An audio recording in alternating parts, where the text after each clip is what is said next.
Good morning, everybody. Yat A. Bene. Shay Arthur Hardy and Sheto Office of the Speaker A. Banashnish. My days Gijin Snake Ani A. Bushes Chin, Tobaha Dashanelado, Totally Dashache. I come from Greasewood Springs, Arizona, the Wuji Beto. Though this morning we're having recognitions. We're going to be honoring Cajun Cleveland on behalf of Helena Nesby-Gay, Honorable Helena Nesby-Gay. So without further ado, I'm going to turn over this mic to Council Delegate Helena Nesby-Gay. Thank you. Oh, yeah, Deshiaj. Adoy am Delegate Helena Nesby-Gay. Twitchin in Slidot, Litlana Bashina, Kaineta Chichena, Ejitabaha, Eda Shinala, Ado and the Ashlago. Nahatabam represent Ishinida, Ayam, Tuna Helito, Tsinaba Sabatin, Ado on the Beshaget, Ebi Todo Litchi. Hot out a betrahandesta and lido blashnischen leko ado on the eight quiz canida she a lay Las Vegas na ajo shatsago shigal isla akona na nish a plateau a deshlis no a koyashina nish isla ako a da inishina then da inishbit e ango a con hitself kitten linny con Cajun Cleveland a what I go a ad a hoche at a kelke he kai a ko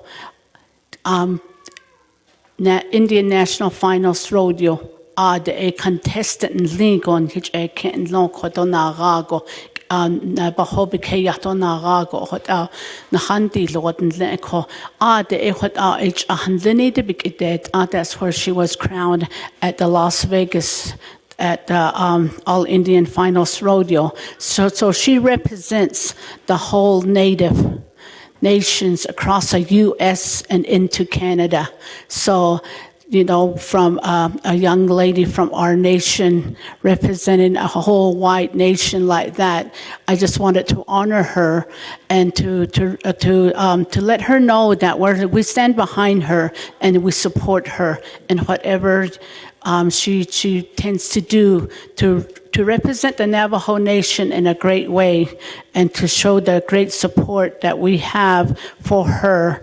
And she held several titles like Miss Indian Mayarama, and back in 2017-18, Miss Eastern Navajo Teen back in 2019 to 2019 to 2021, Miss Indian Technical University, Miss Navajo Technical University 2021 to 2022, and Miss Scallop Intertribal Indian Ceremonial Queen 2022 to 2023. So, and this, she ran for this pageant back in 2017, and she didn't get the pageant at that time. She ran for Miss Indian Junior Rodeo Queen. So this is the first time she ran for this title, and she get crowned. She brought the crown back to the Navajo Nation. Ako here what a lini de con a what a ho Bakal not ito yek in the dado con a arch a bebe hotelsen. Ado she's a bell racer herself on Toshje yina sleep not the law. Ado breakaway that she is ako yo at the law ako ado and a you're the father, right? You're the grandpa. Ado de be grandpa do be grandparents they call a hot out a I'm going to give the floor to Hinat on in Hinat on in not less on that horn nadla. I'm going to give him the floor and let him say a little bit about his granddaughter. Go ahead and say something who you are, introduce yourself. Oh, Shinant, I could not hold Agido Sui Cajun Cleveland. But it's an honor to come before you all and back into this chambers and be honored through my granddaughter who have achieved many things and has potential in many things also, just like your own children and your grandchildren are headed in that direction, or they have been through that also. Atana all day in Houston, they one day. Die Jenabati, die Staaten so. Ach ja, sind I. Konto.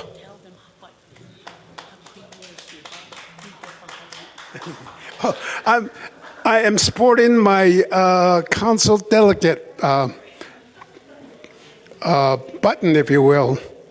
I have 5 of them, meaning I was here 20 years back in the day. Thank you very much.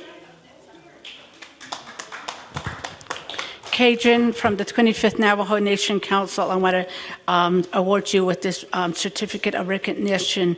Is proudly presented to Cajun Cleveland Miss Indian Rodeo 2026 to 2027 for your outstanding achievement as a newly crowned Miss Indian Rodeo 2026-2027, crowned on October 17, 2025 at the Indian National Finals Rodeo in Las Vegas, Nevada, representing the Navajo Nation with pride, strength, and cultural grace.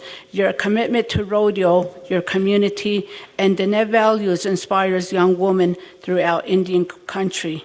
So I present this certificate to you this morning.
their experience.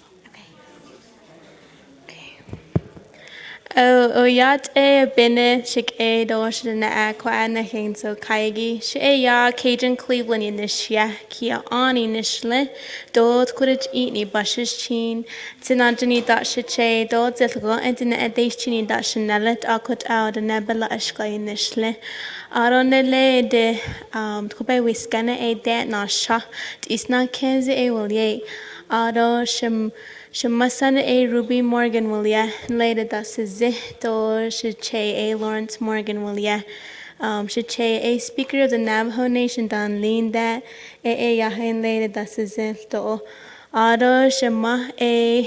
Aliwana Morgan Willia, later that's Zit, Ado Shija A. Alvin Cleveland A. Williant at Akwinde Ahyaha Hinson ko the acknowledgement from the council delegates as well as the 25th Council of Navajo Nation. I ran for Miss Indian Rodeo last year and came in first runner-up against Autumn Sells, who has done a tremendous job representing us last year. This year I was very fortunate to walk away with 7 out of 10 awards from the Indian National Finals pageant. I was very, very fortunate to be honored with the best essay, the best impromptu questions, the best speech, the best traditional attire presentation, the photogenic best scrapbook, as well as winning horsemanship award. So I am very, very fortunate to have all of that knowledge from my family, from the Navajo Nation as well, to carry that up to the Indian National Finals. I ran against 5 individuals who are very diverse as well. I ran against Hickory Apache, the Crow Nation, as well as the Chickasaw Nation, and the I believe she is, the Hickory. And so we were very, very happy to represent our tribes out there during the pageant. And it was very nerve-wracking, but it took me a year of preparation to bring the crown back.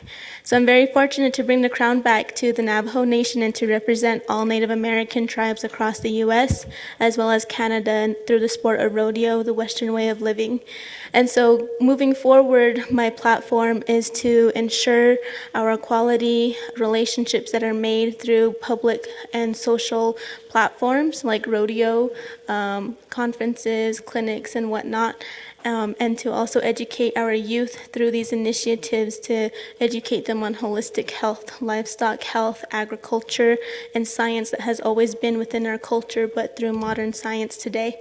So through my platform, I plan all these initiatives and all these goals, so I'm very excited to execute that through the year. And I just want to say ayisi to the Navajo Nation for always supporting me, for always talking to me, speaking to me, and giving me 2 cents or more. I wouldn't have been the person I am today if it wasn't for my grandfather. My grandfather told me how to speak, told me how to stand and everything, and my grandmother makes all of my clothes, and my mom gets mad at me in between. So, thank you for letting me speak here today. Thank you for acknowledging me, and I'm very excited to work with the Navajo Nation as well as all Native nations across the board.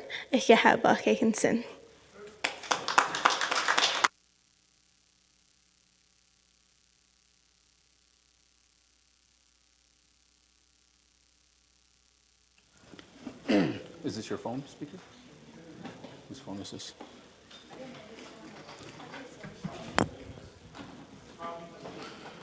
Okay, good morning, everybody. Yat eh beneth.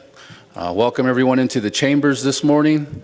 We have more recognitions to do. I want to welcome Ganado High School. Thank you for being here this morning, kids. To the teachers and the staff, thank you for that.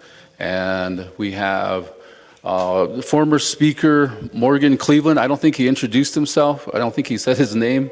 He's in the house here. Just want to say thank you to him. Lawrence Morgan, my dad's old friend, Morgan Cleveland. Got confused. So we want to say thank you to everyone here. for showing up and being a part of this recognition today on behalf of the delegates, the 25th Navajo Nation Council, and everyone that's going to be here throughout the week for the fall session. We appreciate all the support. We appreciate the love for your delegates and for your leadership. Without any more delay, I'm going to have Honorable Crystalline Curley, Speaker of the Navajo Nation, come up here. She's going to be doing her recognitions. Thank you. Thank you, Art. Art Speaker's Office, Jin Nakanalnish. So thank you, good morning. And Art, thank you for facilitating this morning's first recognition during our fall council session. Do aden na so kaigi lo yat she Crystalline Curley nishye. Do sanje kinen nishle to headlini bashish chin kia ani dashi che do ziltka kia ani dashanale. But amato sanshle. Adonele lo hale de adet nasha. Then apelagana echo a fish point desne. Close by the communities of Talena, Cottonwood, Blue Gap, Tukachi. So right in between those two communities is where I am from. Ato Kaigi Nha Isteki. Thank you to our students that are here from Ganado. Hornets are in the house. Ato Kodola Nikinant Speaker Lawrence Morgan. It's good to be in presence of former speakers. Thank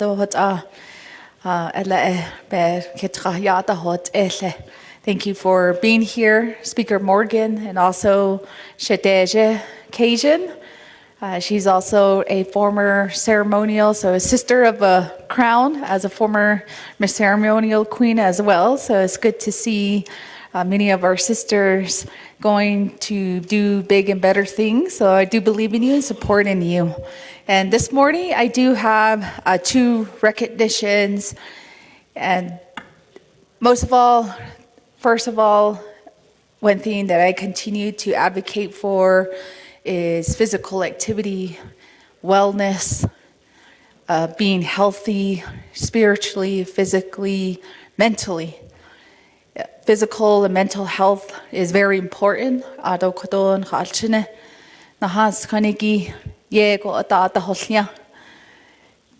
We continuously to fight chronic illnesses in our communities, diabetes, heart disease, and all of these illnesses that we see in our communities and within our families.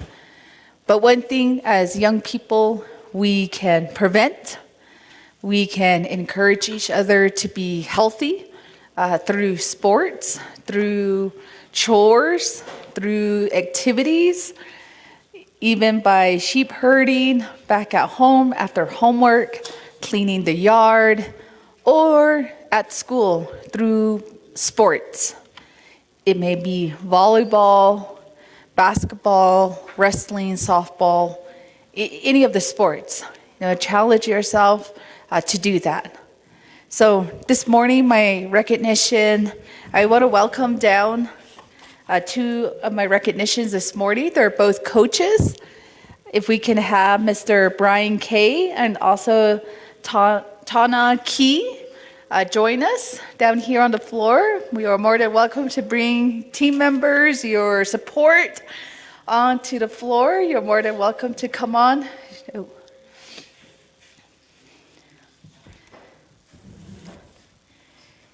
These 2 individuals and also their team that they represent is they play and coach, train months for the Native American Basketball Invitation. We call it NABI, not NABI, like Nabikiatkit, but NABI. But that was established in 2003 in Phoenix by former NBA player and executive Mark West. And these 2 individuals are one of the, I guess, throughout Indo country, the best of the best. And created exclusively NABI for young Native and Indigenous youth to provide exposure and opportunities for college recruitment. When our children play in high school, even all the way from middle school, junior high, into high school basketball, where this nation, the Navajo Nation, is very well known for our basketball talent, our young athletes who are driven to do their best. So this tournament does give them the opportunity, that exposure to other colleges throughout the country. And this started as a small event with a handful of teams. And over the years, it has grown bigger and bigger, and representing almost over 150 tribal nations every year. So with the students, they participate through good grades, good sportsmanship, and just also being disciplined, being healthy, being driven, and also being their own community leaders within their community. I'm pretty sure that when it comes to basketball season, all of our families, we love basketball season here on the nation. We have sellout games. Each of our little ones, they start to know their star players and seeing them grow from freshman, sophomore, junior, senior year. And this organization has provided that opportunity to go beyond their regular basketball season. So with that said, I want to recognize this morning, first, ladies first. And I think she has done an amazing job. Coach Tana Key, her team is called the Young Guns. It's a boys' high school team. She is the first female head coach to win the boys' division. Since the creation of NABI, she has put a milestone for us Navajo women.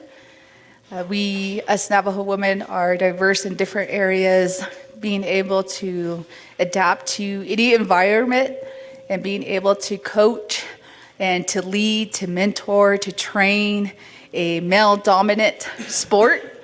But I want to recognize her this morning for a job well done. And she played a total of 10 games. It was including 3 pool play games and 7 tournament games. Won 7 tournament games to win the championship.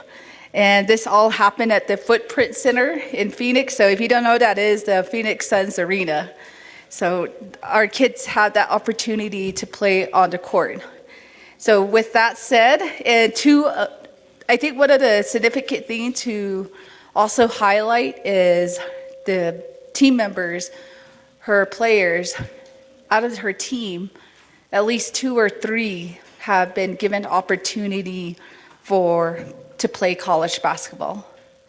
So with that, Coach Tanya Key, coach of the Young Guns Basketball Club, and she's a head coach. I'm just going to read off from the certificate here. For your historic achievement as the first Diné woman head coach to win the Native American Basketball Invitational since its establishment, your leadership and devotion have advanced Native American youth and athletes and empowered other Diné women. Your success is an inspiration, example of perseverance and excellence to uplift the next generation of Diné athletes through your mentorship. This award is presented on the 21st of October 2025 during the 2025 Fall Council session, and then presented by myself, Speaker. Thank you, Ms. Speaker.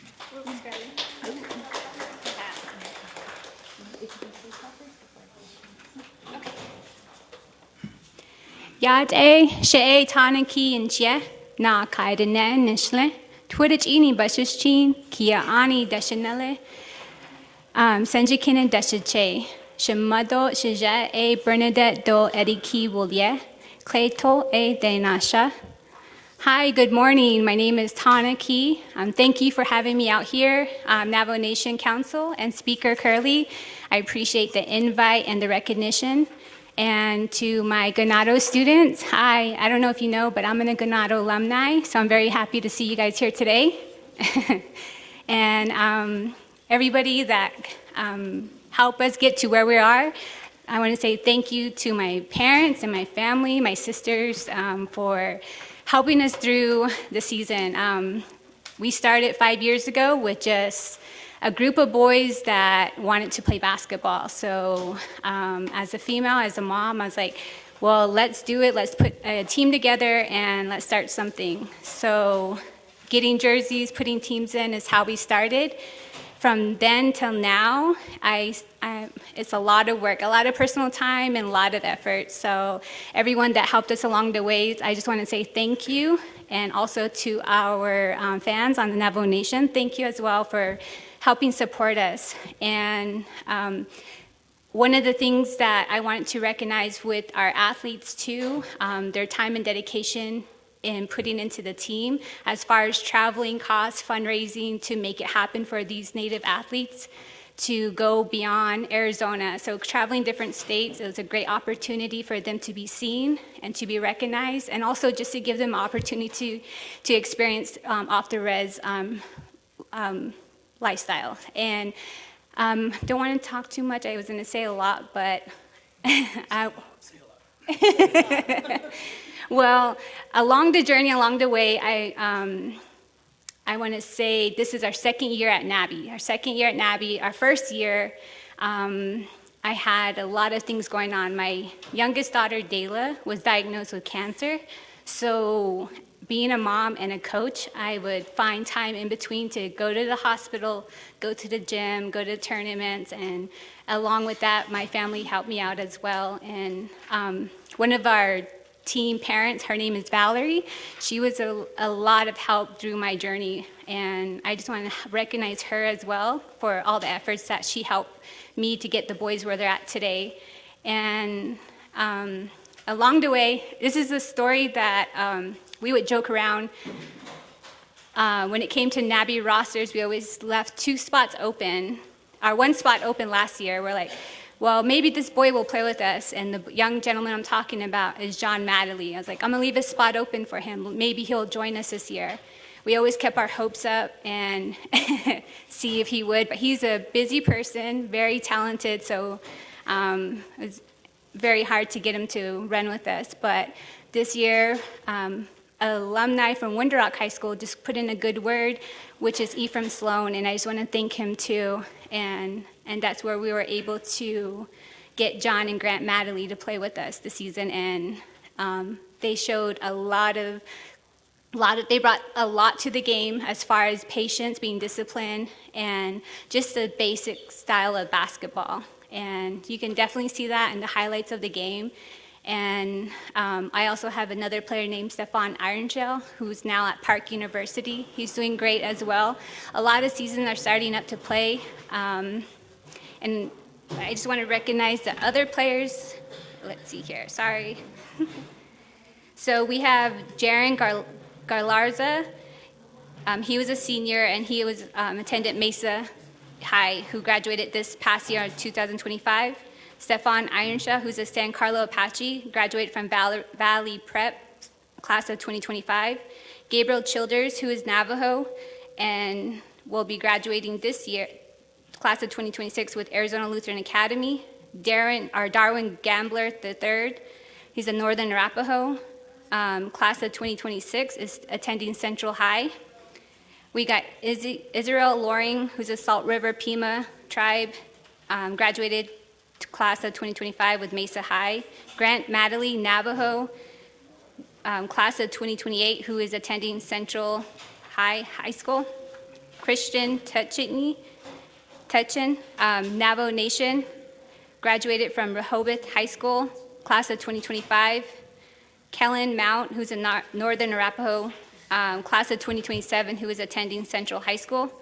Isaac David, who's representing Navajo Nation, graduated class of 2025 from Winslow High School. And the young gentleman that I want to represent and bring up here is known across Arizona basketball circles. His skills, leadership, and unshakable drive. His journey began at home, which was inspired by his family. His older brother, Craig Shirley, made 2 Final Four and 1 Elite 8 appearance. His sister is Courtney Shirley, who's a 2-time state champion, 2-time runner-up, and a 6-year state qualifier who earned 3A North Player of the Year twice. Watching them set high standards on and off the court, winning and working hard, showed John a lot of inspiration. He also draws inspiration and strength from his mom and dad, his mom Jackie Madeley, and his dad John Madeley III, and his little brother Grant Madeley. I just want to tell a little bit of accomplishment before I bring him up. John has a runner-up in open division as a freshman, Elite 8 appearance as a sophomore, and a 5A state champion as a junior. John continues to excel academically with a 3.7 GPA and has officially committed to the University of Nevada. He's a 3-time first-team All-American, All-Conference selection, 2025 AIA 5A state champ, and the most valuable player for the Navy this year.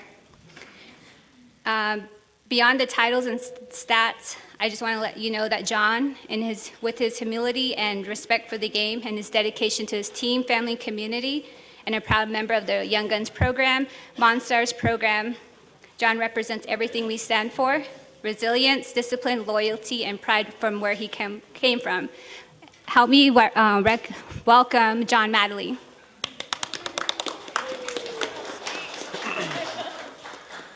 Hello, I'm John Mattingly. I'm Tatnis Sanne and Belagana Pashashin. I just want to thank everyone here for this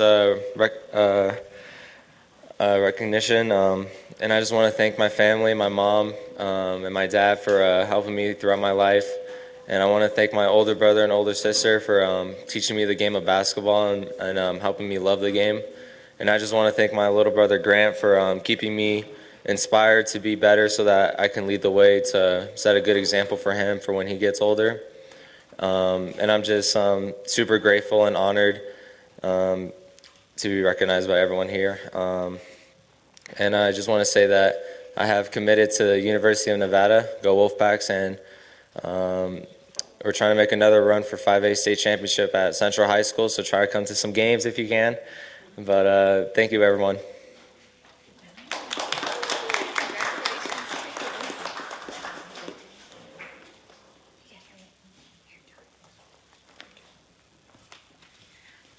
Thank you. Let's give a round of applause for Young Guns team that are here this morning with us. And the next recognition goes to another amazing coach. We have Coach Brian Kay here with us, and his team is Res Bombers, and both for boys and girls high school teams. He coaches both and has made it again to the championship as well. The girls high school team won championship and back-to-back champions. So that is a great accomplishment, and have won 3 of the last 4 years. And also the boys team have took runner-up, and then that was actually the competitor to this team over here. But both great teams, great sportsmanship. And at this time, his mentorship, his leadership skills has also led to more than 3 players that have been recruited and has taken the opportunity to play for college basketball as well. So thank you for your leadership, and I'm going to read the certificate for Coach Brian. This certificate of recognition is proudly presented to Brian Kay, Res Bomber Basketball Club head coach, for your exceptional leadership and dedication for leading the Res Bombers boys and girls team to the NABI championship. Exemplifies strong Diné traditions and values to support the next generation in sports. Your accomplishments is an inspiration to Diné communities that demonstrate Diné traditional leadership on and off the court. This award is presented on this day, 21st of October, 2025.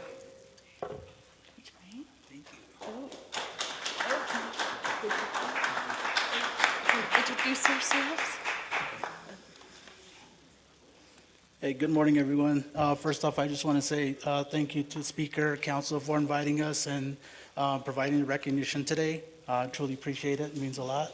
And then also want to congratulate, as always, Tana, John, for an amazing run.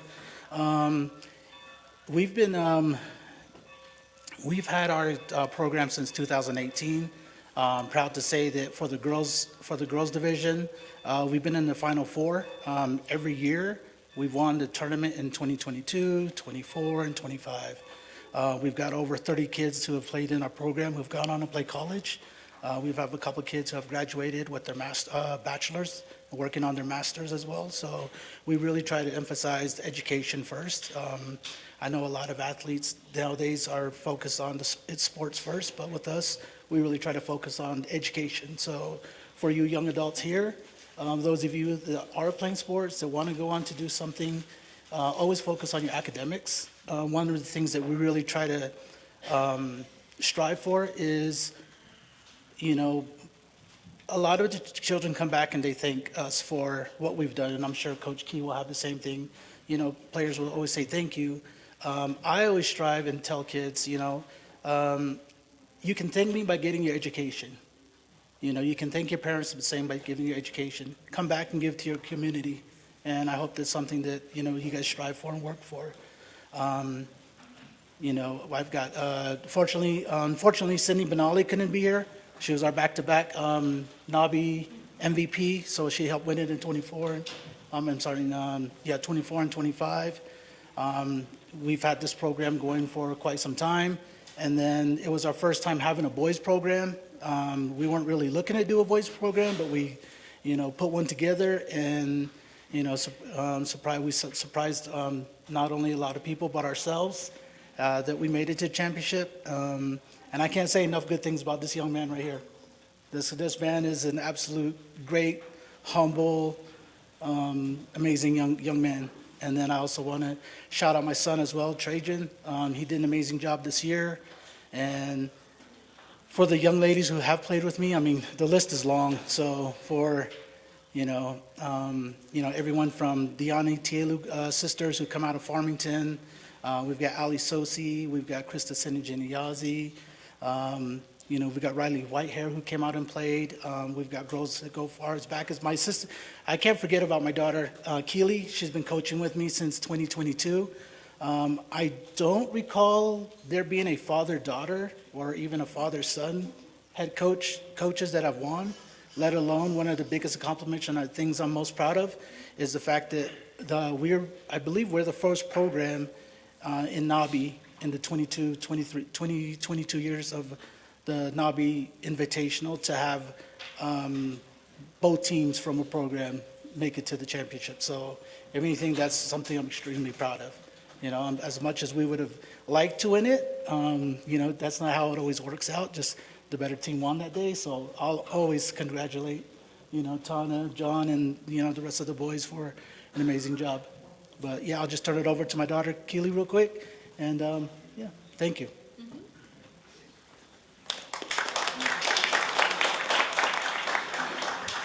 Hello, good morning. I just want to say thank you for having us here and inviting us. Just want to say thank you to all of our fans and support that we have for our Res Armor family. Like he said, we've been having this program since 2018, and him and I had built this program since I started playing, and just being able to coach with my dad and having the opportunity to be here is just really grateful. But yeah.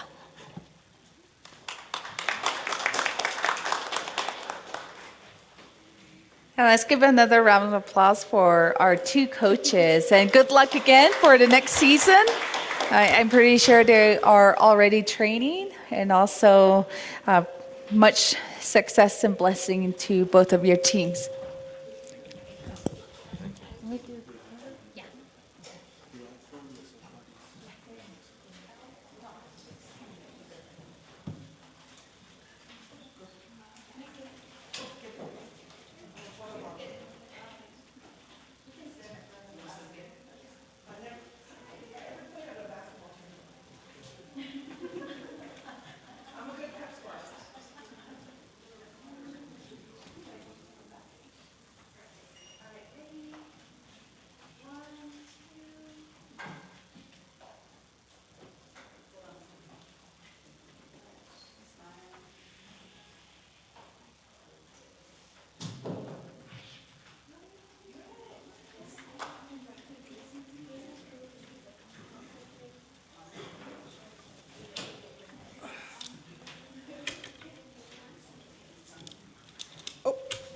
get out of your way.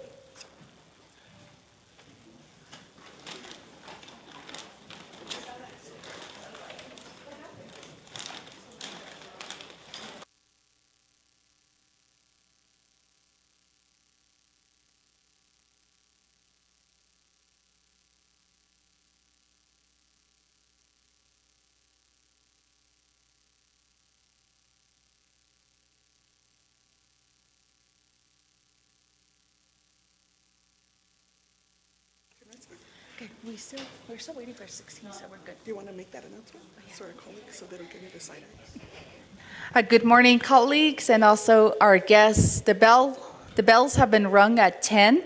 However, we do have a consent agenda that will require a 2/3 vote. So right when we do, we haven't get more than 16 delegates on the floor yet, so we can keep moving forward with our recognition. Our last recognition for this morning is by Chairwoman Crotty. Okay, appreciate it. Colleagues, our public who are in the galley, we're really honored today to not only participate in a People's March to protect our funding, but in light of all of the questions that are happening with our Navajo Nation budget, I want to reflect and bring the conversation back to the needs of our people and of our family members and community, and the type of services that they need and demand to recover their missing relative. Today's recognition is for Bernadine Bial and her family, who have, for the last couple of years, have really been steadfast in their commitment to our families who are facing a missing loved one. On Navajo Nation right now, in the Department of Emergency Management, we have 2 employees to assist with emergencies across Navajo Nation. 2 employees who are responsible with training and with community support. That is not enough to meet the needs of our Navajo people. That's not enough resources and capacity to help families who are searching for their loved ones. And in the work that we've done together with Bernadine Shada and myself, we sit on the New Mexico Department of Justice Missing and Murdered Indigenous Person Task Force. And part of her team there for the data, I've observed that she really pushes the task force and those who are in law enforcement and community to really meet the needs of the families. When you have a community member, when you have a relative who is missing, your only hope in your heart is that someone cares enough to search for them. And what Four Corners Canine Search and Rescue, through the work of Trigger and through the work of their dogs, are providing that love and light to families. They are looking for all of our relatives who are missing, and they're also helping our relatives from up north who do not have a search and rescue unit. So I want to give time and energy to Bernadine. We've been a strong partner together with her family, with her staff. And Shadeja here, we met through her family tragedy of her sister was missing. I think it was the 23rd Council. And at that time, Navajo Nation was not acknowledging our missing persons. And so the family themselves had a request for search. And I remember Delegate Raymond Smith, former law enforcement, went out there, and we tried to help the family. And unfortunately, it was not a successful recovery, but it's families that are gathering and saying, we demand justice, we demand services, our relatives matter, and we're not going to be quiet anymore. And so they've been able to use their voice to help other families. So I want to make sure that Bernadine is here to tell her story of her precious canines. As a rescue res dog owner myself, I love our German Shepherds. I do know they have a high prevalence of cancer and hip issues, but they're wonderful, wonderful protectors. And unfortunately, we don't have them here today because their job is to be focused on search and rescue.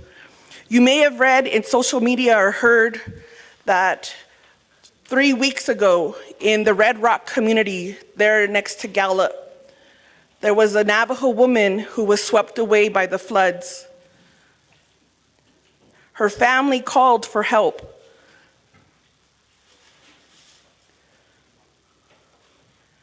There was no team available to help her family search immediately.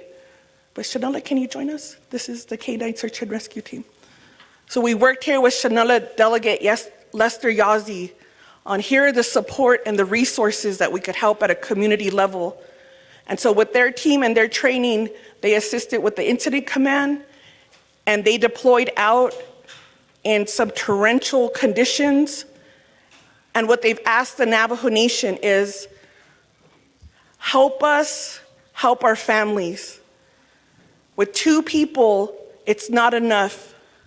But we can deploy, we're trained, we're certified, and what we need is better equipment because of the conditions out in the rural areas, and we just need to improve our communication. And so they asked the Navajo Nation for that support. And through this council, we unanimously voted for that funding. That funding then went over to the President Nygren's office, and he supported the funding with press release. But unfortunately, 2 weeks ago, we found out that the President's office defunded this critical search and rescue group, Four Corners K-9 Search and Rescue Group, by 92%. They've taken over $220,000 from this nonprofit, who was going to use that funding for better equipment and better technology. Because anybody knows when you try to go home or when you go out to the community, communication is a little sketchy.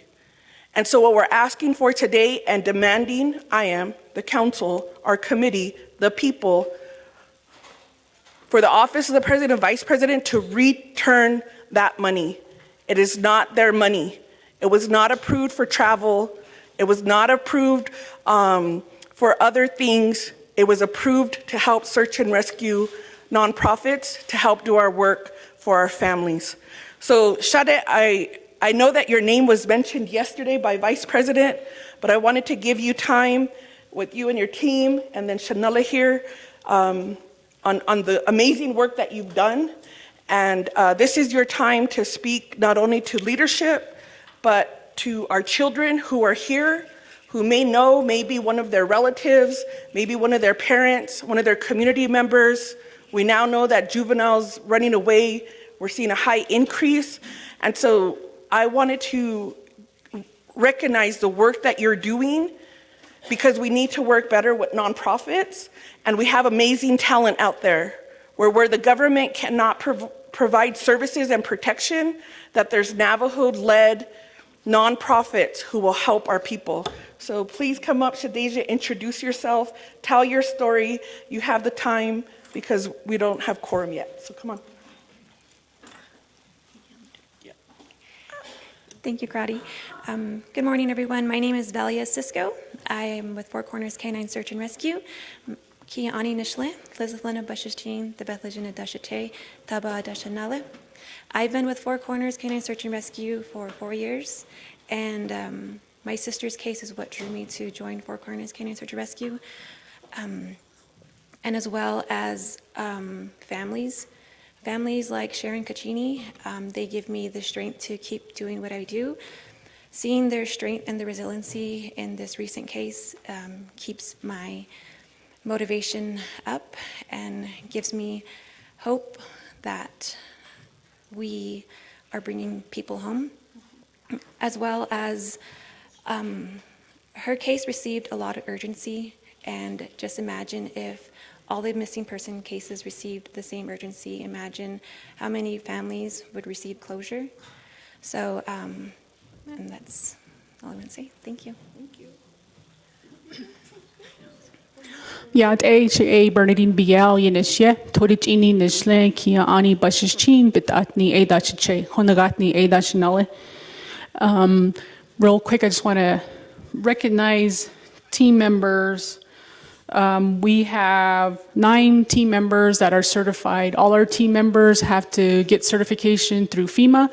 They have to pass an exam through the National Association of Search and Rescue, and then they have to complete hands-on training, which I provide everyone, that maps and compass training, navigation, crime scene preservation, cultural sensitivity, lost person behavior. They have to be certified in CPR, first aid, and stop the bleed. So these team members go through a lot. They're certified to be out there in the field. And so I just want to go through their names real quick. Avery Brown from Kirtland, New Mexico. Christian Brown from Kirtland, New Mexico. Val Cisco from Gallup, New Mexico. Andrea Bial from Chandler, Arizona. Orsica Tom from Farmington, New Mexico. Esteli Pablo from Farmington, New Mexico. Alyssa Begay from Mitten Rock, New Mexico. Alicia Nagel from Sawmill, Arizona.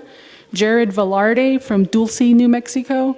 Bruce Lane from Ninanzad, New Mexico. Kiara Amoroso from Denver, Colorado. And Shelby Lorenzo from Mission, South Dakota. And my co-founder is my first German Shepherd, Trigger. So you'll see us tag Trigger's legacy a lot in the work we do because he's the real reason we started this. However, we lost him last year in February to cancer. And he and I started with the state of New Mexico in search and rescue. From there, I started learning about a lot of the gaps happening between the state, the county, local police, and then what's happening here on the Navajo Nation. It's through him that we started this organization. So he's my reminder every day of why I do this. When we lost him, I was ready to quit. I was ready to just not do this anymore. But then we have 2 other canines that stepped in. So we have Gunny. Gunny's a black Czechoslovakian Shepherd. He's our live fine and HRD dog. He comes to us from the Texas-Mexico border. And then we have Moby. Moby's our black British Lab, and he came to us from Alabama. And Moby is strictly our cadaver dog.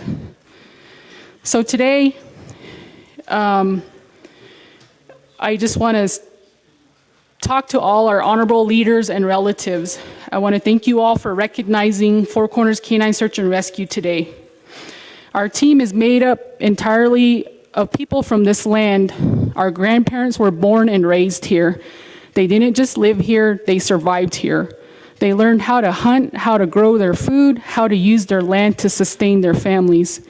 That resilience runs in our blood. Even our canines are trained with commands in Navajo because our culture and language are part of everything we do. We are not non-natives coming onto this land. We are not outsiders. We are descendants of those who endured, who prayed, and who made a way for us to be here today.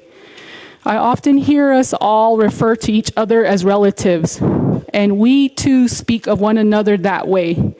If that is truly what we believe, then there should be no hesitation in supporting one another.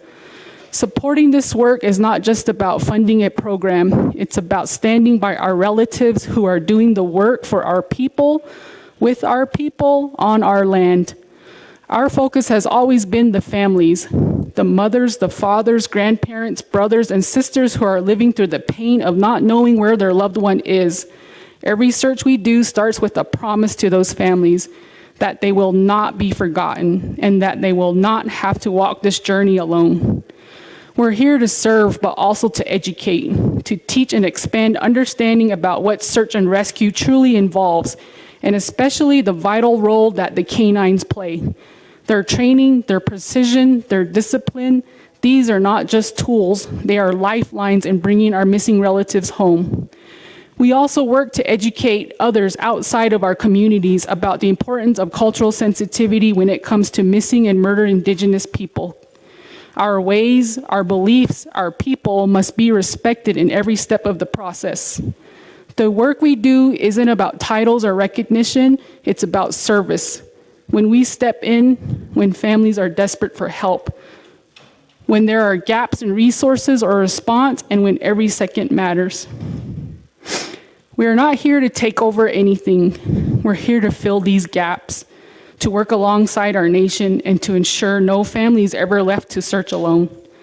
All we ask is that our leaders and our people continue to stand with us, so together we can bring more of our missing relatives home. Okay.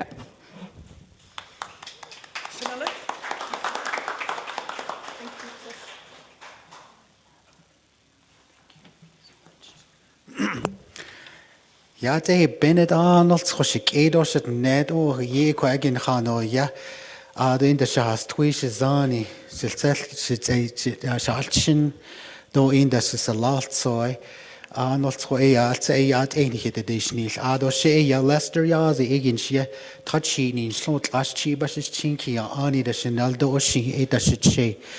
Do Tratnas na lehes trago bat khad sha a kondle chechel trato bahale tsel chi ado in the kihojon tsaya todo in that such is a Rock Springs a khot oi aja shid ne khot oi beslel khiln del ne sto khya na aded nik no slenige a benda ein ledo yad a jadi ade be ni khay ado in the ye yan he kedo yad honoslodo Doshi in the eye, the Ahagit Beso Narajan, he the neighbor Washington, but Beso, Aji Gillahit, Oe and Hantat, Sodo, Koagi Gillahi, Hit Oit Sabinaho, Zanda, the Inish Win, Zoshi, Aji Eya, Nihio Yado, Latoeya, Nihinetis, a co he had all it. Adult Sage, I'd like to recognize my alma mater. Pine Hill High School, Aden Hachin, Lochin, Belata, and this cheese is other than Hail Dela, a co Hela, Ada in the Sani, but in Ash Inige, Miss Sharon, a Hela, Aja Yad, the Nebe, or Insto the Nebezad, Baal Trau, Ehot Oe, Aden Hilya, all day, co Heh. Adonana, Kojito Shalchin, has Trashina, but need Dilit, Hinstra, Ganados, Baka. Oh, we got the hornets in the house. Yat been in hito ade se shalchin no slenige aden khano ke khano yagi ton hito hen sago. Akod nihil behos no doba the house dits nihe yat sal chije aje khat nazele aje beln del neshige. Those do bejo ein hitch hot adi de kadat tra the moye da belash lai it's isen lego ein khana dilya ado inta khayla bichi don il khayla biyat di gato in the khayla ne kha ado welwin so e ko aget show in nil del ado inta di hodo nik ein lenige ad atata bil se ad ne iste Do in the con late shy, the Alchinigidod Nehadin Trage, a hot oi bananas, Yosen oi ad in Hatna, Lada be sage ad bananas, Dagila. Ado in the Nihisalao, Nihid the Ne, and Hinhisalao, do in the Akonda Alkage. Ada Quishi, oh, yide in hit il day. Ado in the Dikoji or Torja do host dojet.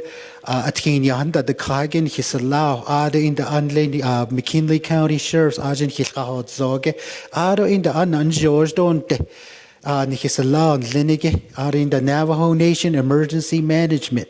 What Hayiji Ada Eyan Hika or J Ada in the Sago Eni Nache Eyahoto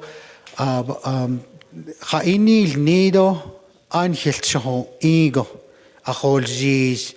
Achot einde, as I say, ya, achot ahot in the Hodona and the Spahnas, Lagi Yego, Baba, who needs in.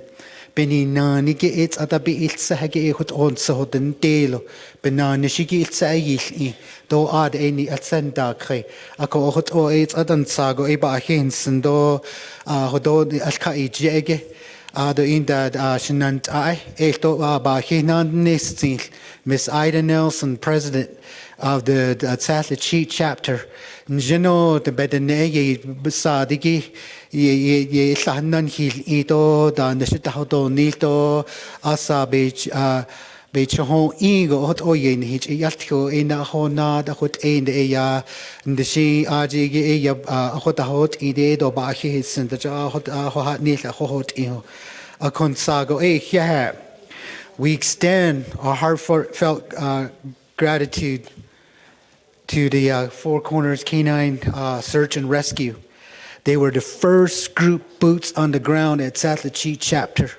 They were the first individuals that were out there willing to volunteer to take that time to look for our lost relative, our loved one. Ahot oe ayego beje biyidendo beje sago she ade banana she ayila ako. Oban sa haki so I said ana iknan the shinhodo ya juno ya na nashigi tala. And to all the dedicated law enforcement agencies who assisted our search and rescue teams, and especially to our family that lost a loved one, all the tireless compassion, professionalism brought by the Four Corners Canine Unit. We really appreciate your comfort during this incredible, difficult time for Satlachi chapter.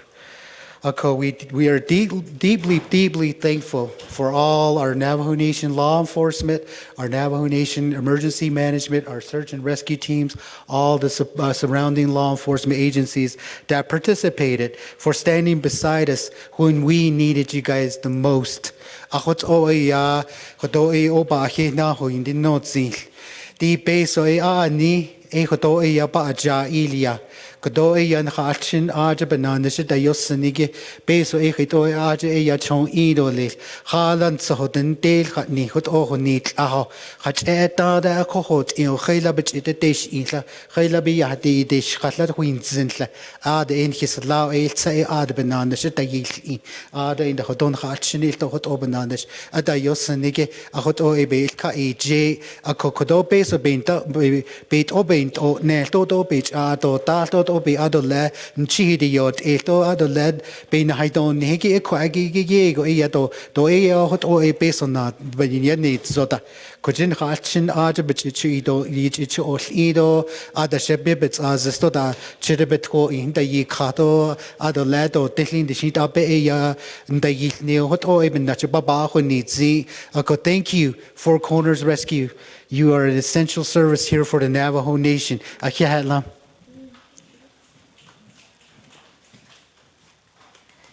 Thank you, Kodo Shade, Chairwoman Crowdy, Ado Kodo Chanele, Delegate Lester Yazi, Ado Kodo Shade Do Shade Jishinatla.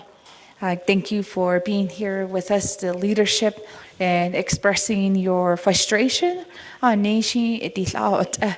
Jo, you were given the commitment to do a service for the Navajo Nation, a service to our Navajo people. And all of a sudden, in a blink of an eye, that opportunity is taken away from you. So I know it's frustrating. We feel that burden. We feel that weight for you. But as this body has said this morning, we will continue to fight for what is right, and that we have to start speaking out for that no means no, that our people need this help out there, for our missing people, ado kodoch hadanit khanikido batahoya aki eben nachot abenanishite. Even that within itself is very traumatic, emotional, physical burdens that our families, our two young sisters do on a daily to help our people. So again, the injustices of having their money taken away of $229,000 is not right, but I do reassure you as this body and as a speaker that we want to make sure that those funds are restored. So we are with you, we hear you, but we continue to help guide this financial turmoil that we are in right now, but we just want to reassure you, I want to reassure you that we are behind you and that we support you with the efforts that you do and the work that we do.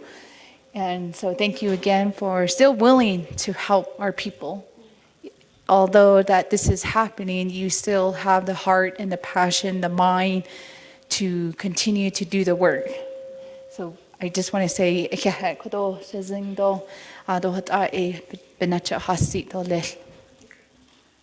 appreciate it, Speaker Shanale. So we have a certificate of recognition is proudly presented to the Four Corners Canine Search and Rescue Group for your outstanding dedication, compassion, and service to the Dene people. As a nonprofit organization, your team and canine companions' commitment to providing search and rescue services at no cost to families exemplifies true selflessness and community spirit. Your active involvement with the Missing and Murdered Dene Relatives Task Force through training, education, and outreach continues to strengthen our communities and bring hope to families and survivors across the Navajo Nation. This team also led an effort of training. If there was a child abduction on Navajo Nation, how would we respond? And I appreciate their expertise was helping Navajo Nation programs to organize. And Speaker and my colleagues, we do need your help to pass an updated 2025 Tribal Community Response Plan so that every program knows their responsibility to help a family. And Four Corners Canine Search and Rescue are leading that way. And this is the first time since the canines are here and they're not able to present. I know they won't really appreciate a plaque, but I'll give it to Shade. And then we brought some snacks for the canines. So we want to thank our staff here, where we have pet-loving staff. We know how they protect us and the stories they provide. So it was the first time ever that we got treats because we just love them so much. So appreciate all of you, colleagues, our students. We need your help. We need to hear your voice. I hope that while you're visiting here, you think about what your needs are at home. You think about why Grandma and Che live in the house that they do, why your roads are so bumpy, why your school bus is tearing down, and join us in the Youth Council.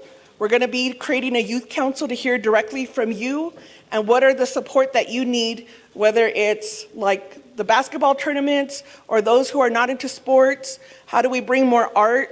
How do we bring more creative play? And how do we make sure that your schools are safe? So we appreciate all of you being here today. Ahiahat. Oh, that's a great idea. Right? You want to take a quick picture? Yeah, sure. Okay, let's take a picture.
Good morning, colleagues of the 25th Navajo Nation Council. Roll call has been open since 10 a.m.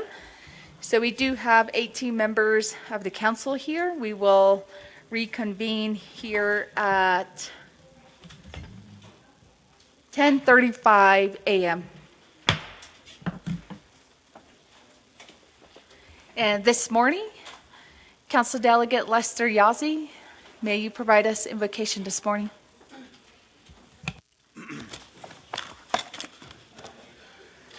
Oh yeah, nanat shinale.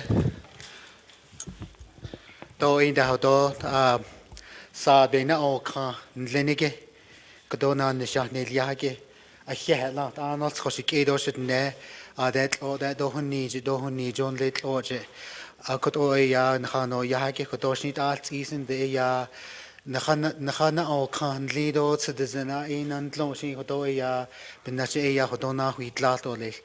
Hojoro lechni mana Hassan hitra adi oder hodigen de zilta hodigen naznelde kons iska ka tsabeniga hotsan kodo ya ni hiden neberan ni hiden nen khast kwile ni zani le an lelchin yajin hol au de ho wani hodo e dalil khaliba at edo koje ya hodo ya benache eda hosen do hodo slata elido khit o in Washington koje ba onish ilo e hodo ya nakha hosil ado in that isen sago iba heknitsen hon hik ein hilkolonige dische in the hon khalchine sin bagali lado kondische ya khit o ya ni nat ai hodo ya khit beshma an in da hodo nat an in dat leli khit o ya hodo benanische da yosen huin so sin hodo nakhano ya ko isen sago iba heknitsen in the ni nat ani Mr. President, Madam Speaker, in the Madam Vice President, in the Madam Chief Justice, in the base an dat gaat naar zijn lekon in het aan in gilt hona ago dat in dit nis na dino ba an is na a hot o in gilt na has den handal nisit adan sago e ba he nitsen a she ni late ado la a lata a leo da ba on di yit le den ado in da kon da hot on nisi do kon ben dat on nisi beso da ba da ho ye in de gilt so i do he hela hot o ya hasin so na hat an lenin ha no lado ben na e nit e do do a ben da sil to hot o hel kapi je hot ona isi kando a ha je si ya traditin da hil sos e do de hot di in bezat be je do da e do de azebe na haraje da e hot o ya yat o el khan si kes do yat o el khat se dilzen do in da hot di ja des ado sin kodo ya len hil ta honra no ni hil na has ago ni he na zlago Niet de benna zego hot o yat hodon higalen dot lito yat hon team bekrau we ya al gaho niet en do gaho il nyado les ado in das ni se lat soit zada do bai neta da wische hashin zade nicht an da alte die ben bi je ni traya hot edolis die benji troche so si chisol irit iana di hol yai benache yat hodon hina national edolis a yun hini ni dot adan ni jegon khan si kes hashin za hon hastan bakai hashin za den ik in da kri a kot o ya hodo ya citizen leni bo oten slido bala shlai a hilt o isha instant do o e benache hojon hasli do hojon hasli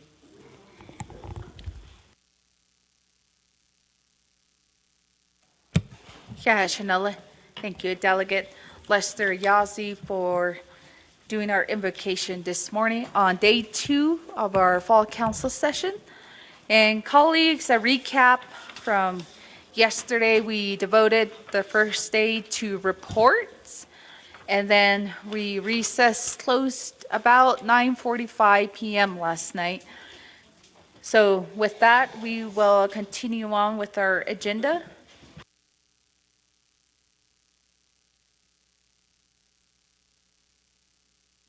And we will move forward with, first, before we do go to action items, we do have Ganado High School that is in attendance on the north side.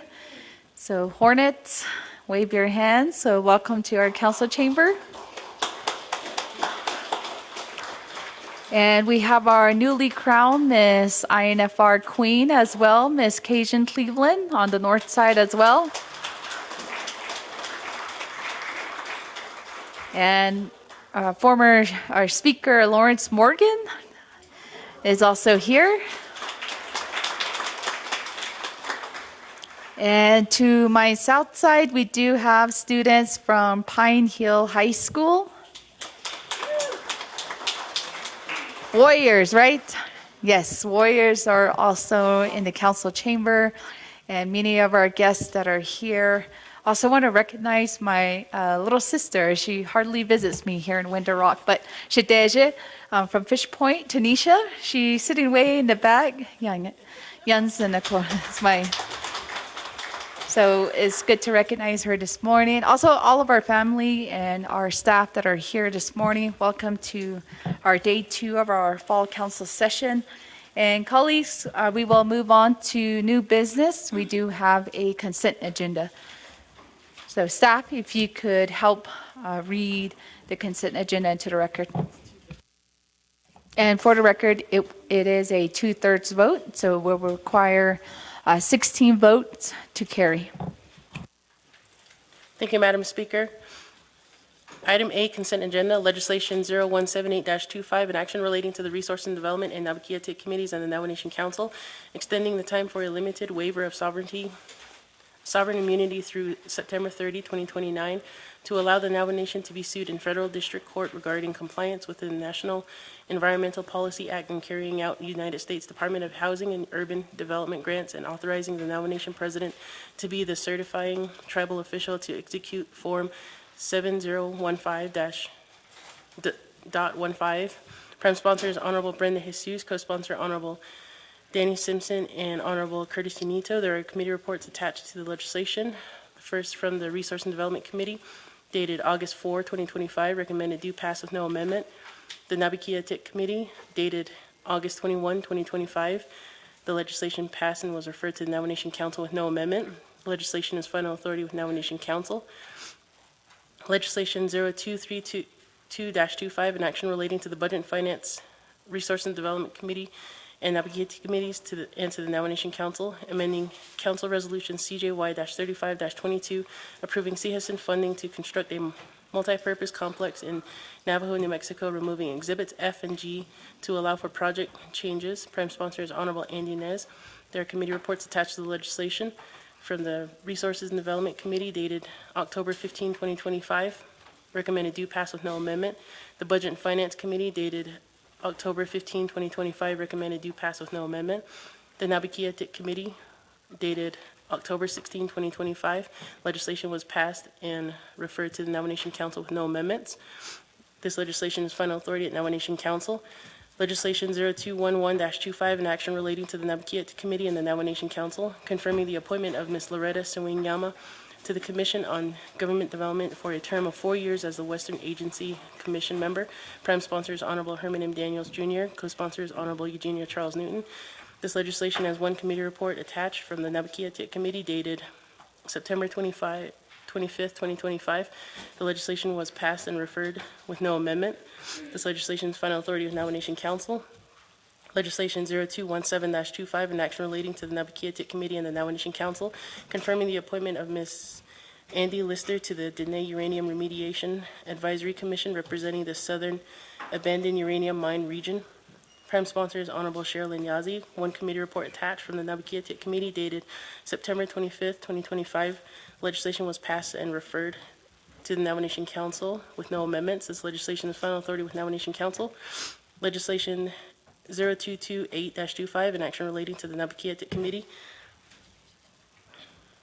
approving a budget reallocation from the Office of the Speaker, Business Unit 101015, Office of the Speaker, to Legislative District Assistance Program, Business Unit 101034, in the amount of $177,434 to fund operations for 1 month of fiscal year 2026. Prime sponsor is Honorable Crystalline Curley. Co-sponsors are Honorable Helena Nesbigay, Honorable Eugenia Charles Newton, Honorable Amber Canesba Crotty, Honorable Brenda Jesus, Honorable Arvin Mitchell, Honorable Andy Nez, Honorable Nathan Nota, Honorable Shandine Parrish, Honorable Jermaine Simonson, Honorable Danny Simpson, Honorable George Tolth, Honorable Curtis Unito, and Honorable Lester Yazzie. There is one committee report attached to the legislation from the Nabakeetik Committee, dated October 16, 2025. The legislation was passed with one amendment. Amendment 1, on page 1, line 12, insert additional language. After, in the heading relating to Nabkietik Committee, insert new language, and the Navajo Nation Council, semicolon. Page 1, line 21, insert new paragraph A as follows. Paragraph A, new language underline. The Navajo Nation Council is the governing body of the Navajo Nation. 2, NNC section 102A and underline. 3, page 2, line 3, insert a new paragraph F as follows. New paragraph F underline F. The need for funding of the Legislative District Assistant Program necessitates a waiver of 2 NNC section 185A. Such a waiver will necessitate a majority vote of the Navajo Nation Council and underline. 3, page 2, line 19, insert the following language. New language underline section 4, waiving 2 NNC section 185A. The Navajo Nation hereby waives 2 NNC 185A for the reallocation as described in Exhibit A. 4, renumber, re-letter succeeding paragraph sections and exhibits as necessary and appropriate. The Office of Legislative Services and the Office of Legislative Counsel are authorized to make technical edits to this legislation and its exhibits. To implement the Navajo Nation Council's intent, this amendment supersedes inconsistent language and any other amendments which language shall be conformed to this amendment. This legislation is final authority with Navajo Nation Council. All per Navajo Nation Council Rules of Order, Rule 9, all legislation have been read into record by electronic voice recording. Madam Speaker. Thank you, staff. And we have a motion by Chairman James. Is there a second? Second by Delegate Nathan Nota. And colleagues, we will go to the board for a vote of the consent agenda.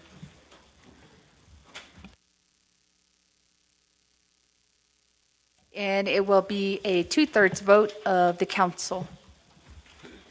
So for our students that are here, you can see the voting board. And if you can find your delegate and then follow how they vote. Green vote means yes. Red vote means no. And then if you see any, there's no excused absences today, so there's no black or pink colored vote on the roll call. And we do have a timer on the board as well. So right now we have 1 minute and 20 seconds left to vote.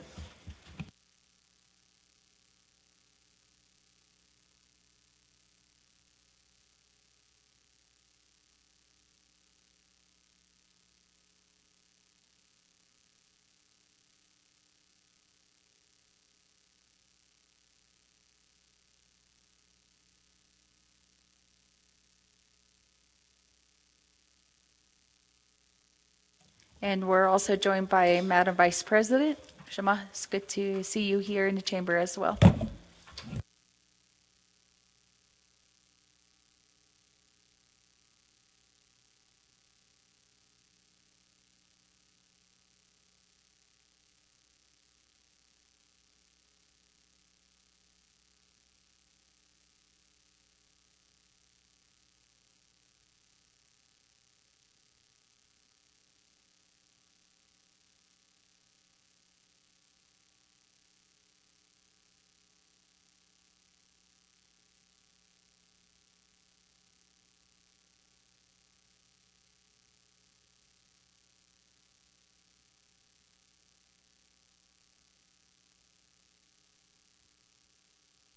Delegate Stephen Arvizo, Delegate Shauna N. Plaw, Delegate Norman Begay, Chair Shondine Parrish, Delegate Jermaine Simonson, Chairman Ottoso.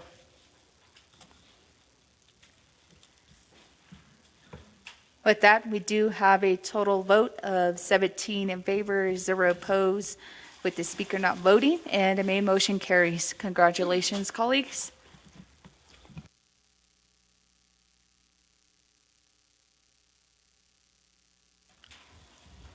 Next will be new business B, legislation 0094-25, sponsored by Honorable Herman Daniels Jr. Staff, if you could help read this into the record.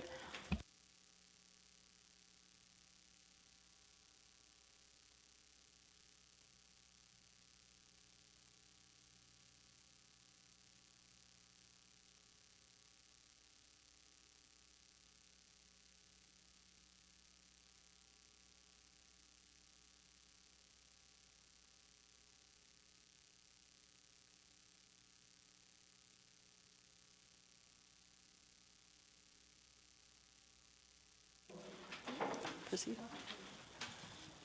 Yeah. Thank you, Madam Speaker.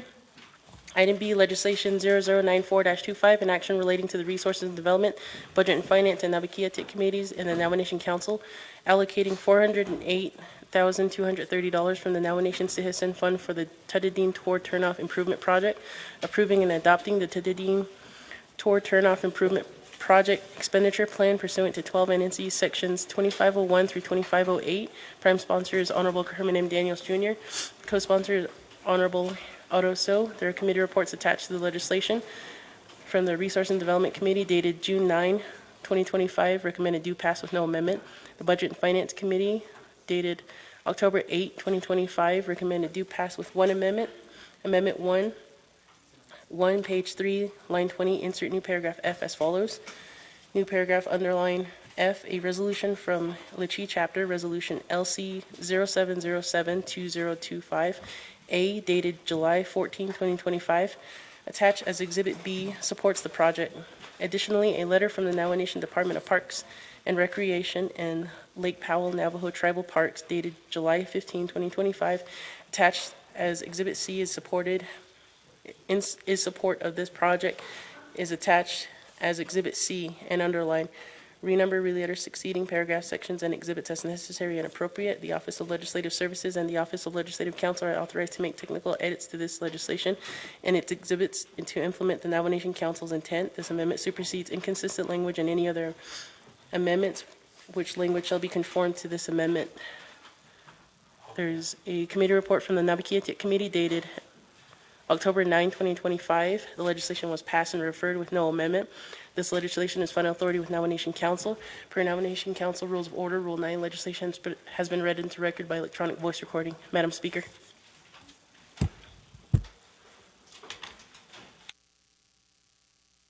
Thank you, staff. And we do have the sponsor that is before us with his agents as well. I believe there is a PowerPoint presentation, so that will be on shared screen as well. Point of privilege raised by Chair Crotty. Yes, thank you. I appreciate it, colleagues. So at the Budget and Finance Committee, I did request additional information from the sponsor and the agent. I'd like to see if that it's not in this packet. So I'd like to get the information Office of the Controller, or OMB, on what is Navajo Nation Park and Recreation's current fund balance. And because I had asked the agent and the sponsor if they had not only a support letter, but requested funding. And I'd like to request the fund balance of Department of Economic Development. They also have funding available for businesses that are vetted. And my third request was from Navajo Department of Transportation. Since this is a non-federal highway project, how do they prioritize road projects? And at that time, the staff could not provide a priority list, but had mentioned that it just depends on when they're asked and when funding is available. So I would need those three items, Speaker, if we could work on that.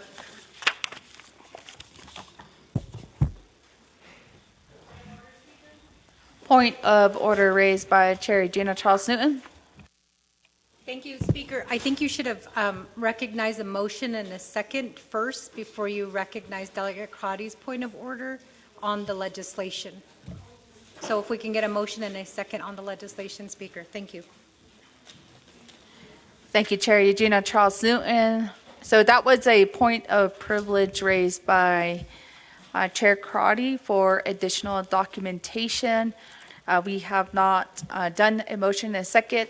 Chair Crotty, I'm going to recognize a motion and a second, and then we can go over to the sponsor, see if they have that documents available. But yeah. Okay. So going back to that is correct. Any point of privilege must be immediately addressed. But following the point of privilege, I'm going to recognize a motion in a second. So sponsor, I believe that question might be for NDOT as well. the point of privilege. So there were 3 items that were requested from the Budget and Finance Committee. Honorable Daniels. Thank you. Thank you very much, Madam Speaker. Aron da kwadosh nant anachlengi, the 25th Navajo Nation Council, kwado nagaitam, shama kwado da Delegate Crotty, okay, the nagaitam fund balance from economic development, aronan nagait fund balance, nagaitam OMB donan OC, aron da kwado nagaitam in dot road projects. Prioritize the Dalia. So at this time, we don't have those documents before us, but we can get those along the way as we do our presentation. Thank you. Thank you, Honorable Daniels. I'm going to go over to Mr. Platero. There was also a request from INDOT. Madam Speaker, member of the council, regarding Delegate Crowdy's question on how does Navajo DOT prioritize, it's right now it's not a process, a defined process, and we need to work on that. So I agree that there is some work that needs to be done. The first one that we're going to be doing is working with our oversight to create a process on how to get projects into the federal highway listing thing. Right now, our priority listing is governed by the Resources and Development Committee approval of the Tribal Transportation Improvement Plan. However, there are a bunch of other revenue sources that come up. New Mexico has funding. Those are normally generated through the chapters submitting the request to the state. In this instance, for Arizona, I know of the funding that has come in from the Hauk route, which is about 10 million. There is money sitting there for routes in Ganado. There is a turnout that we are working with Arizona DOT on, which is on Arizona right-of-way. The way the legislature passed it was they were trying to give it to the county, but the county didn't want to accept it, so they're trying to route it through Navajo. However, in the language that's sitting with the agreement includes waiver of sovereign immunity. So we told them that the only council can waive sovereign immunity if they want to go that route, and so they are trying to reframe it. This is the same as the projects that are with New Mexico. Previous division directors with the Navajo DOT actually accepted dollars from the state of New Mexico for projects that are on state right-of-way. So when we met with Secretary Cerna the last 2 times. Mr. Patera, if you can directly just address the point of privilege regarding the prioritized road projects and regarding to this legislation. I apologize, Speaker. It all depends where the funding of the source is. And so I was trying to elaborate on different routes. So there isn't a defined system. We are going to be working to set up a software similar to how the WIN program is underneath community development. So we hope to have that available soon. So to answer Delegate Crotty's question, there isn't a formalized process for how these can be done, but we are working to develop those. Madam Speaker. Thank you from Mr. Patero and also Honorable Daniels. Honorable Daniels that explained that they will try to compile that information by towards the end of the presentation. So, Chair Crotty, you do have that point of privilege that was raised. How do you want to move forward with that point of privilege? Yeah, thank you, Shadeja Speaker. I just need confirmation if I'm going to receive the information from Economic Development and Parks and Rec. Budget and Finance, we heard this at a committee report on October 8th. So it's been over 2 weeks. it's adequate time to get the information. Thank you. Thank you again, Chairwoman Crotty, Adokodo Shiyash, Delegate Daniels, if that will be provided to before action, before the legislation. Shako. Delegate Daniels. Thank you, Kodot. Madam Speaker, Arunda Kodoshamat, Delegate Karate. Kodot and staff, Kodon Nagaitam, Chief of Staff, Kodon Nagaitam, Mr. Rico, Kodon Nagaitam, Hobit Snow, Kodon Nagaitam, reach out to DED. I don't know who the executive director is over there, DED. I don't know what's not your, the little husband, but Aronana Parks and Recreation.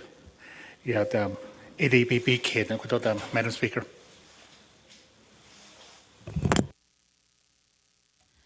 Thank you, Delegate Daniels. And there was that request for those 3 documentation. And if Parks and Recreation, Department of Economic Development is also listening online and also in Dawn. So those were the 3 parties that was requested for that point of privilege. So at this time, colleagues, we'll go back to new business B. Is there a motion? Motion by Chairman James. Second. Second by Chair Regina Charles Newton. And we'll go to Honorable Daniels. Oh.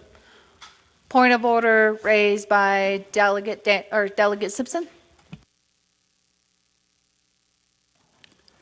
Thank you, Madam Speaker, members of the 25th Council, guests are here, students. Good morning, our Navajo people are listening online. Madam Speaker, going back to the point of order, I mean, go to Rule 16. And my little sister here, Delegate Crowley, did agree to get the documents, and I believe that happened to me last night too. But just reading the point of privilege, Rule 16, and go back to paragraph C. The council delegate raising point of order privilege may interrupt a speaker and vote in progress. The speaker shall immediately address the point of privilege raised by the delegate pursuant to paragraph before proceeding with the session.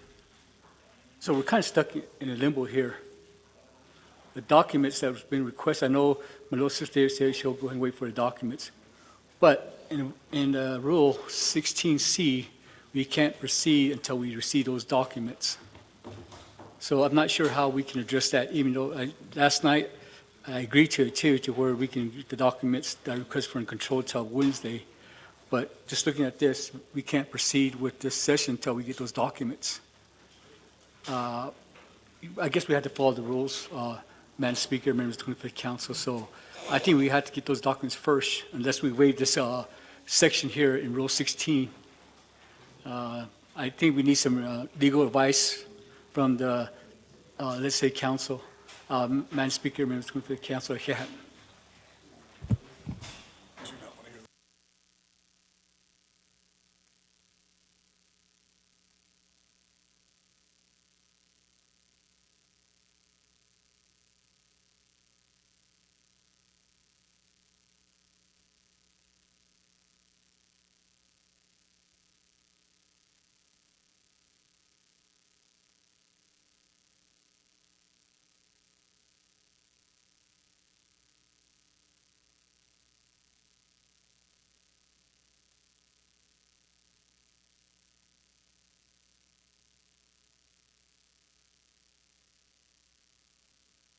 All right, thank you, Delegate Simpson, for that point of order. That is correct, that pertaining to our rules, Rule 16C, every time a delegate raises a point of privilege, it is recognized automatically and then addressed immediately.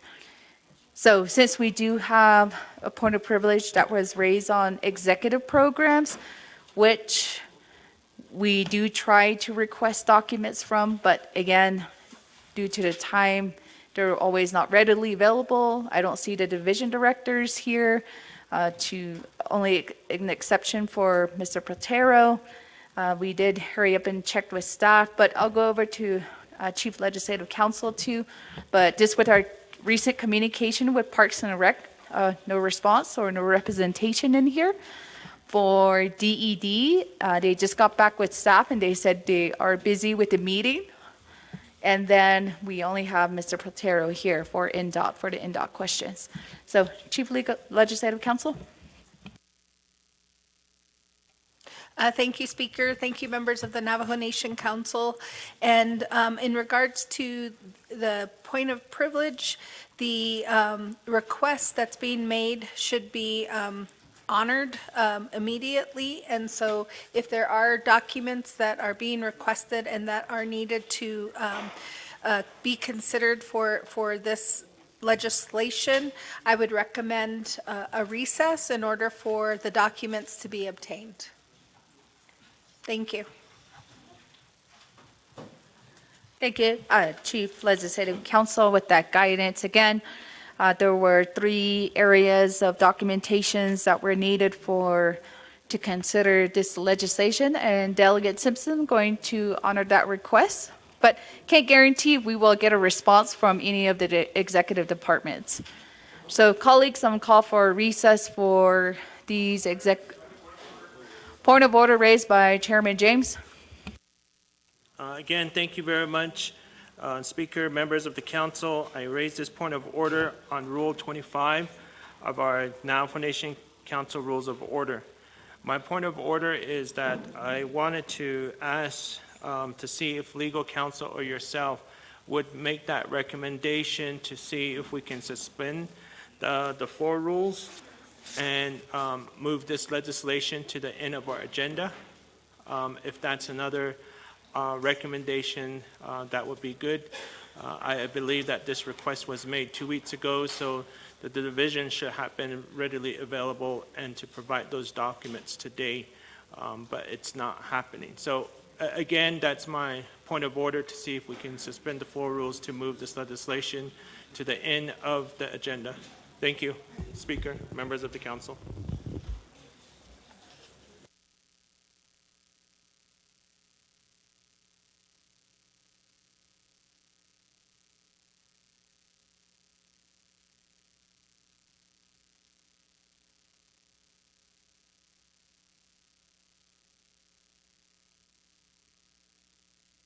Okay, I'm going to go to that point of order that was raised by Chairman James.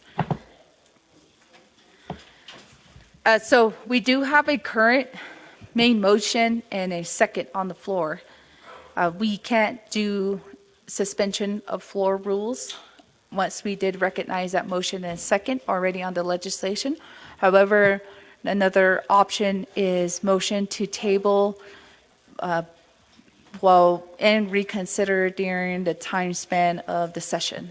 I think we've done that before when we were trying to look for or get additional documentation. We table the legislation considering it before the adjournment.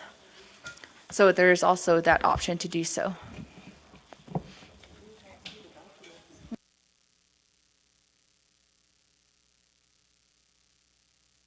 I'm going to go to Office of Legislative Services.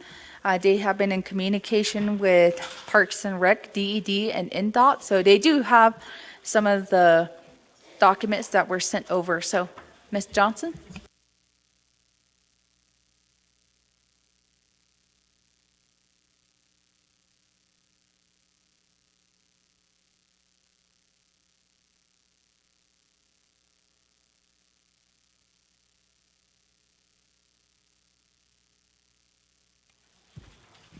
Thank you, Madam Speaker. I just received an email from Mr. Rob Willie with the Office of the Controller, and I forwarded it out. You should be receiving it. The first document is the road fund balance as of August 31st, 2025, and the other is the economic development sales tax balance dated as of August 31st, 2025, and they should be sending the Parks and Recreation document shortly. Madam Speaker.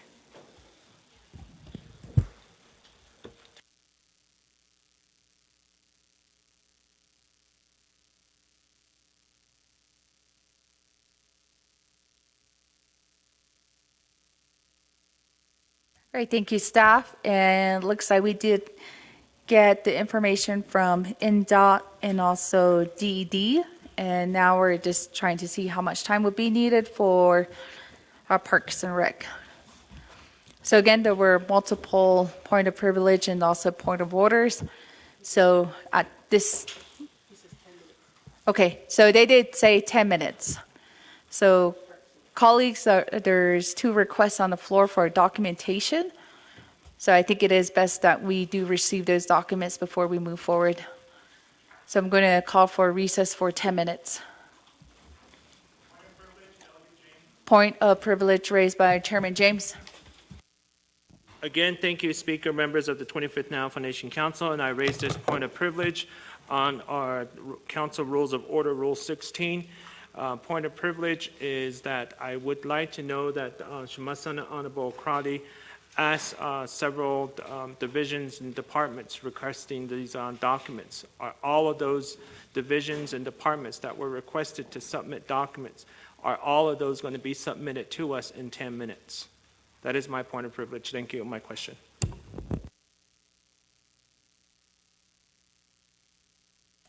Right, thank you, Chairman James, for that point of privilege. And along with the requests regarding the current fund balance of DED, OOC, Mr. Robert Woolley is the one that sent that information. And then the one from NDOT for the prioritization of road projects that was sent also from, I believe it's the Deputy Director? Oh, Rob Woolley as well. So Mr. Rob Woolley said he can get us the current fund balance for Parks and Rec within 10 minutes. And those are the documents, if I'm correct, that was requested from Chair Crotty.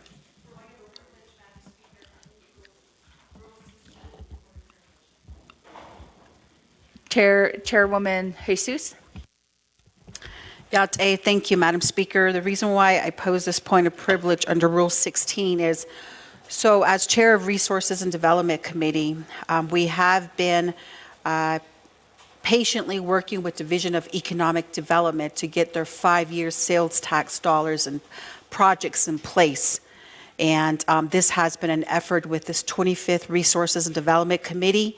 We haven't received a quantifiable 5-year plan from Division of Economic Development. This would be one area that this particular business can hopefully secure with Division of Economic Development.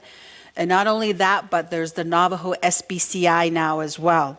So there are other options. And I think that when we talk about road priorities, it's very unfortunate that we have to neglect the roads that are being utilized a high volume of the time.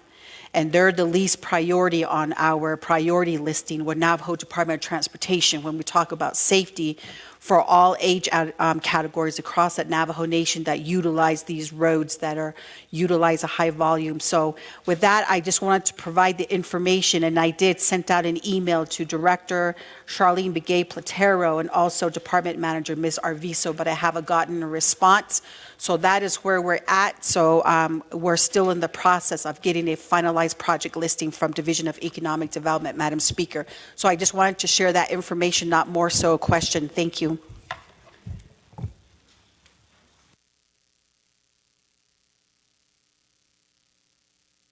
Thank you, Chair Jesus, for reiterating that need for the information. Again, colleagues, there's numerous requests for documentation from these 3 entities.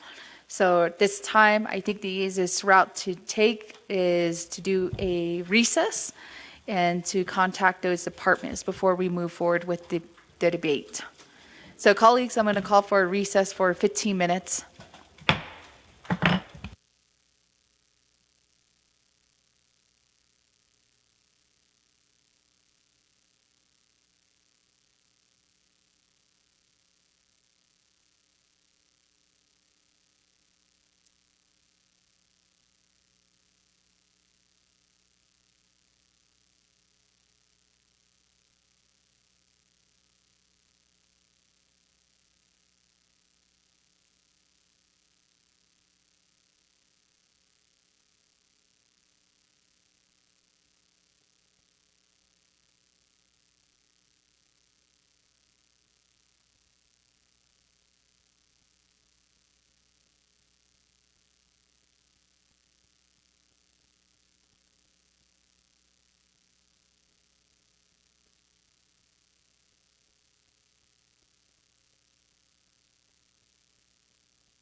Colleagues, recess time has expired on the clock.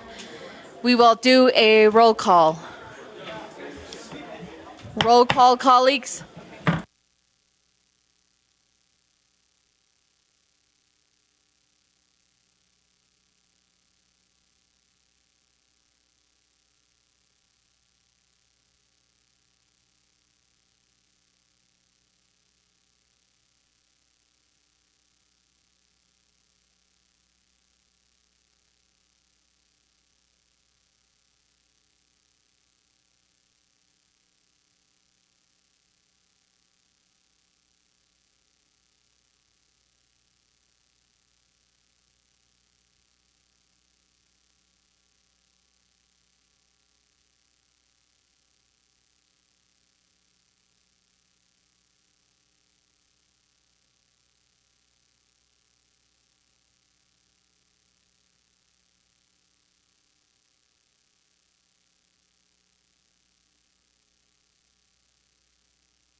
And we have 17 members on the floor. We will reconvene here at 11:33 a.m. So there was the original point of privilege, requested documentation from Parks and Recreation and Department of Economic Development, and also from NDOT. The only communication that we have received so far is from Assistant Controller, Mr. Robert Woolley, who has sent several information regarding the current fund balance. And at this time, Parks and Recreation and DED has not provided any documentation, or I don't know if they are present here.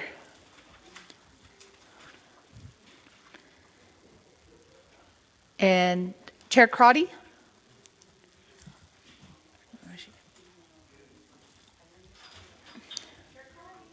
Okay, so we were just addressing the point of privilege for the 3 documentation.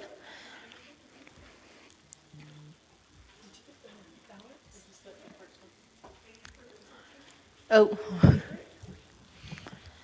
the only correspondent that we got was from Assistant Controller, Mr. Robert Woolley, on the account balances. If I'm in order, I'd like to motion to table. We were still on the point of privilege. Oh, so I we were can't do saying any if that was action. okay for the 3 documents from Assistant Controller, if that was okay for now, because we have not received any response or feedback from Parks and Rec and also DED. Is that okay? I think it's disappointing because that was asked at Budget and Finance Committee on October 8th. So what I'll ask on this point of order, colleagues, I did ask for the documentation, but if we could move forward since this legislation is not ready, and just waive the presentation and go directly to action. Thank you, Speaker. Thank you, Chair Crotty. And again, we'll keep continuing to press forward for justification, also documentation from Parks and Rec, and also Division of Economic Development. At this time, we'll put you back in queue. I know she was first in queue. Chair Crotty was first in queue, and then followed by Delegate Helena Nesbigay for queue. So with that, we do have an active question lineup, so we'll go to the sponsor. Delegate Daniels, 20-minute presentation.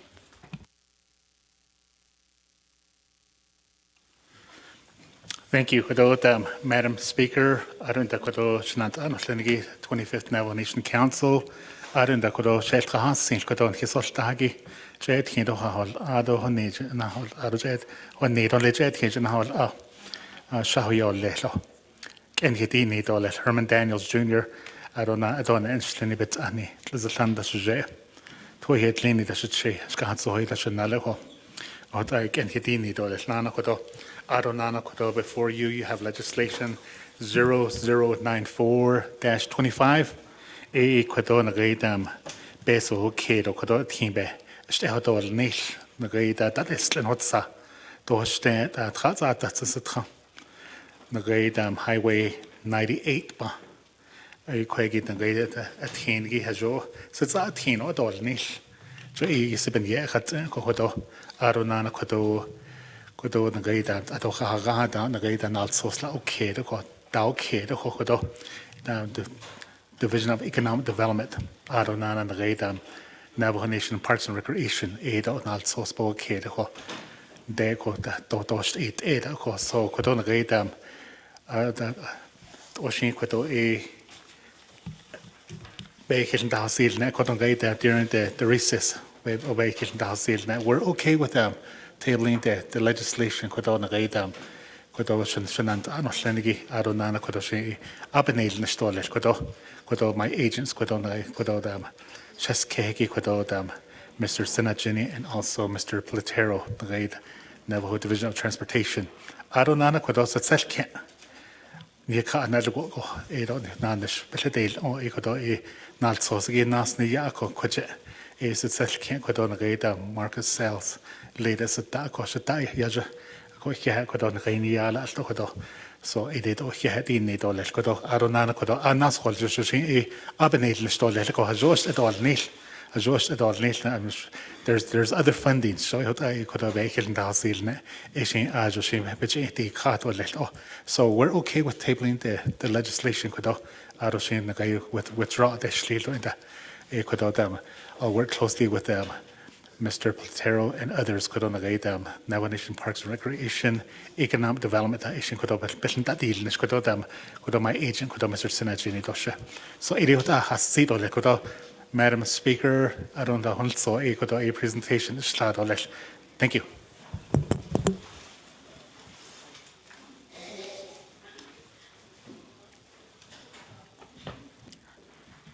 And thank you, Delegate Daniels, and also introducing your agents. And colleagues, going to go for first in queue, Chairwoman Crotty. Appreciate it. Thank you, Shiaj. I'm not sure why the programs didn't provide that information to you. So with that in mind, colleagues, I'd like to motion to table this legislation. And in terms of a time frame to come back, I'll say, I don't know how long it'll take. So come back within the next year on a comprehensive funding plan. Speaker.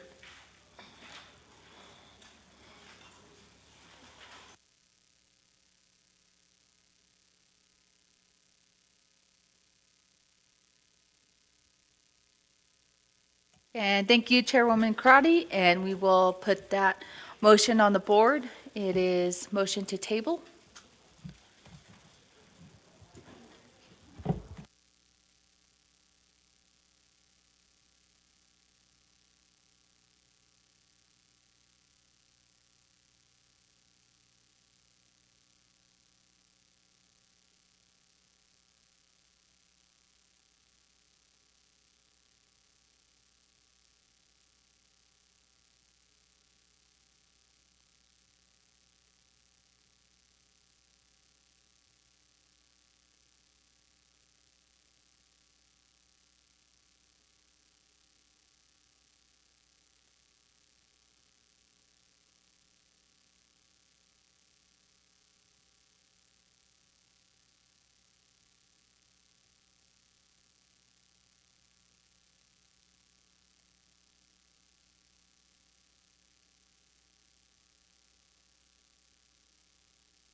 And staff, if you could help read that motion, then we'll get a concurrence from Chair Crotty.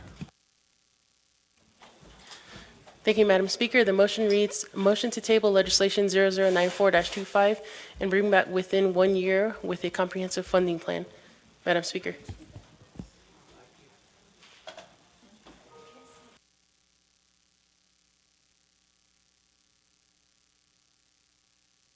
Chair Crotty?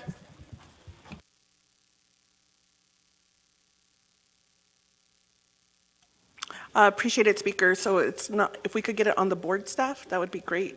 Still, the PowerPoint is, but I just want to modify, I wanted to clean up the language. So it would be until the 5 years, until economic development. Just trying to say RDC needs to approve a 5-year sales tax plan. So that's, I want to modify it and just be direct.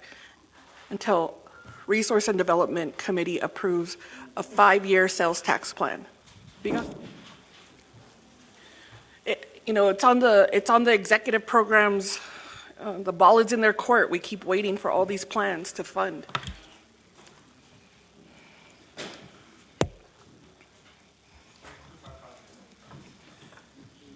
Yeah.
And Chairwoman Crotty, that motion is updated and modified on the board.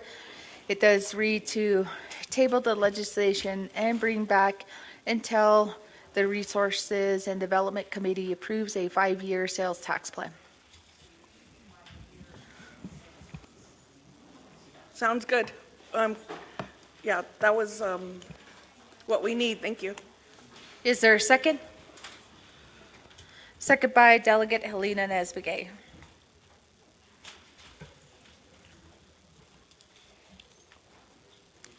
And to the tabling motion, we will allow 3 minutes to Honorable Daniels, the sponsor, to express his reason not to or to table the legislation. Honorable Daniels.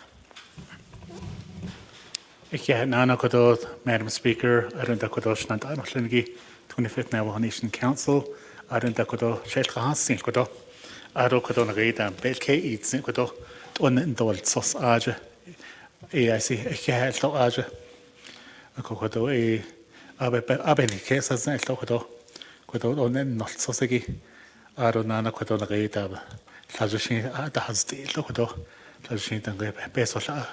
Ajo da shi ko to e ngai da RDC Resources and Development Committee ishi leis an dadíil na siltó chudo é na gaida sema Chairwoman Jesus chudo sema and that other RDC members. So it is leis na gaida economic development as that inis around that Navajo Nation Parks and Recreation proprietary funds. Chela inshi, because it's so gets that word. But edi to as that best of the gently anaj jack on the great tribal parks now is go beso yan dahin degi. So that elder shin beso la andaj jack. So ishin ajo e. Oui, neto le ko but ko to sin a hitla an shiki sin a sin hitla in stole ko to so what aba hasit ole ko to Madam Speaker. Thank you.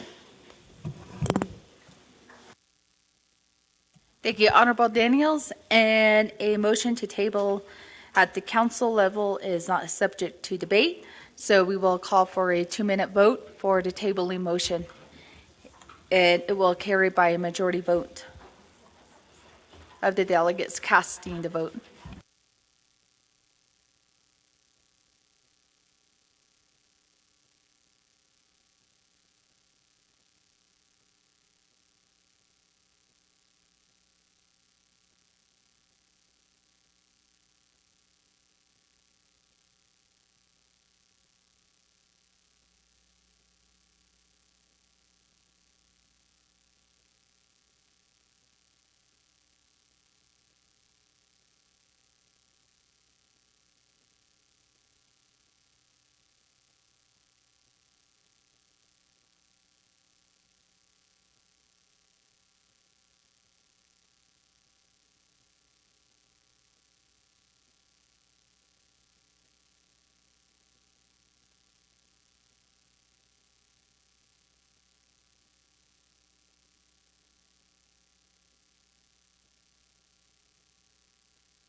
And colleagues, we do have a vote of 18 in favor, 5 opposed, with speaker not voting. Motion to table carries.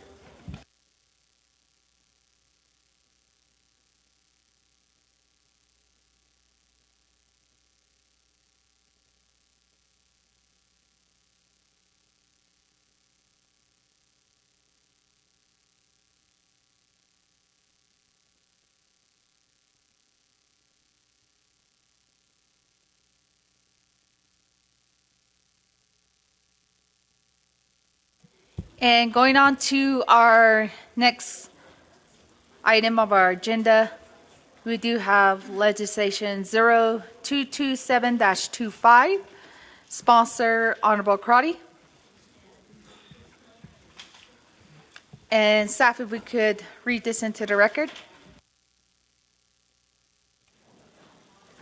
Thank you, Madam Speaker. Item C, legislation 0227-25, an act relating to the Law and Order and Nabakeetic Committees and the Navajo Nation Council, amending Title II of the Navajo Nation Code to codify virtual attendance by council delegates at standing committee meetings and Navajo Nation Council sessions, amending the Navajo Nation Council Rules of Order and Standing Committee Rules of Order to allow for virtual attendance by council delegates.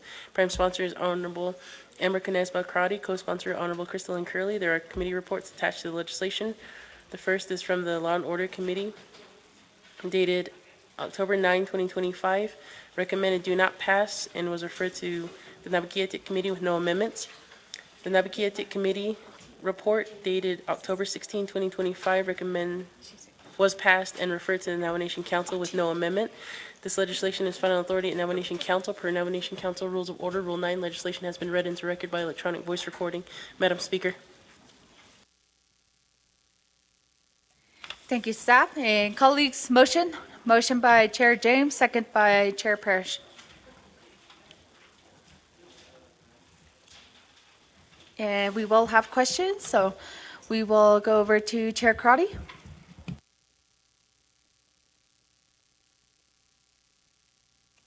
Thank you, colleagues, relatives. Appreciate this time and opportunity for our children, young adults, leaders of today and tomorrow. Thank you for being here. I know you're asking us questions on why we wanted to be council delegates and, have the honor to be on this seat. For me, it was always to restore hope, trust, transparency to our people. At a time, there's been different times of government history where it has destabilized, and there was councils in the past that made decisions that were harmful to the people. And so my goal initially to be on the council was to make sure all of our water projects were funded, and that no community has toxic water, or no community should not have access to clean, fresh water. I believe that's a human right. We could go all the way to the UN, the United Nations, and look at the Declaration of Indigenous Rights. And so I wanted to make sure that if you haven't been able to talk to a delegate, you could write that down on your piece of paper. So colleagues, for myself here, again, just trying to understand and comprehend this extraordinary time that we're in regarding the president line item vetoes, and how that has, for the legislative branch, has crippled our branch financially. But in the spirit of coming together in leadership, we are continuing to show up. We do have a 92% reduction in the legislative branch budget.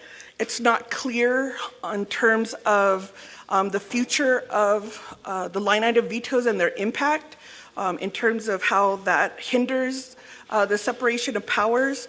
But I'm reintroducing this legislation really to look at helping colleagues get quorum at your committee level. So I've heard some feedbacks from committee members that they would still want to have in-person sessions at the council. I respect that, and Delegate Yazzie will be providing that amendment.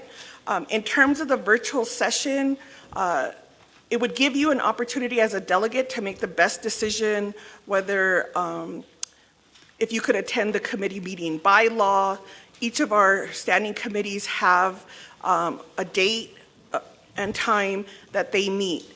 The last two Nabakeetic committee meetings, for whatever reason, we were just holding on to quorum enough to finish regular business, but we didn't have the majority of membership, the 2/3 membership we needed to move on certain legislations.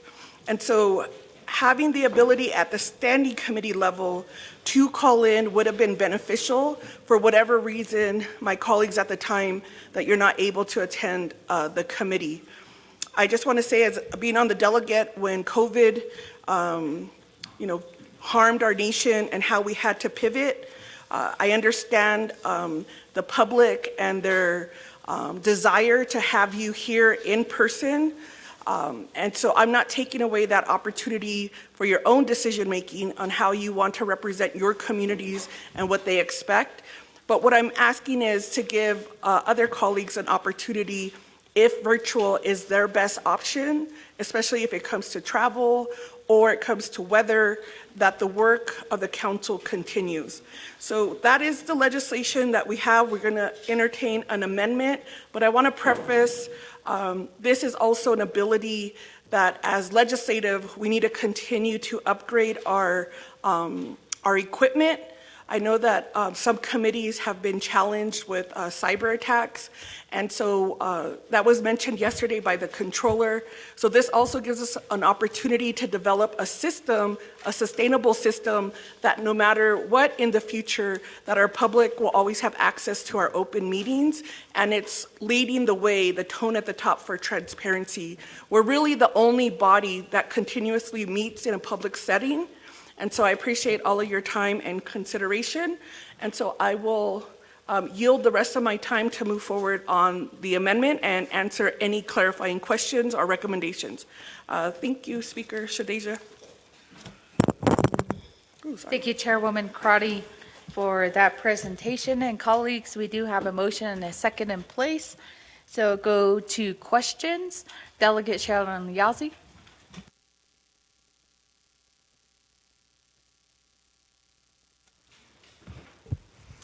Good afternoon, everybody. I hope you're safe and well. I do have an amendment to, as you look into your legislation, what we're going to do is just strike out any place that has council sessions. And so we want to make sure that we're still here in person for council sessions. I did submit my amendments yesterday. I understand that it's in its third review at this time. So could I ask legal counsel where we are at? And if it is ready, I'd like to make a motion for the amendment. Reserve my time. Reserve time for 17.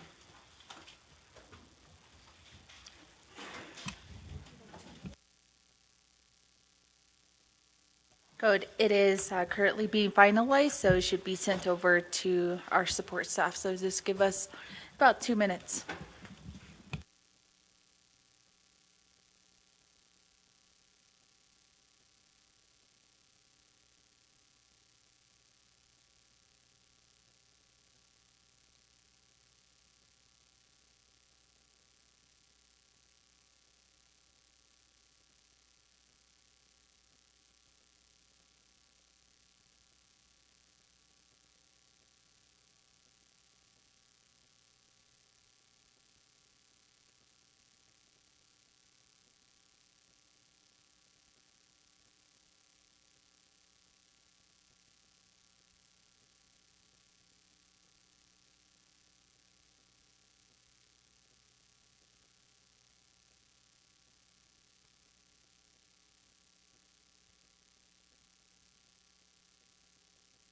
And Delegate Sherilyn Yazzie, that should be in your email for concurrence. And once you do concur, then it will be sent here to staff.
Okay. Thank you, Delegate Sherilyn Yazzie does concur, and then we will have staff read that into the record. And lunch will be served shortly to our guests and also my colleagues. So we will be doing a working lunch. And lunch is sponsored by Navajo Nation Oil and Gas.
Thank you, Madam Speaker. Amendment 1, page 1, lines 15 and 16. Strike the following language: overstrike and Navajo Nation Council sessions. 2, page 3, line 15. Strike the following language: in paragraph G, after council delegates at overstrike council sessions, comma, and after standing committee meetings, overstrike, comma. 3, page 4, line 6 through 10, amend as follows: after delegates attending overstrike a Navajo Nation Council meeting or an overstrike. After overstricken language, procedures handbook and amendments thereto, new language underline: delegates attending Navajo Nation Council meetings in person may receive $60 per diem for each day official business is conducted, and underline. 4, page 4, lines 14 through 19, amend as follows: at the beginning of the paragraph, insert new language, underline: delegates are required to attend Navajo Nation Council meetings in person, and underline. After delegates, overstrike attending in person, and overstrike. After new language, procedures handbook as amended, overstrike new language: mileage shall not be paid for virtual attendance, and overstrike. 5, page 5, lines 10 through 12, strike all of the following. Under section 167, failure to attend, overstrike all. Each sitting delegates 2 of the Navajo Nation Council shall attend either in person or virtually all regular and special meetings of the Navajo Nation Council or committees, and overstrike. 6, page 5, line 10, insert the following language: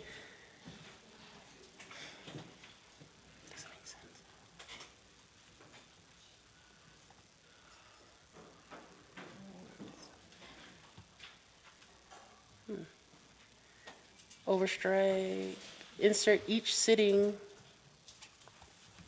What does this mean? Overstrike all, insert each sitting, and underline delegates. Overstrike S. Overstrike 2, insert of. The nomination council shall attend in, and underline in person, and underline. This doesn't make sense. After meetings of the Navajo Nation Council, insert and overstrike or.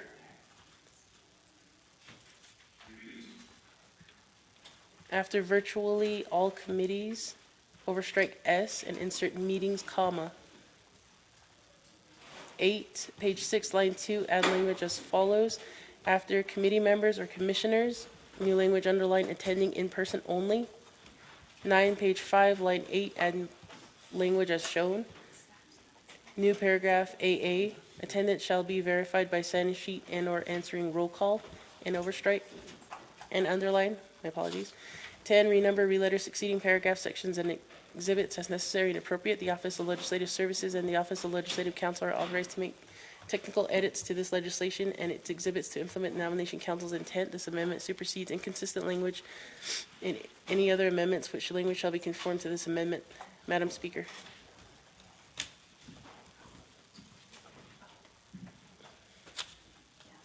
Turn it off.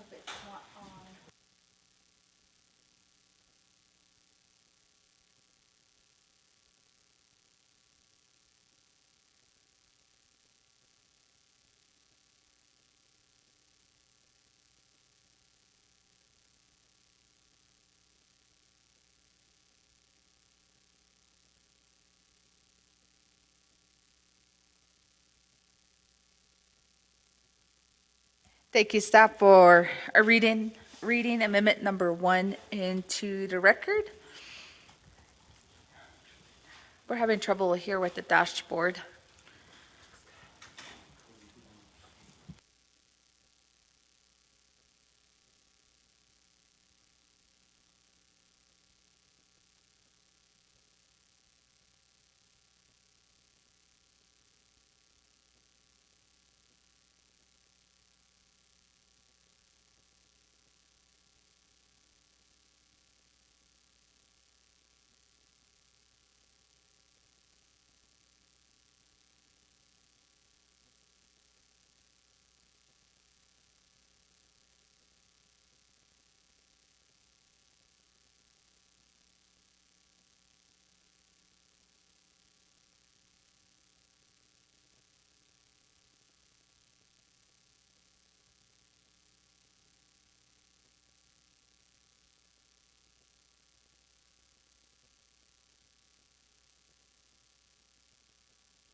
Okay, thank you, Delegate Yasi. Do you concur with all that language? Concurs, and is there a second? Second by Delegate Stephen Arvizo.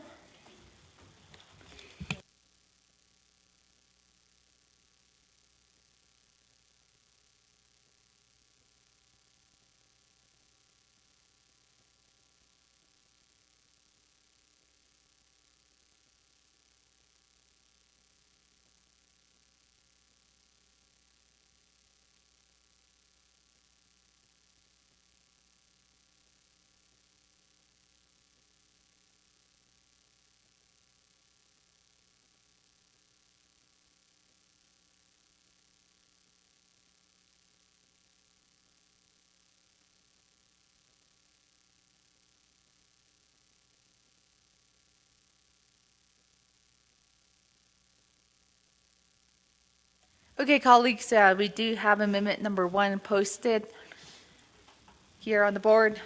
Are there any questions on amendment number 1?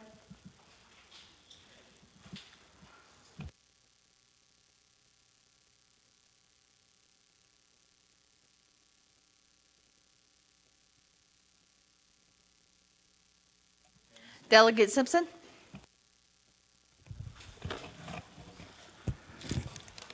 Thank you, Madam Speaker, members of the 25th Council. I do have a question to the sponsor to the amendment. And if you look at, I guess, page 4, and it says delegate attending, then a Navajo Nation Council meeting, or that's overstricken, and the respective committee meeting, either in person or virtually, may receive $60 per diem for each day official business is conducted. Now, overstricken is the mileage reimbursement for use of the private vehicle at the rate established in the Navajo Nation Travel Policy and Procedure Handbook and amendment thereto. So that's overstricken. So it goes back to if a delegate does attend in person, so if the budget does get approved later on, I believe that there will be reimbursement for the travel, but this does not allow that.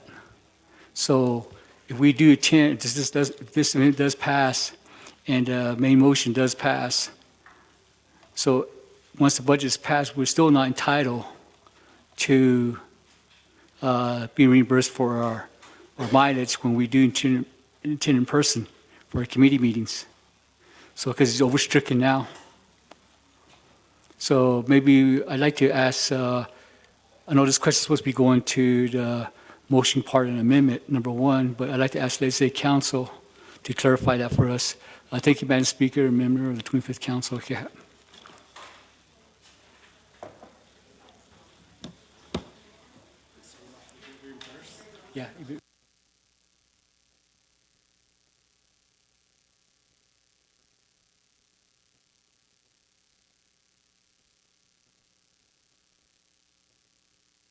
Thank you, Delegate Simpson.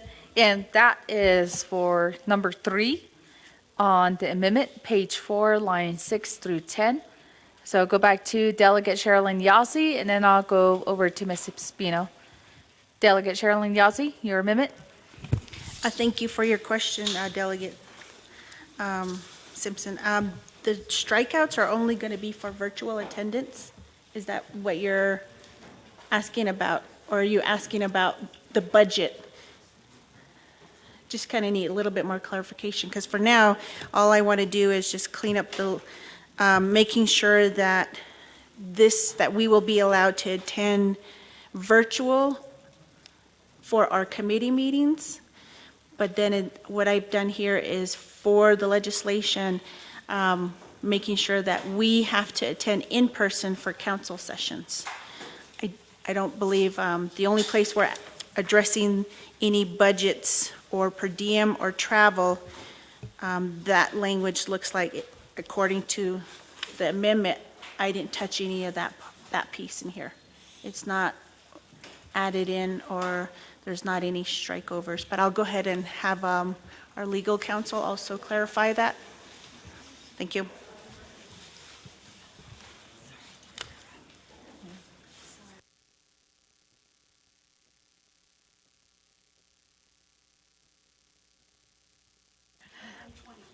Okay, thank you, Delegate Sherilyn Yazzie, and then we'll go over to Chief Legislative Counsel.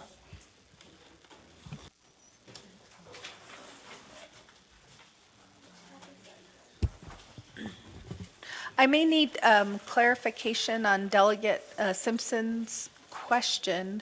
The way that I'm reading. Yeah. Is the amendment getting rid of the mileage too? And if we get rid of the mileage for in person, She can answer it. go ahead. I'm going to go over to Chair Crotty. Yeah, thank you, Shania, for the question. I also, when I saw the legislation, had a similar concern.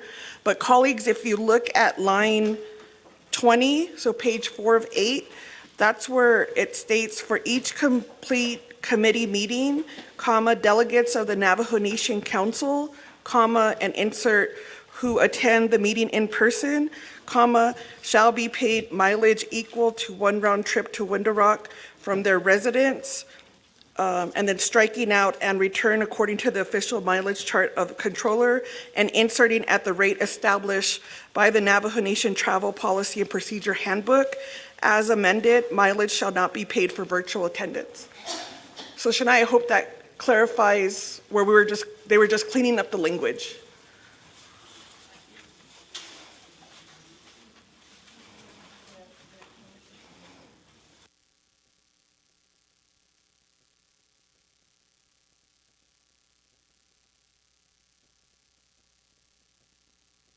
All right, thank you, Chair Karate. And I believe that Chief Legislative Council, along with the attorneys, need to either clarify number 3, and I also see the same with number 6.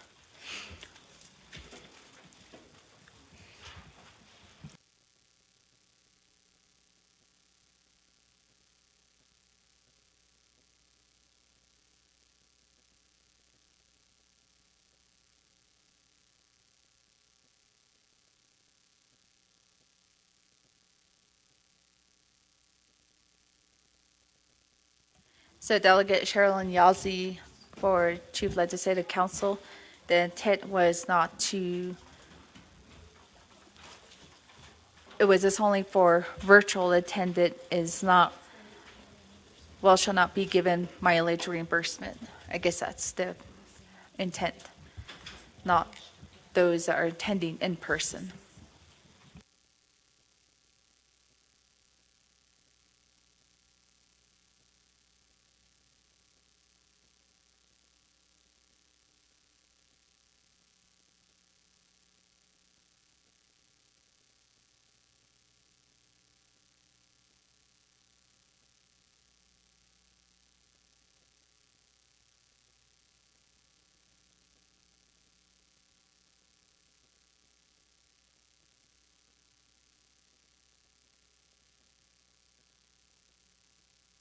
As our Chief Legislative Council is going through the edits that do need to happen, I'm going to go forward with questions for Delegate Mitchell.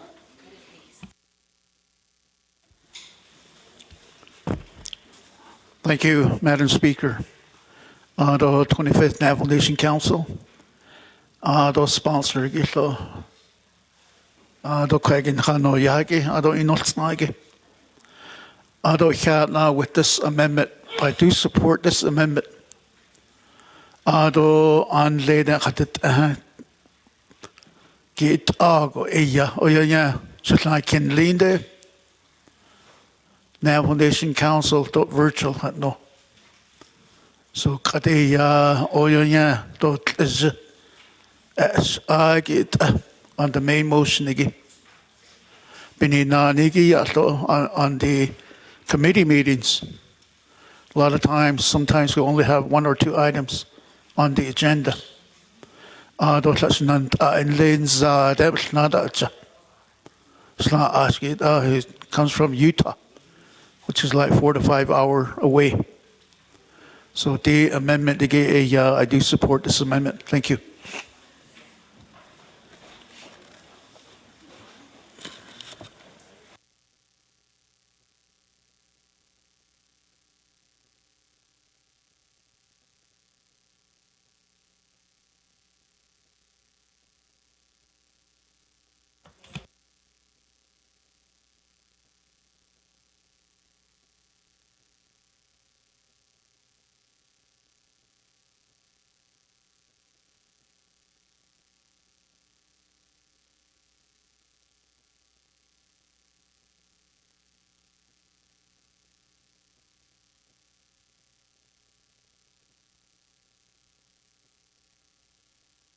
Okay, Chief Legislative Council has made some technical edits. So I'm going to go over to Ms. Espino to go through where the confusions are.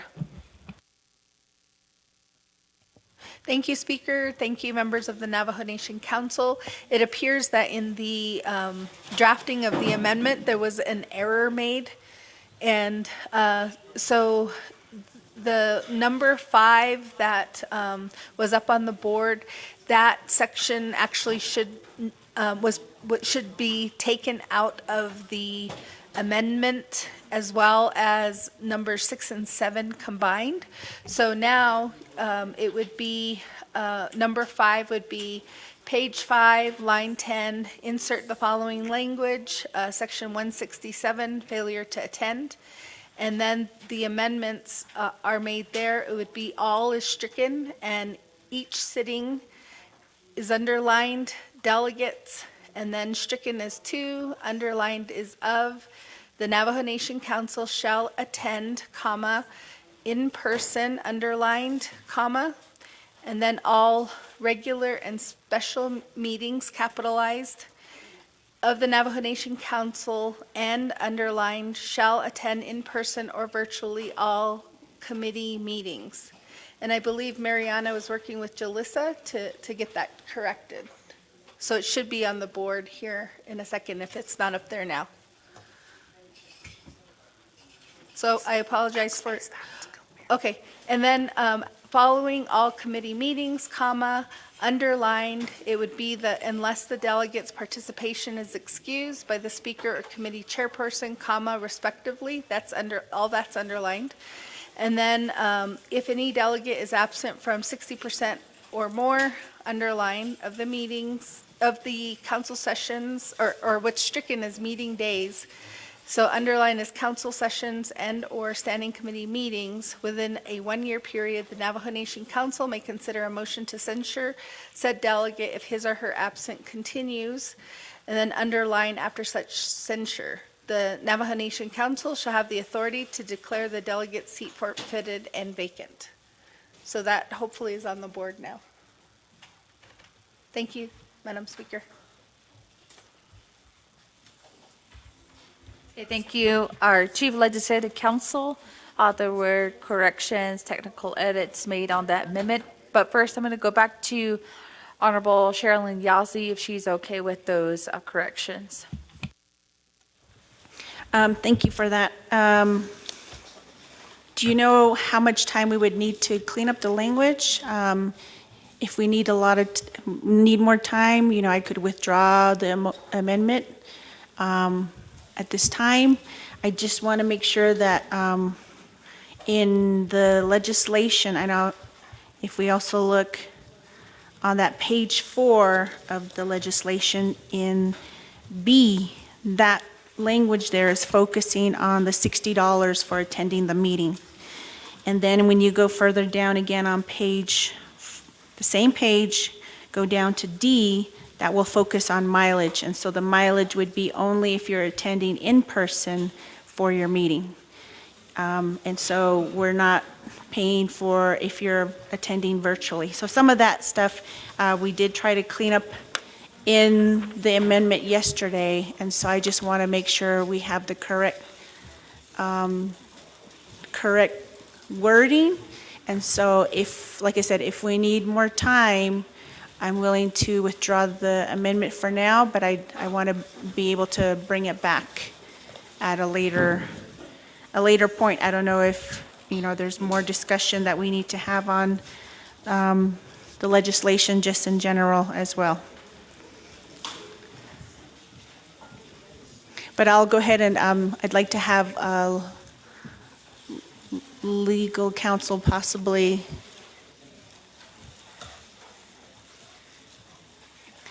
answer that. And maybe there was just too many emails. Like I said, this was what usually happens is we do get for amendments, we do get consultation from our attorneys, and before it comes to council, it does go through a third review. So it looks like, several attorneys did take a look at the language, and, we went back and forth. And so maybe somewhere in those emails, we got mixed up. It's looking like that. But let me know for legal counsel if you need more time. Thank you.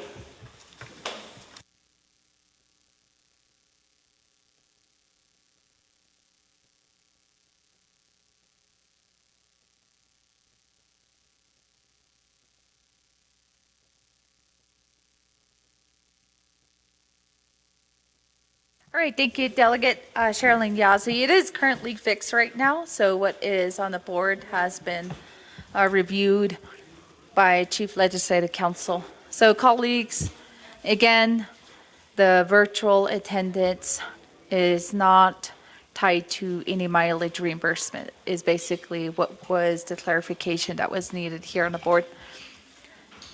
So going back to amendment number 1, questions and comments.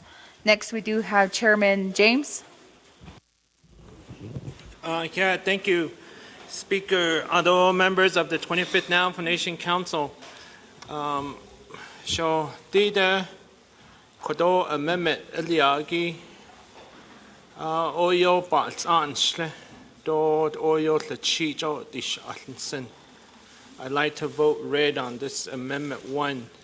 That's The reason why is if we take out council and if one of our colleagues from Western, from Eastern, from Northern decides to leave council, let's say 7, 8 p.m. in the evening, which was expressed to us yesterday by Honorable Daniels, that we can still be in session here at council, but then our colleague that has to travel that hour or 2 hours can't get on the call on council to vote for legislation that or a report that they have partaken, because maybe the report or the legislation was going on 2-3 hours of debate. So we're pushing them out as our colleagues. And I know my chair, Honorable Carl Slater, has brought up this before as well, safety concerns for our delegates that travel long distance, and when we adjourn a council session late at night, late in the evening. So, don't be nuts.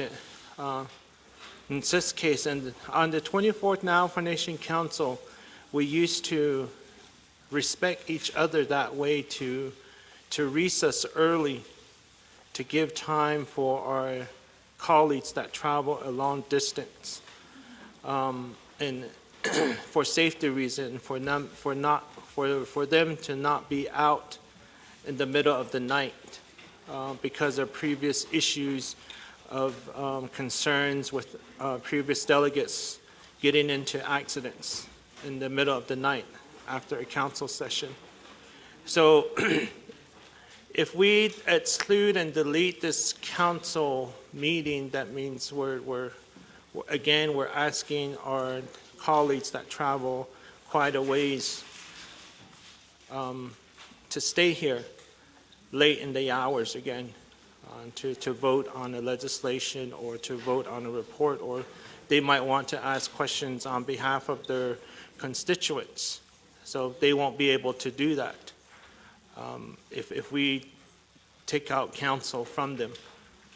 So I don't Bansanana's case, but I understand the intent of this amendment. But again, I'm just saying that we should be respecting each other for our delegates that travel quite a ways to still partake in the council session, even if they were to leave from here at 6 or 7 p.m. in the evening.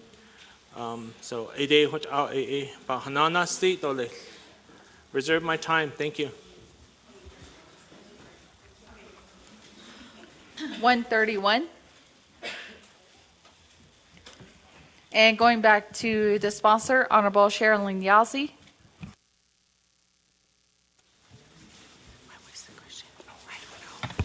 Thank you. So it seems like in my emails, I have 2 separate emails, and there's another one that just came. I'm sorry, I was trying to focus on which is the corrected version. The last email that we got from Jalissa, that's the corrected one that we're all focusing on at this point. There was another one sent afterwards from our chief legal counsel, and that only went to me. That one you're telling me to disregard it. Okay, got it. Got it. I was looking at several different things then.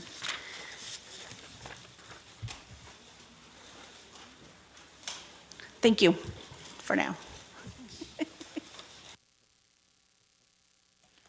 Thank you, Delegate Yazzie. Then going next to Chairman So. Yeah, Kudod Chimasan Benz Ani, yeah. Niagi Banza Keso. I think that a lot of a lot of the issues, this will help at the committee level. And also here at council. And at council by law, we come in. In the law says that council has to be in that meeting for 3 hours to receive full stipend. And I think that it is feasible.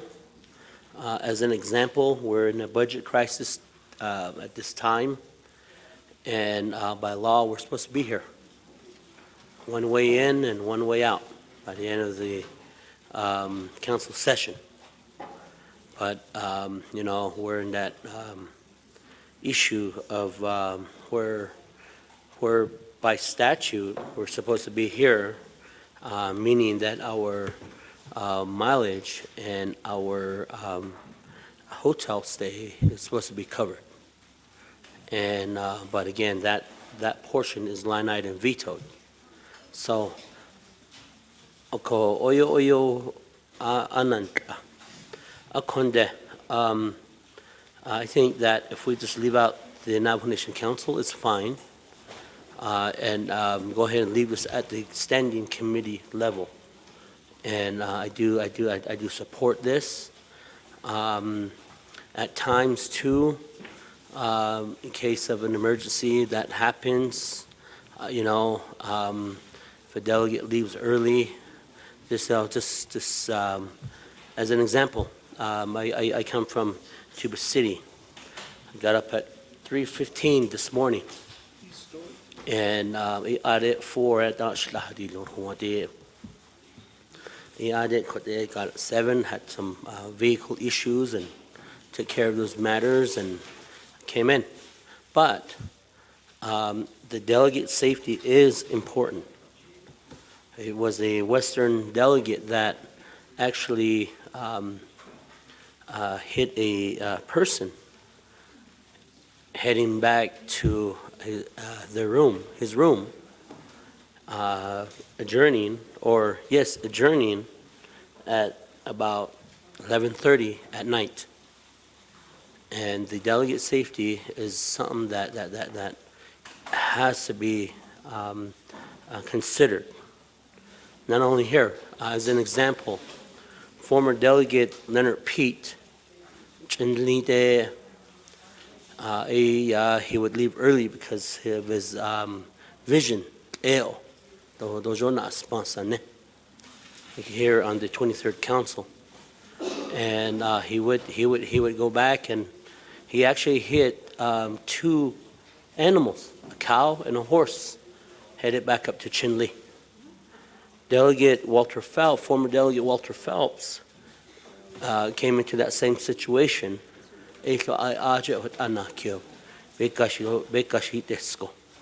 So that is something that is we have to consider for every delegate.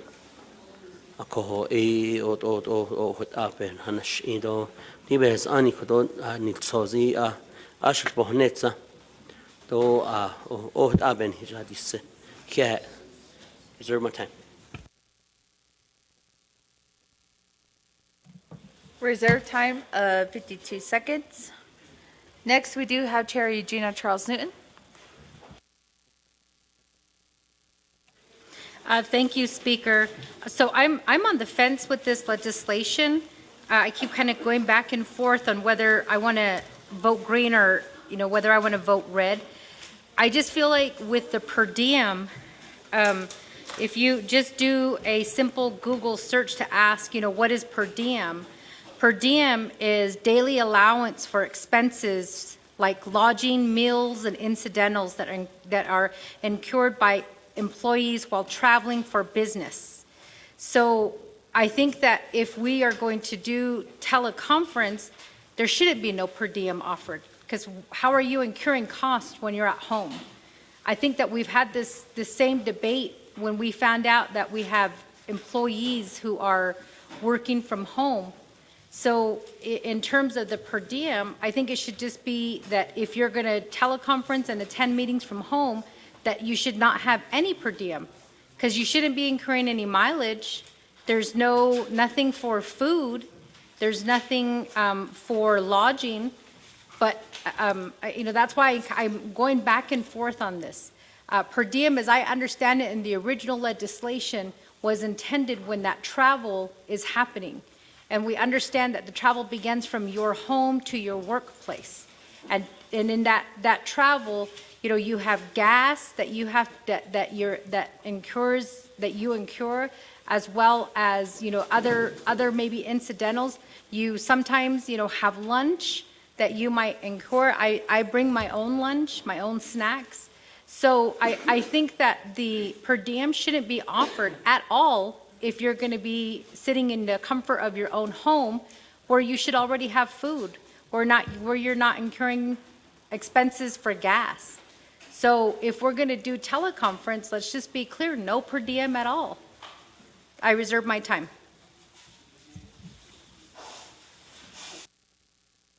Reserved time of 2:58. Then going back to Delegate Yazzie. Thank you, everybody, for having input on this amendment and this legislation. And it is, we are just at a moment where, there's a lot of places that we need to be, a lot of decisions that we need to make. And I know many of you have chapters and they want you to be at their chapters. And we're also, by law, we do have to be here as well. And so I think, we are also in a time where we can embrace technology and be able to, do some multitasking. And so I do want to circle back around to Delegate James's concerns with safety. And I do also think that, your safety and everybody's safety is important. You do make large decisions for the Navajo people. For this legislation, I think early on, we had considered to put this on the consent agenda, but there was other delegates who were still concerned that, they felt it was important to still be here. So that was my reason to offer this amendment to say that, okay, let's go ahead and strike out and make sure that we are here just for council sessions for the 4 times that we have to be here. We'll be in person and we can hear each other, meet face to face. And then the other times for your committee meetings, I know for Budget and Finance Committee, sometimes we're meeting every week, every other day. Something comes up and we do meet a lot of the times virtually. And so I'm very familiar with that. And so, yes, safety is important, and I think for it's good discussion to have, and that was my reason, like I said, to put this as an amendment. And so I'm glad we're able to do that at this point. The other one for the telecommunication or the per diem, on the amendment, if we look at the first one, page 3, the original legislation, page 4, does not have this line in here, and I'll read it. Delegates attending the Navajo Nation Council meetings in person may receive the $60 per diem for each day official business is conducted. In here, it also, I agree, there's mileage.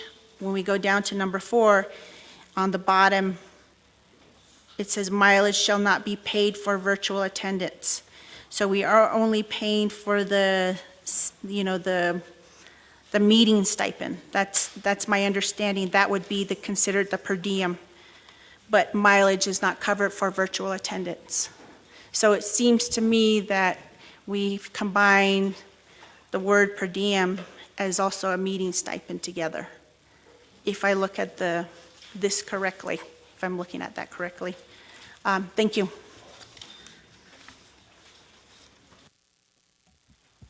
Thank you, Delegate Yasi. Then going next to Delegate Norman Begay.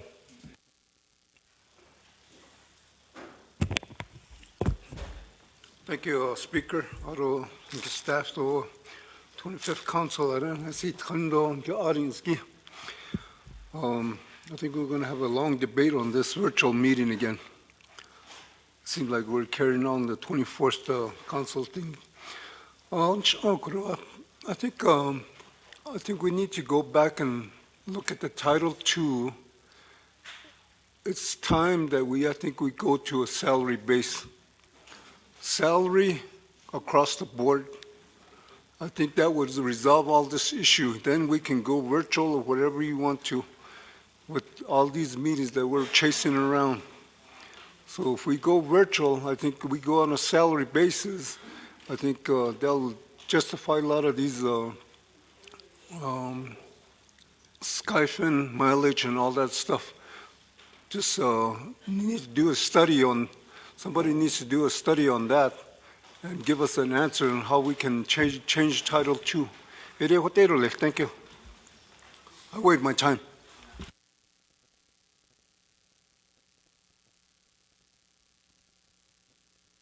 Thank you, Delegate Norman Begay. And then going next to Honorable Daniels to Amendment number 1. Yeah, Quadot, Madam Speaker, I don't think Quadot's not Senegi. I don't Quadot Shamat legislation, Quadot Yetasan Sozigi. I don't think Quadot Share Way, so Quadot legislation, Quadot amendment, Quadot Benin, Yagi, Quadot, HKS or Zenigi. Yeah, Quadot. Ben Nation Quadot by Yale Tit or Ban Yale Tit. A cocoa Quadon a great Nabaki Tit and Dash at the Jolegi Zado. Then Nabaki Yale Tit a Quadot. Quadon a great she says Zendo a that Adoshat had a Quadon a great in person. In person. Adoshat head of a meeting.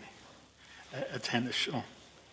I great and answer this case. Leda went out there on that season later. He not on it and lean there. On a great old jet, who is I think, but it's an old plush. Now, she is on a great lot of nothing at that event. I'll tell that which was on it. He is not a cut of that's not pasta. It's not all down that she is. A cook at what end the Kadisha Daniel who got what did. So Kodona Gaita, she I don't let head a Kodona Gaiti Kati Kododam in person meeting and then Giovanni Kagi, I don't let head a Kodo. But Kodona Gaita, the chocolate ego, the she be now is stunned so you could also say as it President Nigran. She be now is stuck. She had Nakatsan dog, Kosovo. A co the data hate ada Kodo. But not unnecessary. Kodona gay peso, gi Kodo Kodo be land that what less Lona could be nada in this or less. Idea Kodo, it's not unnecessary. Idea better less Kodo, I don't know, get that. Kodo Zog Ekiti, Nego, Kodona gay Kodo, legislative branch, or Nana judicial branch. It's needs Nesho, I don't hate it all less. But Kodona gay them. She be now at all. She be now is stock. And so on about this case, what fair that is talk affairs. So, Kodona gay moving forward, Kodona gay, oh, yeah, I don't let that Kodo Bani Kiko Koda Bez on it, that's how on days Nisho. I have been how in Ego and a at the chapter level. Bishmas on the day of Ayanaki. I don't let him know about Pepe and how in Ecuador. According to Hisha, the great chapter has added. So added a stipend, David just a layer, the great planning meetings, chapter meetings, those are chapter officials. Club C that stipends, David just a law.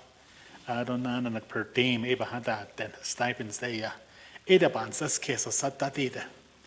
The Hisha, the Donny, that's and so Ebans, this case of what did a cocodo, idiot Eba has seat or let go. I don't issue about this since I be sent a whole but it would have a seat or without Madam President, Madam Speaker, Shema. Thank you. Reserve time.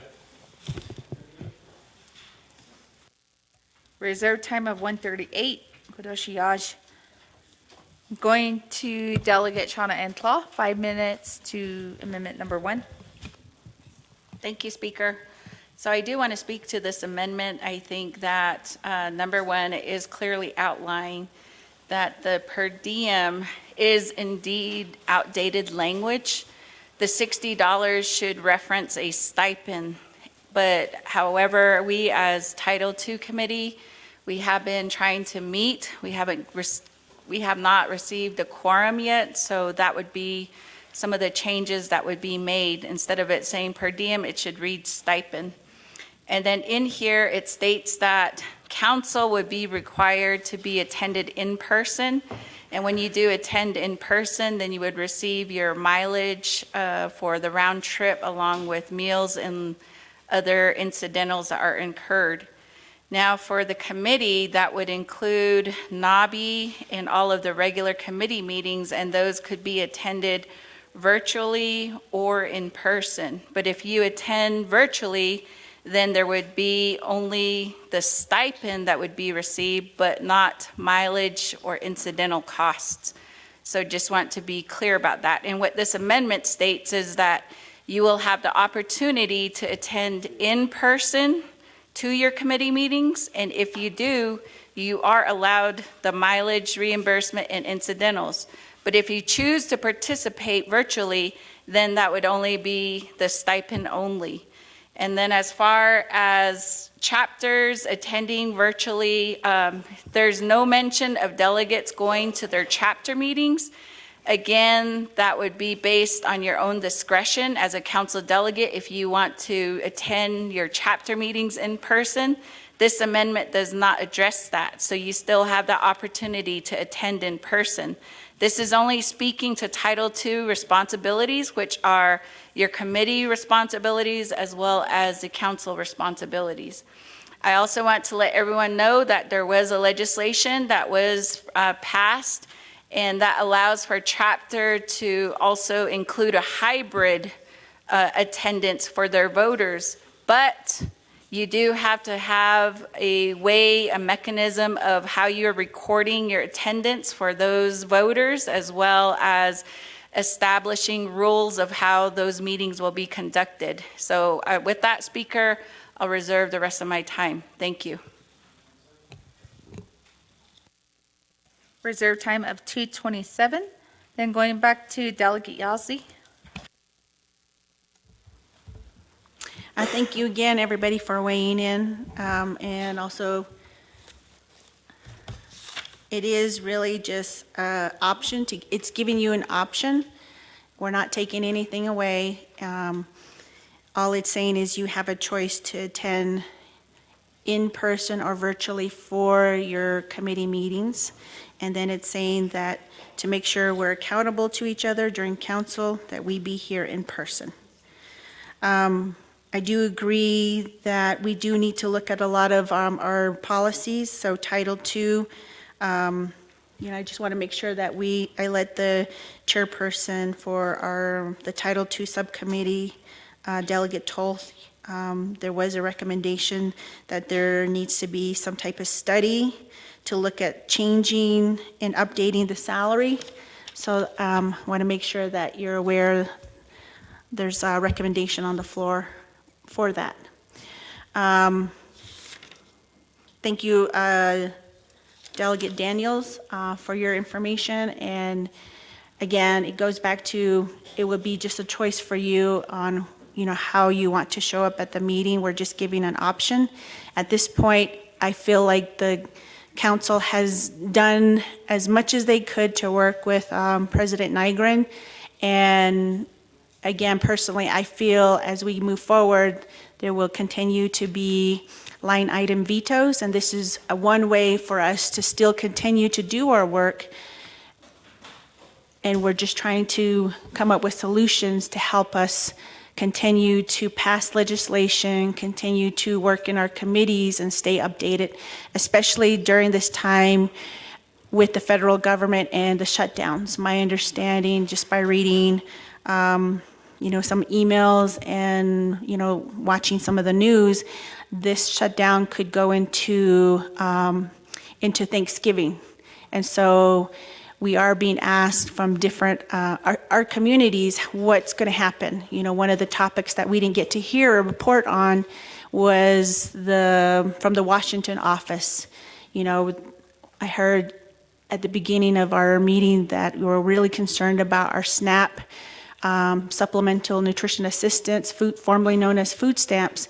That program is going to be losing funding at the end of the month. And so we need to still be engaged. We still need to have our meetings, and we're doing it with less funding. So again, this is just a workaround, a solution, and at any point we could come back and undo the whole thing. But for now, I feel like this is one possible way for us to keep working and staying accountable to each other and to our communities. And thank you, Delegate Claw, for clarifying in another way for me what the amendment and the legislation is about. Thank you.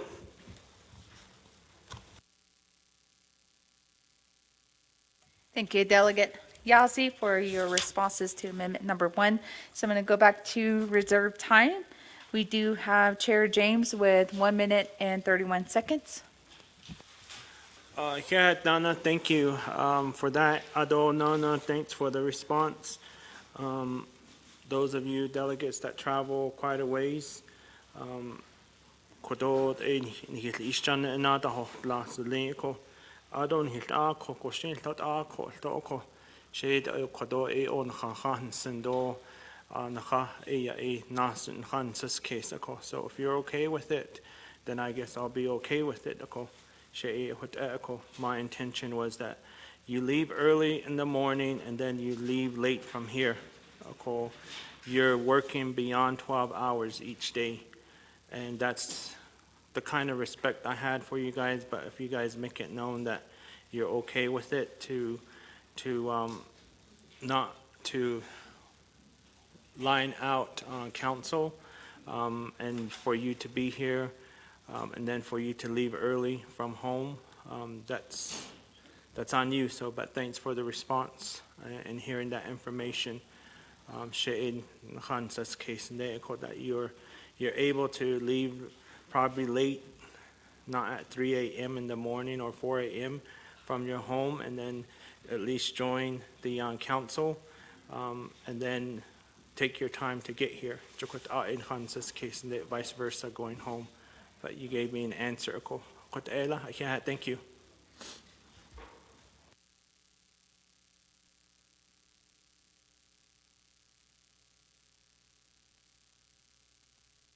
Thank you, Chair James. And then new in queue, we have Delegate Holt to Amendment Number 1. Thank you, Madam Speaker. Thank you. Doing the quiet, Shema, trying your best to change some rules in here. One thing we forgot,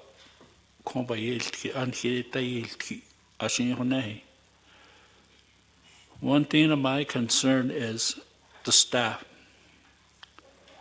I use staff kon in the house time midnight and nightly 8 or by yield kita aging. But I joke pasto, ashin below the house transto. He ya quite itle. Kita and has three down sa. Ishin down her neighbors at the zendo, but not kindo. I got ye kakode. Over the gun out now it land linko. Ale el ko obati hi kato wasn't I kizwandika.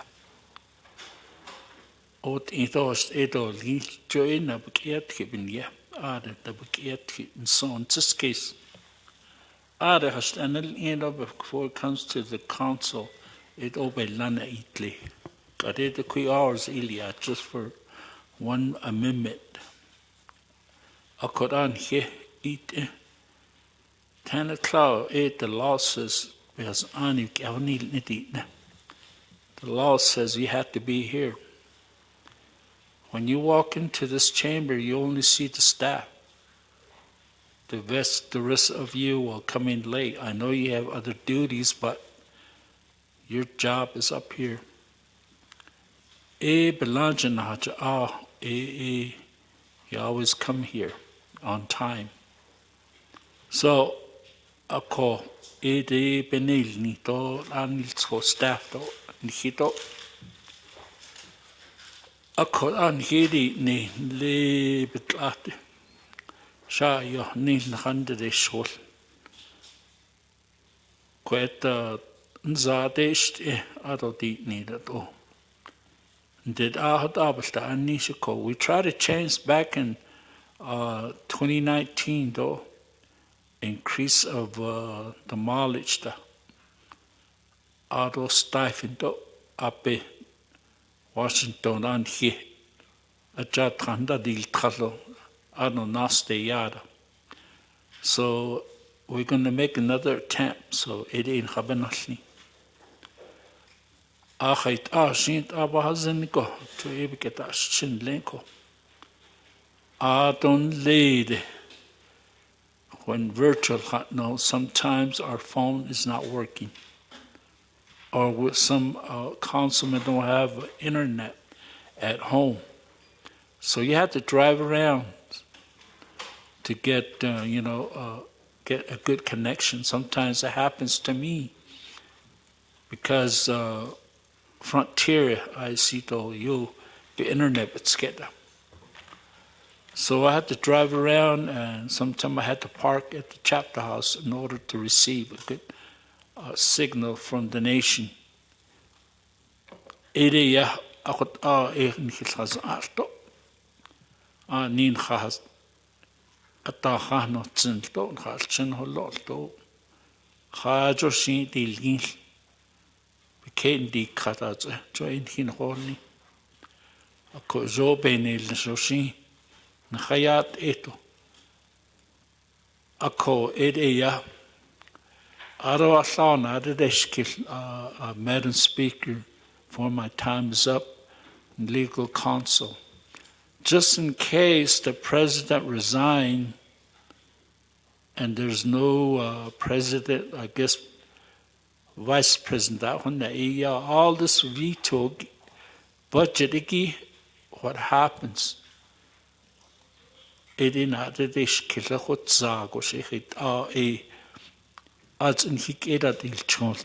line item veto because the president resigned or he was put on leave or aid on other dish kill Khalid as Francis case in Lincoln. Thank you, Madam Speaker.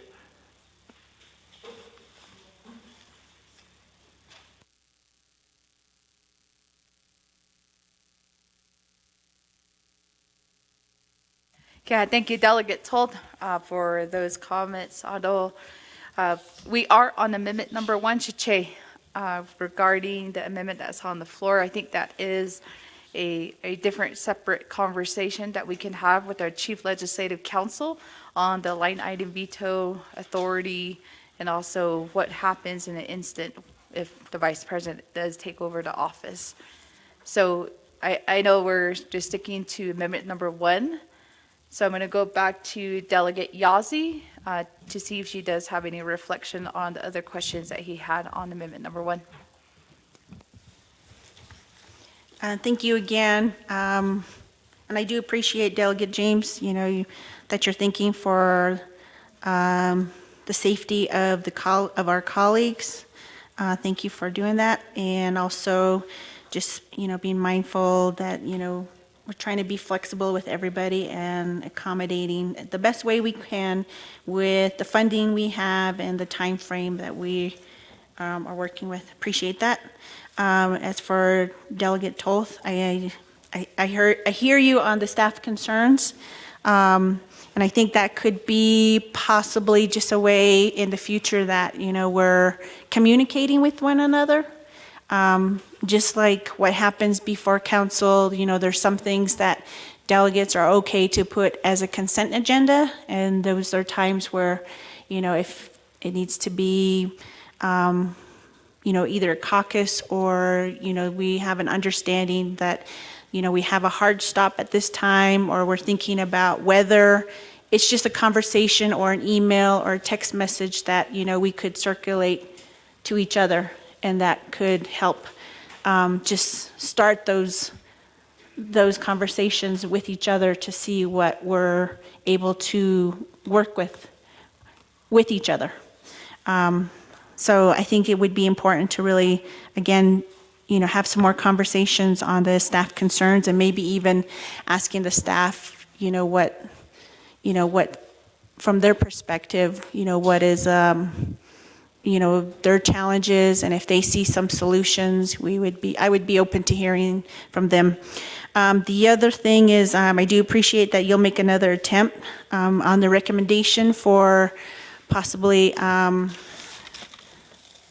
salary, to look at salaries with your Title II committee. I am on your Title II committee, and so I've been waiting to have a meeting. I do have lots of ideas, and I think just through a lot of the conversations in NABI, in the budget committee, at council, I do have, some I have a list of things that I've heard delegates talk about where we need to have changes in Title II, and so I'm ready to tackle that. And so I think even having our meetings virtually, we could move that discussion further along again. Thank you. Thank you, Delegate Yazzie. Then going back to Chairman So with 52 seconds.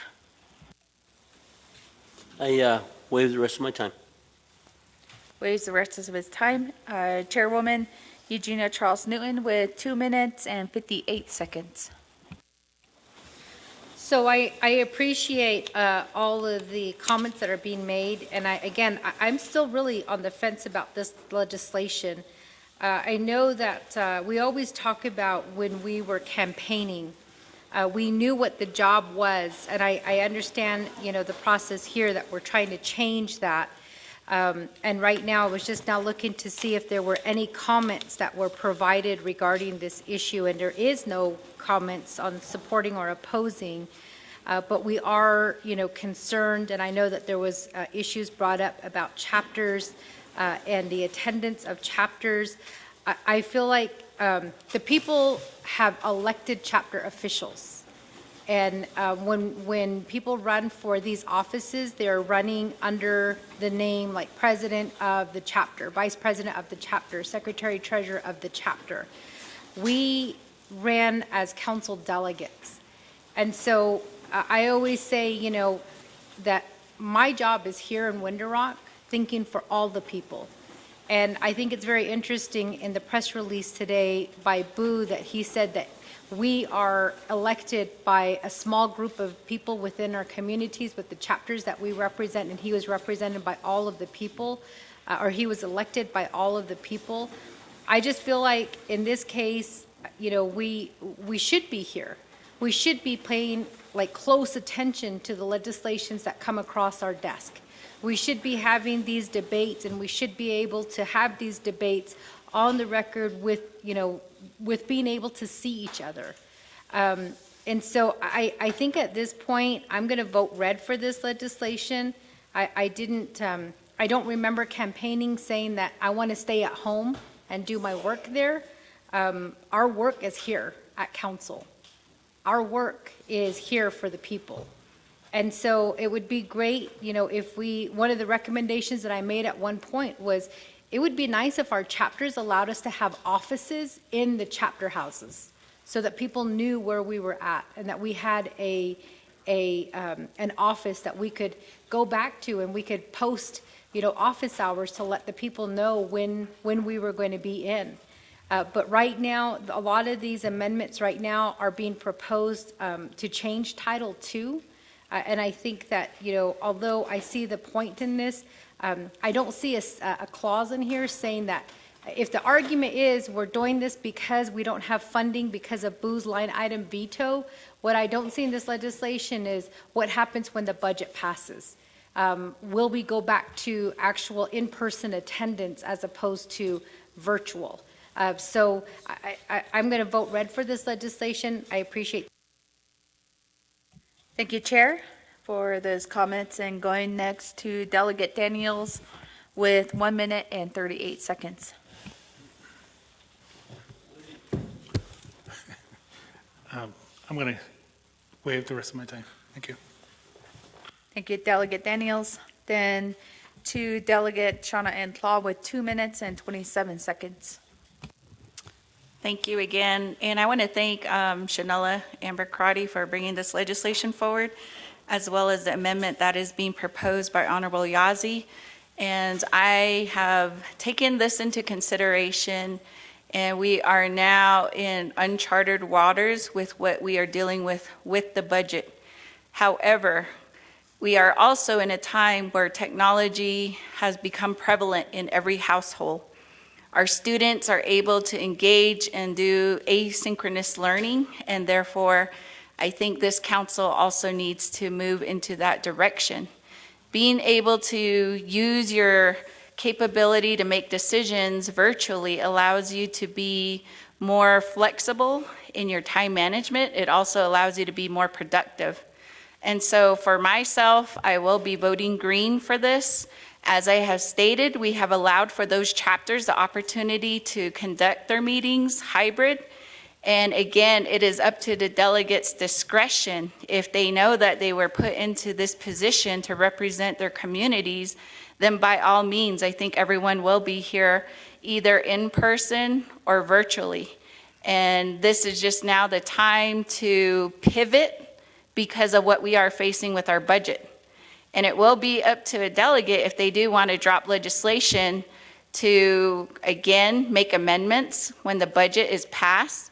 But we cannot foresee the future. And for our legislative process to just hinder and be unstable based on the budget, I think this is the council's way of making sound decisions, but also being innovative in the way they're making those decisions. So again, I just want to thank my colleagues, and I know that you all are committed to your communities, and I know your chapters appreciate you all for being here, as I appreciate all of you for being here, and I just wanted to make that known as to the reasons why I will be voting green.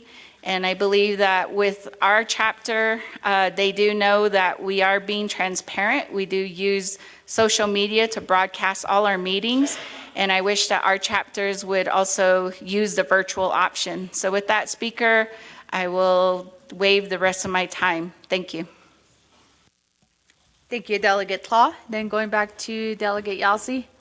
Any final comments before we go to a vote?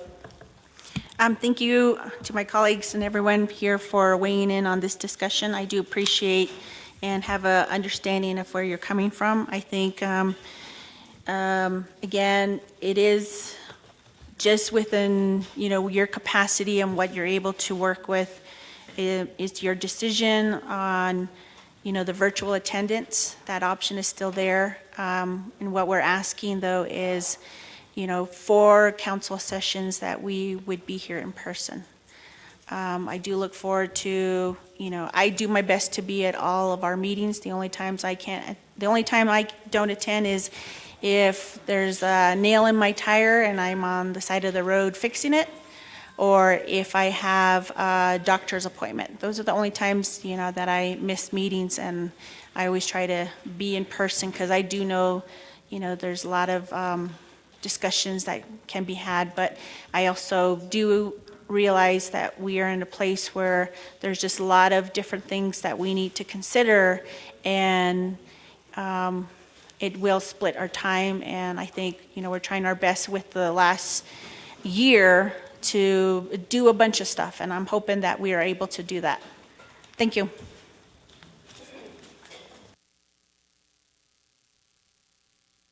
Thank you, colleagues, and we will go to a 2-minute vote for amendment number 1.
And we have about 15 seconds to vote.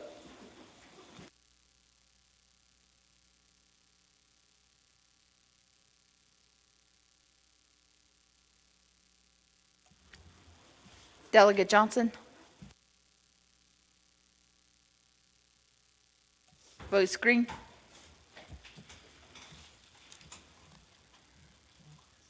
We have a vote of 20 in favor, 19 in favor, 4 opposed with speaker not voting. So that's 19-4-1. Amendment number 1 carries, and we'll go back to our main motion.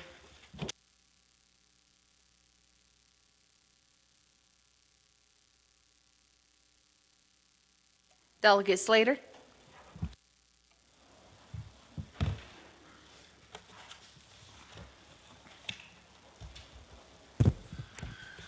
Thank you. I just want to take a couple seconds to explain my vote. I am in support of this legislation as amended for the purposes of dealing with the budget issues that we have and the impacts from the president's line item vetoes.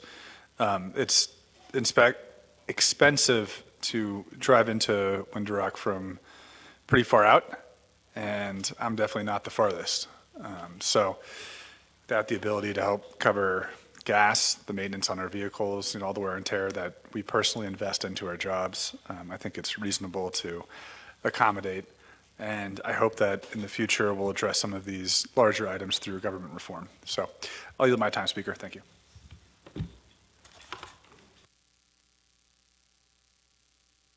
Thank you. Waives the rest of his time. Follow-up questions. Delegate Sherilyn Yasi with reserve time for 17. I waived my time. Thank you.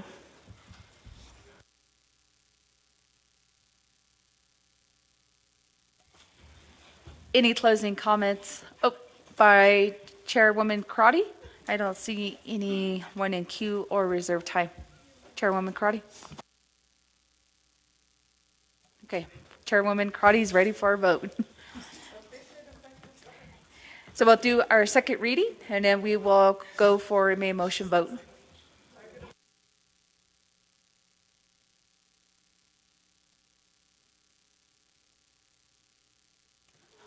Thank you, Madam Speaker. Amendment 1, page 1, lines 15 through 16, strike the following language. After standing committee meetings, overstrike and nomination council sessions. 2, page 3, line 15, strike the following language. After allow virtual attendance by council delegates at overstrike council sessions and overstrike standing committee meetings, overstrike the comma. 3, page 4, line 6 through 10, amend as follows. After delegates attending, overstrike a nomination council meeting or an overstrike.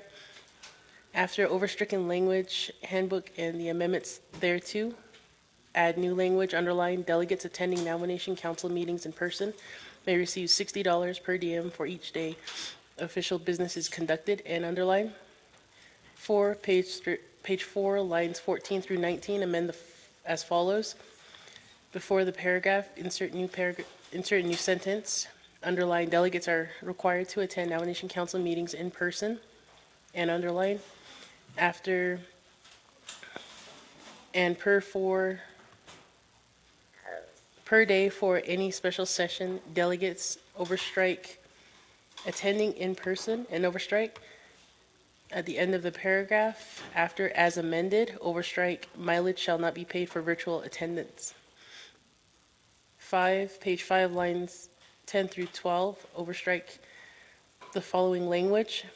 All each sitting delegates, 2 of the nomination council shall attend either in person or virtually all regular and special meetings of the nomination council or committees. 6, page 5, line 10, insert the following language. New language before unless.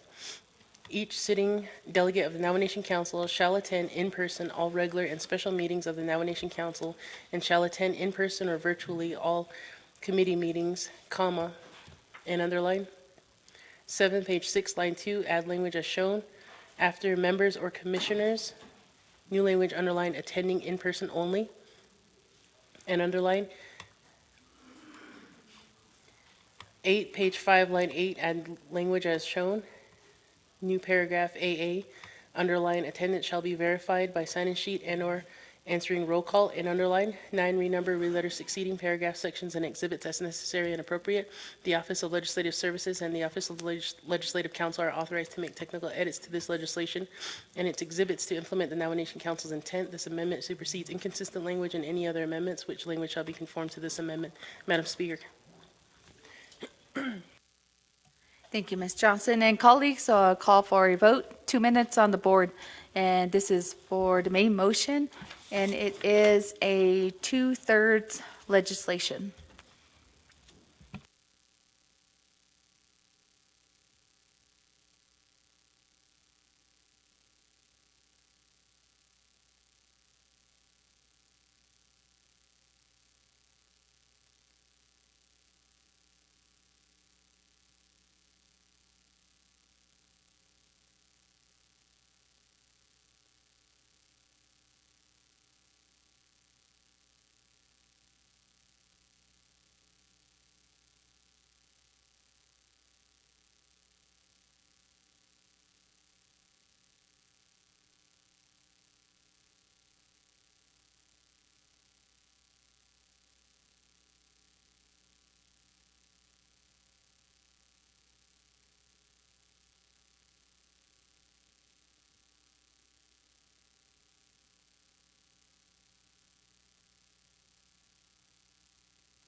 And colleagues, that is a vote of 19 in favor, 4 opposed, with speaker not voting.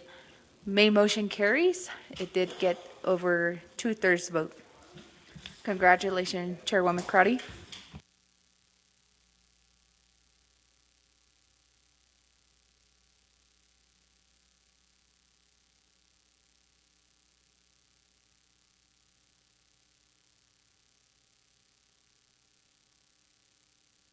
Next on the agenda, legislation 0168-25, sponsored by Honorable Andy Nez. Staff, if you could help read this legislation to the record. Thank you, Madam Speaker. Item D, legislation 0168-25, an action relating to the Law and Order Committee, Health, Education, and Human Services Committee, Nabakeatik Committee, and the Navajo Nation Council, amending the Navajo Nation Veterans Act at 2 NNC sections 1032 through 1036, relating to the Navajo Nation Veterans Administration and Veterans Advisory Council, and establishing agency veterans organizations and chapter veterans organizations. Prime sponsor is Honorable Andy Nez. There are committee reports attached to the legislation from the Law and Order Committee dated July 7, 2025. Recommended do pass with no amendment.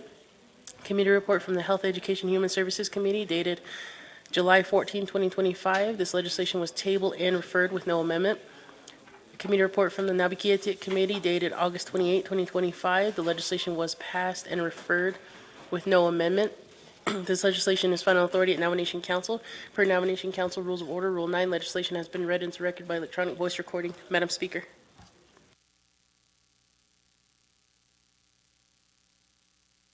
Thank you, staff. And colleagues, on call for a motion. Motion? Chair Vince James. Second? Second by Delegate Curtis Unito.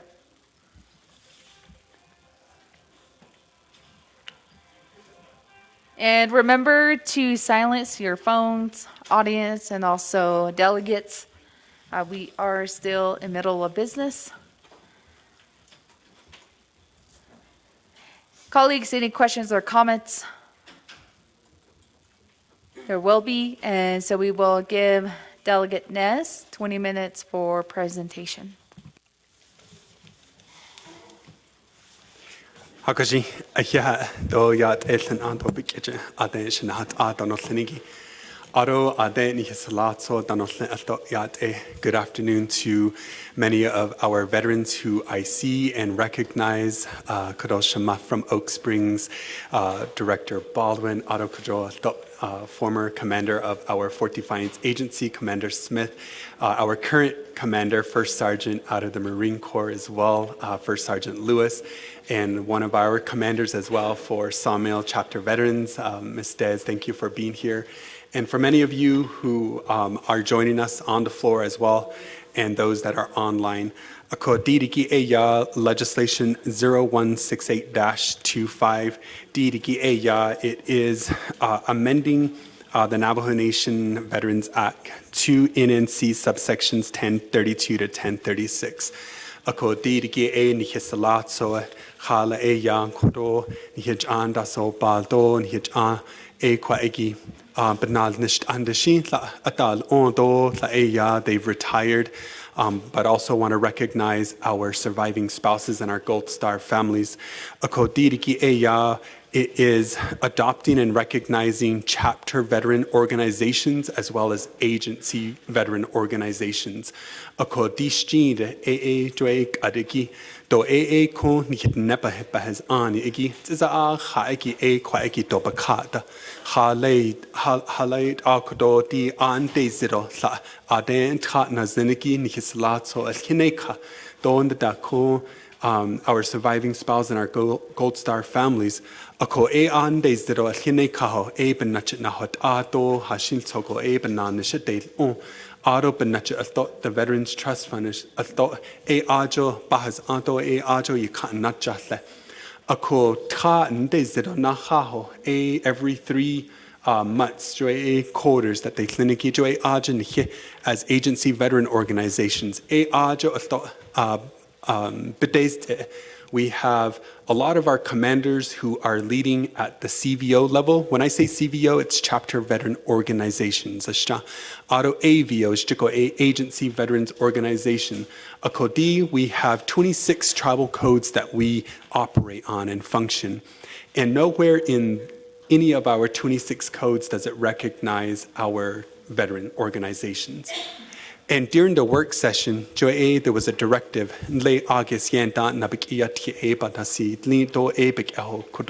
directive, we passed it to allow for a work session to occur.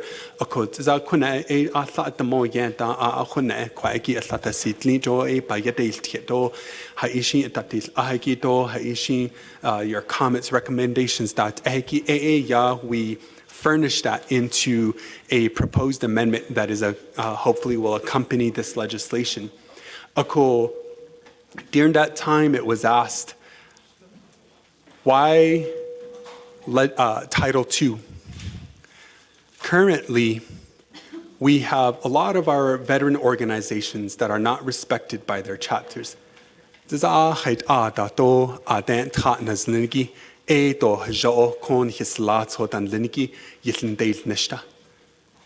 E shistazino e hait ahut e. Nihikodo e ya jo e belata si dlino.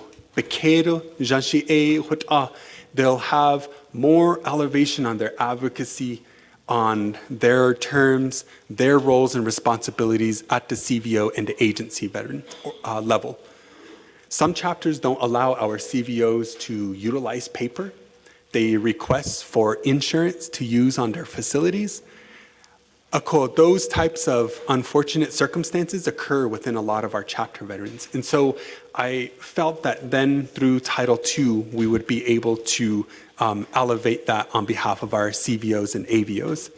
And so as you go through this legislation before you, under page 2 of 10, you will see numerous exhibits that we receive from our agency veterans.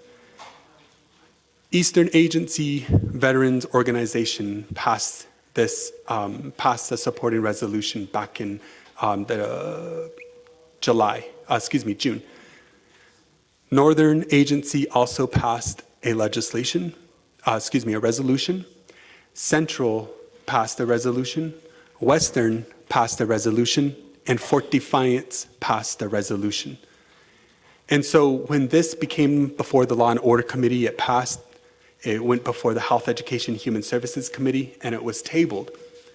And the reason it was tabled was to go back out and, well, I shouldn't say the reason it was tabled. There was really no reason given.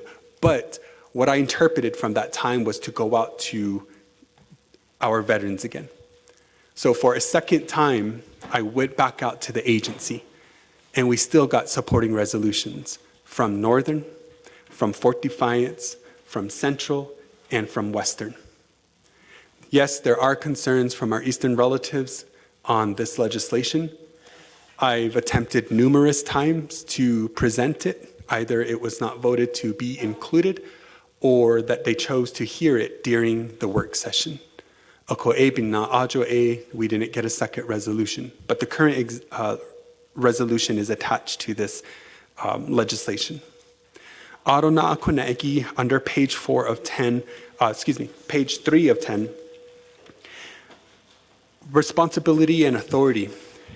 And many of you have heard me say this before, and my Fort Defiance Agency veteran says it best. In order to incorporate and adopt new roles and responsibilities, then we have to be accountable. As a Veterans Administration, as an advisory council, that's where you see a lot of the reporting mechanisms included in this legislation. To ensure that this body, then the oversight at Health, Education, Human Services Committee, are asking the pertinent questions that would be now identified through law. Veterans Administration, do Advisory Council, ni tato, do krego ni hut nature, do sadat, ne aho. We work together that way to ensure that they are following their reporting mechanisms by the law. And we get to cite that to ensure that our CVOs and AVOs have the advocacy needed as they're progressing, right? Because each agency is pretty unique. Each CVO is also pretty unique. And so that's where you see a lot of what you are reading or what you may have read on page 3 and page 4 is the reporting mechanisms. And currently, the Advisory Council, they do have a plan of operations. The Veterans Administration has a plan of operations. And a lot of our CVOs and AVOs are also, they are also operating on plan of operations. And so this legislation would just adopt it and formally adopt those plan of operations. And that would also work closely with the Health, Education, Human Services Committee, which is the current legislative oversight to the Veterans Advisory Council, as well as the Navajo Nation Veterans Administration. When we talk about then adopting the AVOs and then the CVOs, that also goes into the commandership, the vice commandership, as well as the secretary treasurer. And a lot of our CVOs currently, they have an existing commander, a vice commander, and a secretary. And this legislation adopts that formally. Aro agency veterans chiko eto ahut alar just dato kere to kudo natsosiki chehiki e ato sadatha. They have a commander, a vice commander, and a secretary treasurer. This legislation formally adopts those capacities to ensure that the AVOs and CVOs are convening. And so during the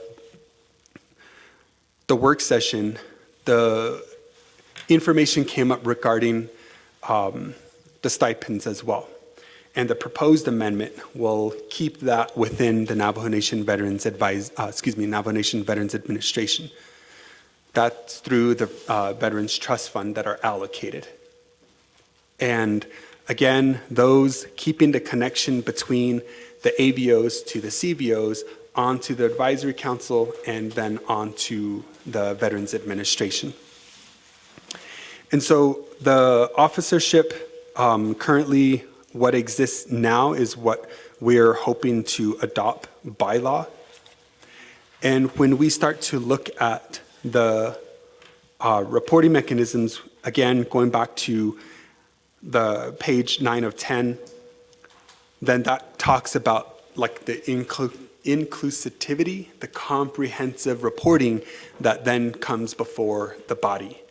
And so this legislation, for myself, early on, attending all of our CVO meetings and AVO meetings and getting to be further educated on the representation that our veterans have among our communities.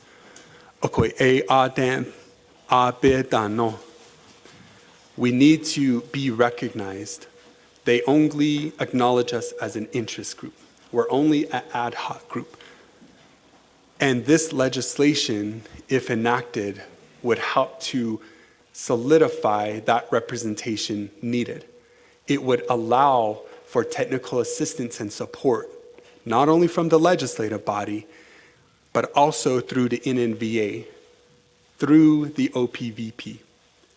And I know current narratives make it difficult to reference the OPVP, but any sitting president, any sitting VA director, any sitting delegate would be then able to move forward to ensure that these types of assistance and programmings are being provided to our veterans. I want to extend my appreciation to our agencies. We did get supporting resolutions from some of our local CVOs, from Jedito, from Greasewood, from Red Lake, and others, and we did our best to compile that information. August yanda nabikiyatye e dasidlin do e we belata sidlin ita. And if you recall, there was a proposed amendment during that time that failed the Nabikiyatye Committee. And one of the reasons that it failed was because it didn't go back to the Advisory Council. Akotiriki on page 9 of 10, subsections 1036, it reads, this article may be amended by 2/3 vote of the Navajo Nation Council upon recommendation from the Veterans Advisory Council. October 7th, yanda, I attended the Veterans Advisory Council meeting. Ako ee tlatina sos ben ahutahi de tlinigi e betato sos do. I talked about the legislation. They passed the legislation. Our work session yanda last week on Tuesday. We got several recommendations and questions, and we still welcome them. Those amendments, Friday, I went back to the Veterans Advisory Council, and we discussed. They asked questions, they got clarity, and we spent over 2 hours on those amendments. And they voted to pass those amendments. And that amendment was sent to our team here. And that's as me as a sponsor to this legislation, not only recognizing how our veterans are feeling out there, that they need to be recognized. They need help with their advocacy. They need things to occur on their behalf. But we always say, Farm Board, oh, you're in Title 3, Club CA, Title 26, Title Tadino Kudo. And we reference those laws to help those populations. And our veterans don't have that. And this legislation will enact that for them to ensure that we're doing our best to advocate on their behalf. ARPA, housing, VTF, And a lot of them meet on a monthly basis, every 2 months. Special meetings in the to pass their budgets. And so I appreciate, again, the Advisory Council, the Navajo Nation Veterans Administration, Kodosha, the Director, Baldwin, our agency commanders. And here's another fun fact.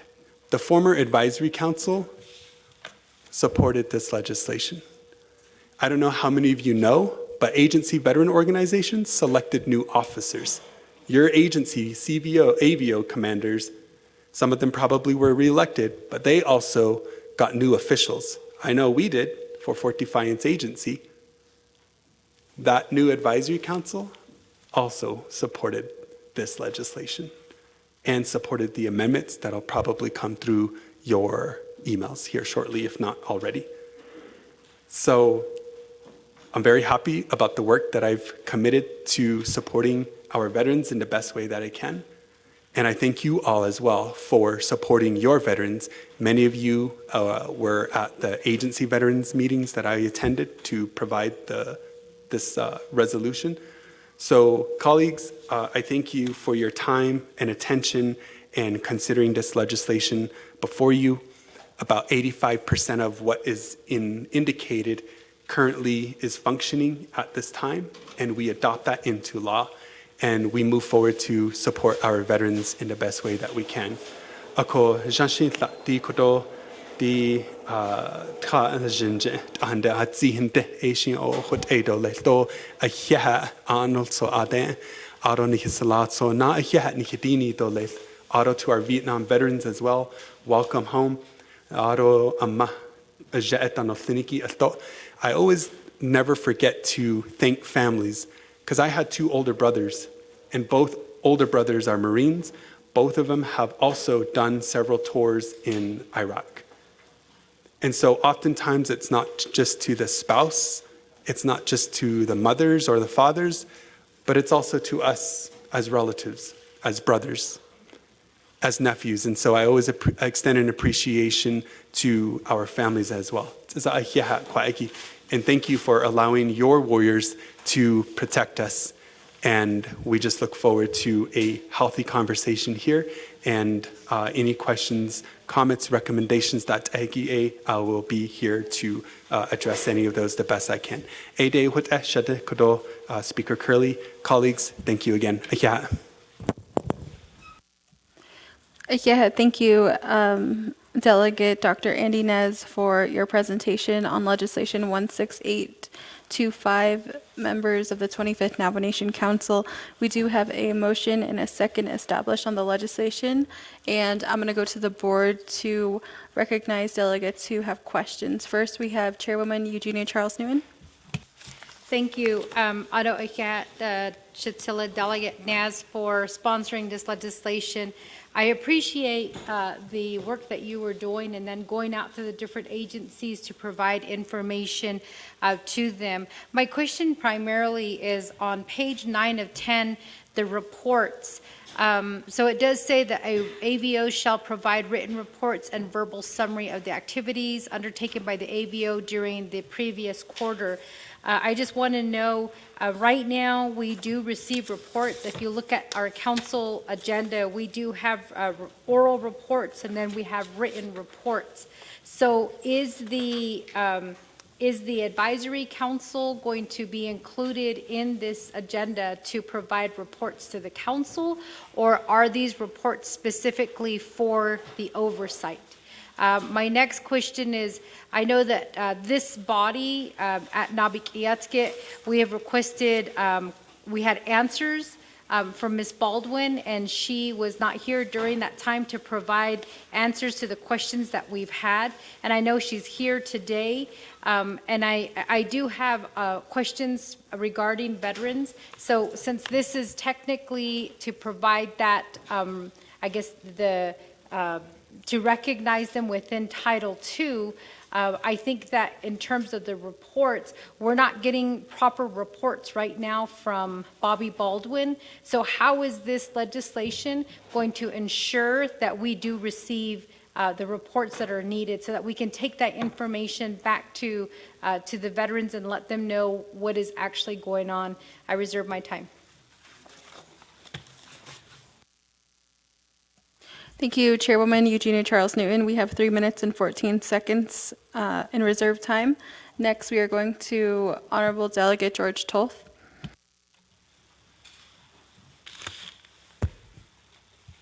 Thank you, Madam Pro-Tem Speaker. Do koro nat anitle 25th Navajo Nation Council. Do here shije kwet nil so zigin legislation, and I try to compromise with you since your title is doctor. So if I see doctor, that if it gives me the wrong answer or I'm not familiar, I mean not agree with the opinion, I always go to second opinion. That's what I'm doing. So all the work that you have done, yes, but lately I try to convince you to, please sit down with Eastern. There was some mistake made, you're aware of it. And what they told us is to vote this down. That's why they don't want to go back, and because there's a lot of issue on this legislation that you're trying to amend. And it is true, but one of the things is 180 days a year. I don't know if you check with State of New Mexico veterans. If you can check with that, it tells you 1 day a veteran can be, if 1 day that veteran can be a veteran with honorable discharge that's entitled to all the benefit, state, federal. So that needs to be explored. You always say plan of operation. The only plan of operation I see on this book is Veterans Administration Plan of Operation. There's no advisory council plan of operation in place. If there's one, I'd like to see that. So I call 2012 at 6-16 a veterans a change earlier. The only plan of operation you have is the Veterans Administration. AA Administration earlier. A plan of operation by earlier. Advisory Council earlier. So I'd like to know where that plan of operation for advisory is. Back some years ago, I was part of advisory council. We developed one, also the code of conduct. But after I left, you know what happened? They trashed it. They wanted to do their own. The reason why I implement the code of conduct is make sure everybody is complying with the rules. When they're conducting meeting, when their replacement needs to be done, so I'd like to see that before I support. But right now we're getting email from Eastern to vote it down. So we really need to sit down. Although I was disappointed you sponsored Nabakiat. I got the information until that day or the day before. My schedule, like your schedule, you always schedule, heavy scheduled. So I didn't have a chance to listen in. I don't know what the topic was about, who comment, and all that. Besides that, there's a lot of issue in veterans. You're trying to fix, but goes back to the administration. That's the one you should be targeting. What is the rector responsibility? A lot of times we don't get the full information. That the one that we should be following. We asked for the budget. We asked for the pending houses that were built. That the one we should be concentrating. Ere korobe hatis shije. So I know you put a lot of hours. You need to go to Eastern. Anhanan ta shinsto. Aro in. Thank you, Honorable George Toth, for your comments and questions. Members of the council, we're going to go back to the sponsor to respond to questions from the floor. Delegate Dr. Arias, the floor is yours. Hakoshi, Akia Kodo Shade, Binade Kidiki, A Kodo D, page 9 of 10, Dre Ajo AVO, CVO, written reports and summaries. Ako, with the advisory council, Chico AA Ya, through this legislation, Joy Ajo, they have representatives from the agency. Ako, this reporting would allow them and ensure that they are inclusive of those CVO but AVO activities. Ako, on page 6 of 10, line 19, number 2 AA, the advisory council reps shall provide written reports and in-person summaries to the respective agency at the first meeting after Kole NNAV meetings to provide updates to the agency for dissemination to the veterans, to chapter veteran organizations. And so when we look back at what report that we would get currently, it is as the legislative oversight through HES. And even I had concerns. We've talked about a subpoena because there was, it kind of became a standing agenda item to hear from the NNVA. We do our best as a committee to acknowledge and ensure that the director is present. The director is also here if there are any specific questions. She can serve as my agent as it is applies to the legislation that you have before you. But I get your point, because then we would have to, by law, that's where the report comes into HES. And, you know, we can follow some of the same suits to ensure that they do come before the body. And if subpoena, for example, needs to happen sooner, then those are some of the activities that we can certainly take into consideration. Aro kado ato shiye Honorable Toth as well for your question.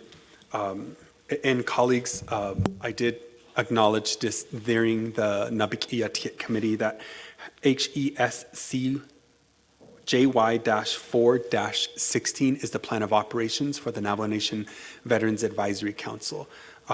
So Shiyet, that's the Advisory Council's plan of operation. Aro Eastern Agency, again, I get those similar emails, and I've gone to Eastern Agency. I've gone on June 10th. Prior to that, the week before, I met with about 7 commanders. They're the ones who got me on the agency council agenda that was passed at Red Rock chapter. Aro July 18th, I went out to Baka Pruitt chapter, and the agency voted not to hear my report. But I drove out there to still be present to give my report and to answer any questions or recommendations. I'm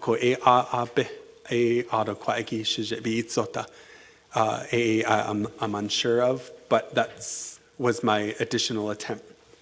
Aro August 28th, I thought we had Nabik Iyatke, and we had several of our reps as well. There was another opportunity. September 17th, I spent the morning of my birthday with our Eastern Agency veterans organizations out in Baka and Pruitt to also present the same information to them. They decided that they would rather participate in the work session. But I was there to give my presentation again, to hear their recommendations and address their concerns. I started my presentation, but there was a point of order and they wanted copies of the legislation. But it was interesting because there was a number of them who already had it that wanted to hear it, and then some that didn't have it. For what reason, I don't know. I can't speak to that. So they told me, we'll address it at the work session, but give us at least 1 week notice. Shadot need. That 1 week notice was given to them. It was also sent to this body. on the day of the work session. And so I appreciate my colleagues who attended virtually, but also in person during the work session. And that was the recommendation we took on behalf of Eastern Navajo Agency organization. And so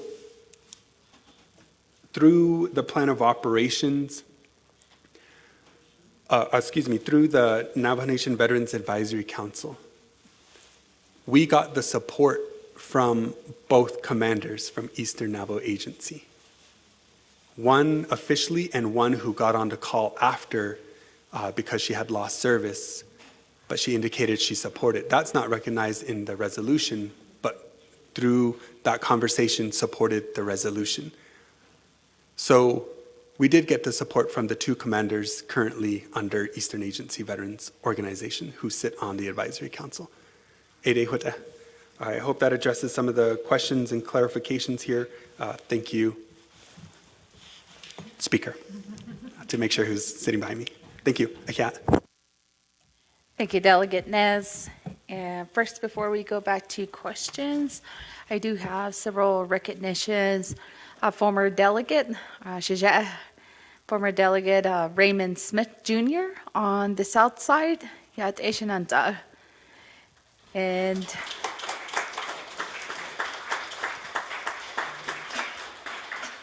we also have Hawk chapter officials, President James Watchman Jr.,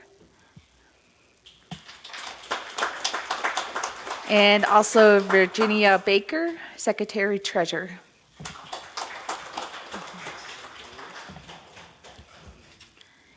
And next, we do have Chairman James to the main motion. Thank you. On the main motion, I'd like to offer an amendment, if that can be emailed out. Reserve my time.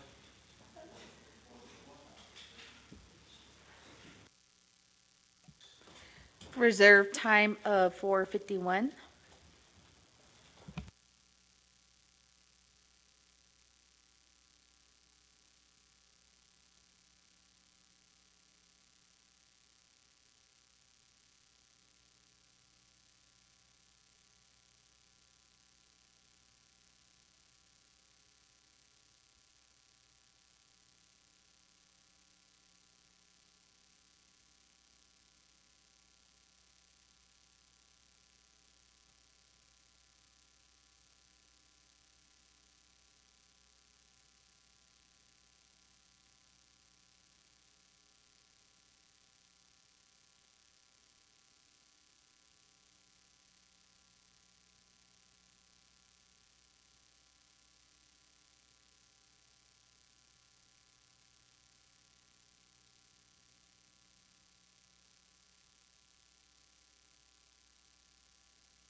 Staff, if you could read amendment number 1 into the record.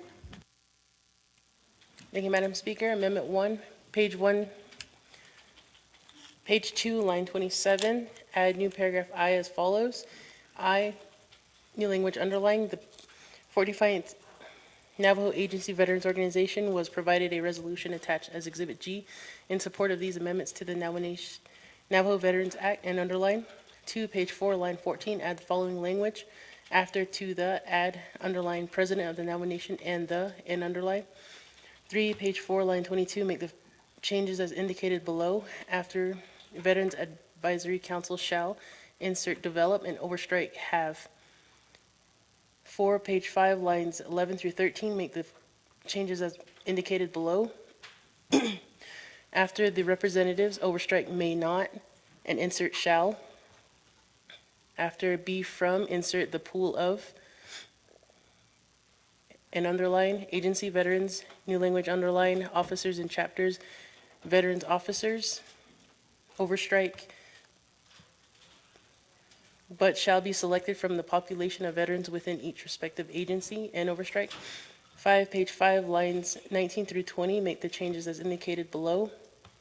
After representatives must provide, overstrike valid copies and insert an original copy and underline of, after of their, insert underline DD214S for the Navajo Nation Veterans Administration to make a copy and underline. 6, page 5, lines 24 through 27, make the changes as indicated. After from their position by, insert a 2/3 vote of, and overstrike the and insert their. After Veterans Agency Organization, comma, insert or. After the sentence ending with Advisory Council, insert new language, underline, either of which can act independently to remove a representative. If a removal is done, that respective agency should be promptly notified and a new representative should be nominated and selected in accordance to G2A through C at the next regular or special agency meeting, and underline. 7, page 6, lines 28, insert the following language after programs. New language, underline. If the executive director of the Navajo Nation Veterans Administration is unable to, in person, the executive director shall appoint a representative to attend the meeting, and underline. Page 7, line 5, delete, overstrike Office of the President and Vice President, and insert Navajo Nation Veterans Administration. 9, page 7, lines 6 through 8, make the changes as indicated below. After approved by legislative oversight, comma, overstrike but and insert an. 10, page 7, line 16, delete the following, overstrike living on, and insert underlying needs of veterans living on or off the Navajo Nation. 11, page 7, line 21, delete the following.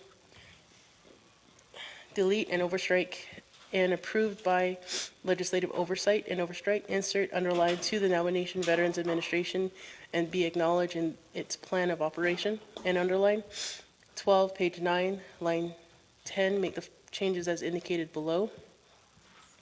After quarterly written report 2, overstrike legislative oversight and insert new language, the Veterans Advisory Council and Navajo Nation Veterans Administration Executive Director, and underline.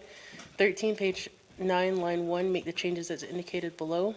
Delete, overstrike a minimum of 6 meetings, and insert after hold, underline, at least 6 meetings and no more than 12 meetings with at least 2 special meetings, and underline.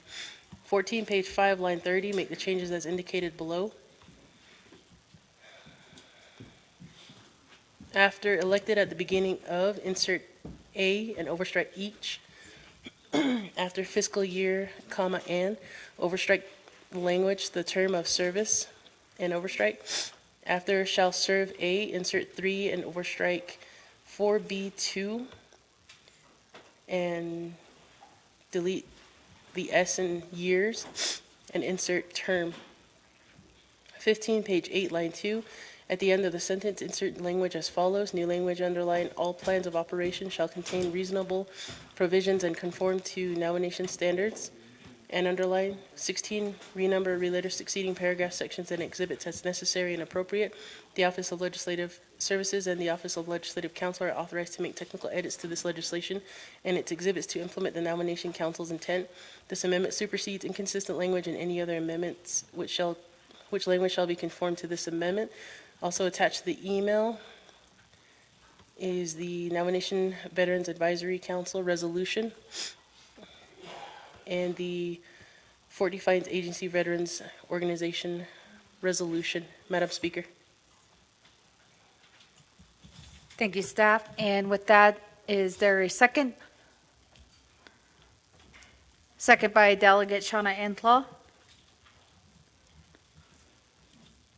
Comments, question on amendment number 1, colleagues? Delegate Mitchell. Thank you, Madam Speaker. First question, is this the same amendment from NABI meeting? I did vote for this amendment. I don't know if it's the same amendment. The other one, which I saw on here, is Ita Adabayatio, President Overstrike Iliande. So the recommendation was underscore that back into the document. Although the other one is Port Defiance Agency. I saw it on here that the resolution was included. I know that you've been out there meetings with veterans. I did inform my chapters that you're out there on this legislation. Thank you. Thank you, Delegate Mitchell. Going next to Delegate Yazzie. Thank you, Madam Speaker. Good afternoon, everyone in the chambers.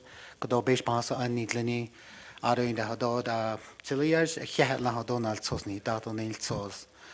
Do in the do adite nan nishta de kuijo shin ya as nan nishins and ni harchin da alt tragen he has twin hizani da ajabel on nishje aji yon nan nishins ni as be nahon nil zindo as bach shishni do it as ba hinsen. This email that I just received from Ms. Johnson, dated Tuesday, October 21st, 1:55 p.m. Are these the amendments that we are speaking of right now? I reserve my time, Speaker. Reserve time of 4:15. Going back to motioning party, Chair James. Here, Speaker, members of the council. Here, Nana Kodo Shilna Ash, Honorable Mitchell, Kodona Adin Kid, if it's the same amendment. And no, it's not the same amendment because there was other recommendations that were made, and so that has been added. Nana Honorable Don Lester Yazi, Nana Shilna Ash, you refer to Johnson's email. And yes, and this amendment pertains to that as well. So Speaker, for Amendment 1, thank you.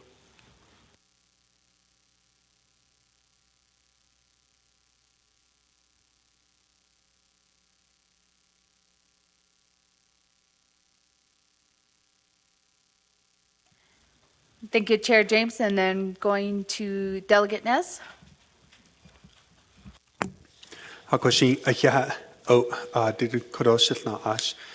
Yes, we did get the support resolution from Fort Defiance Agency veterans.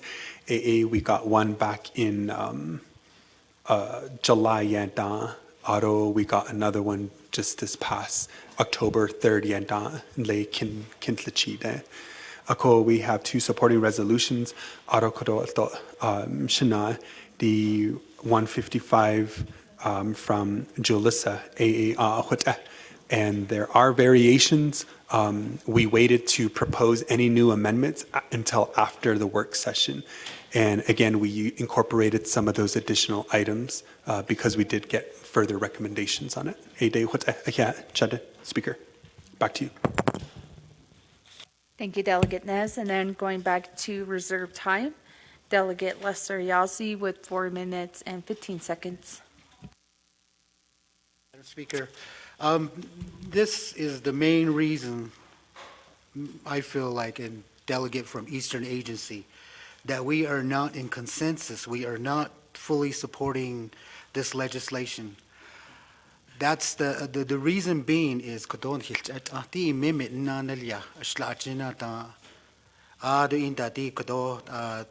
this fall session so we can finish up those amendments and we can be prepared for this legislation. Has this gone back to the grassroots CVOs, these amendments? That would be my question. Reserve time, Speaker. 3:34. Going back to Chair James. Yeah, thank you, Speaker. With that, let me refer back to my agent, Honorable Dr. Nez. Let me go back to Honorable Dr. Nez. Delegate Nez. That's Agent Nez, Speaker. Just kidding. Akia corona shana kwaegi na de kidigi. Di kodo joy aita bez ani adya AA kone in 2 NNC subsections 1036 amendments. Jopaka, this article may be amended by 2/3 vote of the Navajo Nation Council upon recommendation from the Veterans Advisory Council. AA behez anyat. By law, that's what these proposed amendments that we got not only from the work session, but from other recommendations from the agencies. AA, that's what this amendment came from. This amendment, Iki, per subsection 1036, went back to the advisory council.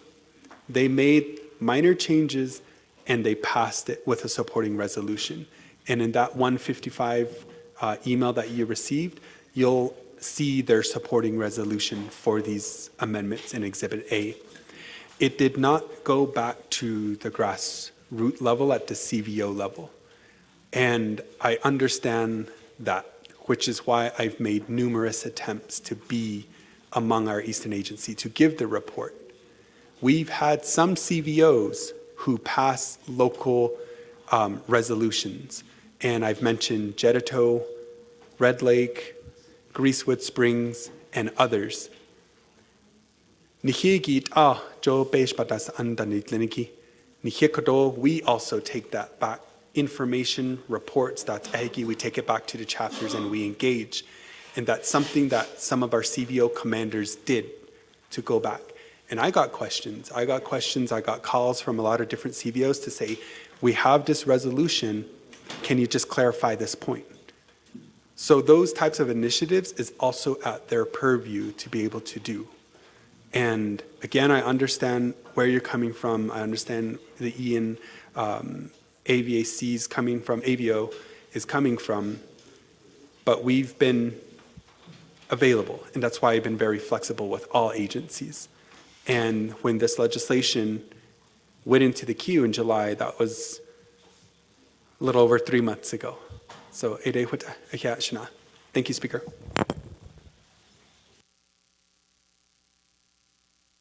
Thank you, Agent Nez. Delegate Nez, thank you for those responses. And then going back to Delegate Yazzie with 3 minutes and 34 seconds. Okay, now I had eyes and saga. There's not much more how much I can appreciate your efforts. You've gone out to Eastern Agency 3 times. I think I've witnessed 2 of those.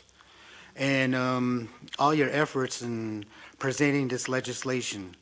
But to these amendments, I feel like although I feel like I understand it is the responsibility of the AVO to make these amendments and present it to the executive director, it is not properly being explained to the grassroots, to our local CVOs. Nakas tweeton hizani ad eya do hashin so shi ho in the don anit age has job khaneta ako ebenina ina itel kit khalet o adan hinat ani khutta teo da lain khata khi a chota khitsa ako dil to ta hot o ya o kohinsen det asset yajdi aro shisizido kodo naltsos kodo behes ani sinltsos anit age ba khage e hlato e bikitis tito silbahausen Akwat ein de di llato kodin le ni salat so bit na has anda ad la yikit to tinto khit o de yiki ki het to zehike e dige jo hot o ya yat e do e naso e biti khande akokado e ya we always speak of the chain of command, and I feel like it's got to come from the bottom.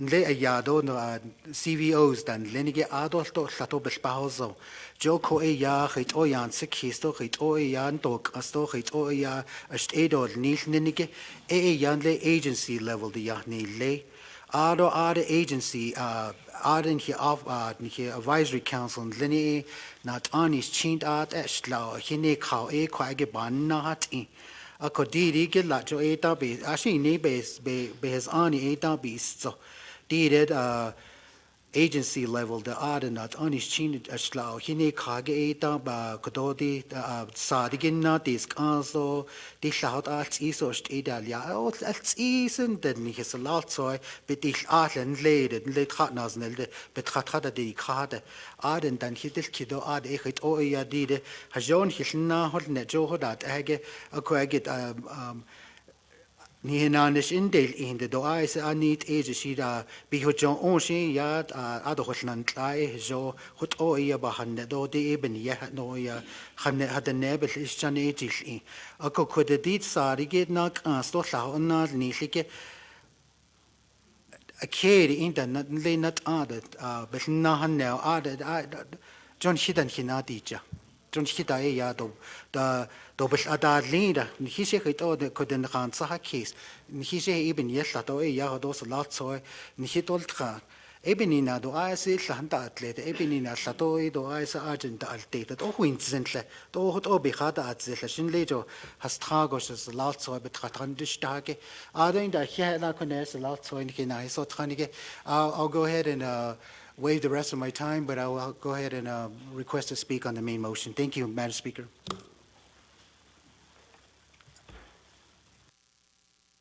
Thank you, Delegate Yelsey. And next to Delegate Simpson.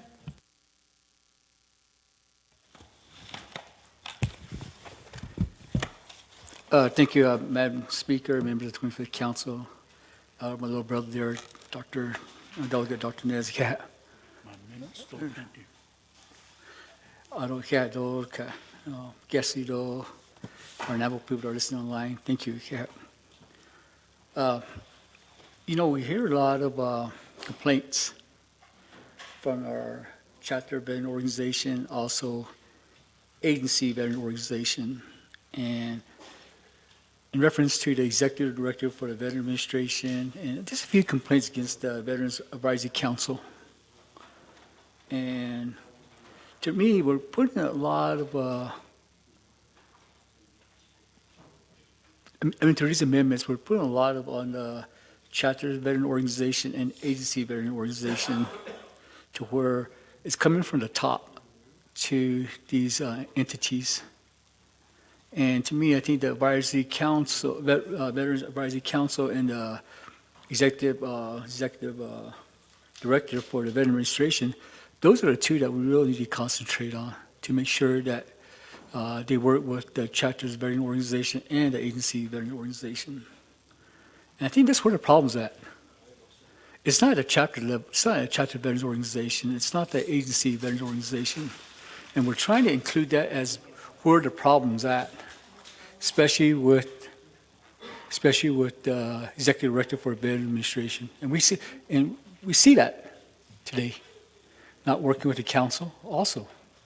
I don't know how many times they've been, the director has been invited to HESI, no show, now no show, and the council no show. So the problem that we're having, again, we're trying to combine this with at the local level. And to me, I think we got to keep it open how these chapter veteran organization wants to how they want to be established, and also with the agency veterans organization. And I understand that, little brother, that you want that transparency, you want these reports. The report needs to come from the top.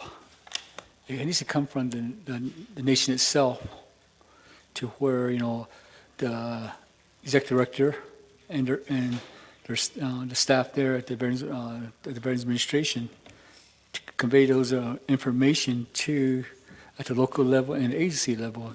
Again, that's why the Veterans Advisory Council was established.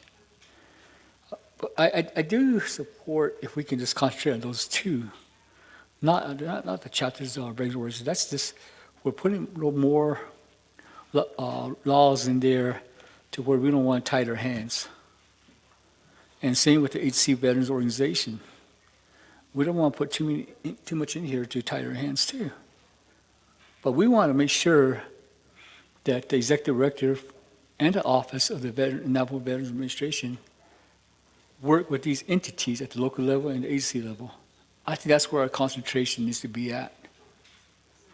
And again, that's why the Veterans Advisory Council was established. Those two entities working together to convey those information back to the local level, the chapter, the chapter veteran organization, agency, veteran organization. But there's this legislation with all the amendments. We're just tying the hands of the local veterans organization at the chapter level and also the agency. I believe I honestly, little brother, I have not really heard any complaints at the chapters, veteran organizations or at the agency. The biggest complaint I hear is on the executive director, Veterans Administration, not working with the veterans, not getting all the information. And it seems like that's where the problem's at. It's not at the chapter level, it's not the agency level, it's here in Winter Rock. If we can concentrate on just make sure that the Veteran Advisory Council, and especially the Executive Director for the Veteran Administration and staff, work closely with the local organization and agency. I'll support that, but right now, I see that we're tying the hands at the local level and the agency level. I don't want that to happen. And there's I think very minimal, yeah, there is always complaints, but it's minimal on the chapter veterans organizations and the agency veterans organization. The biggest complaint every time we hear is Winter Rock level. And it's the Veterans Administration. And again, just a few complaints on the Advisory Council, Veterans Advisory Council. With that, I just wanted to make those comments.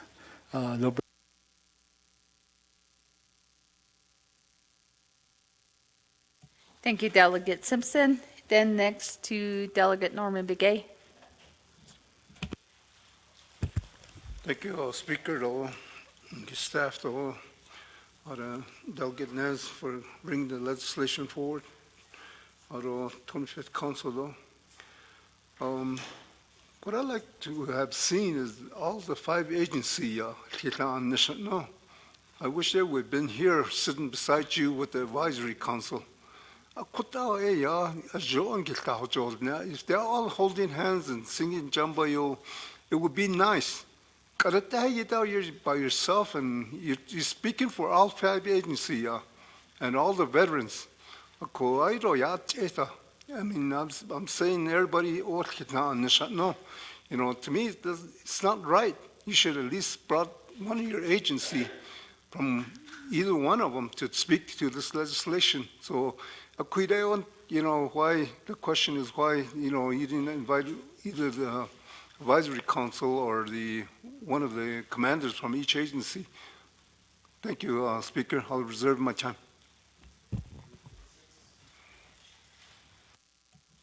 Reserve time of 3:56. Next to Chairman Nez. Thank you, Speaker Curley, honorable members of the 25th Navajo Nation Council. Our sponsor, Dr. Andy Nez, certainly appreciate you being the sponsor. When the legislation is introduced, it belongs to the council. It doesn't belong to the sponsor at all. So since it's ours for us to debate and make recommendations to this, I see that when this legislation was introduced, it went before Law and Order Committee, it went before Health, Education, and Human Services Committee. A lot of veterans oversight.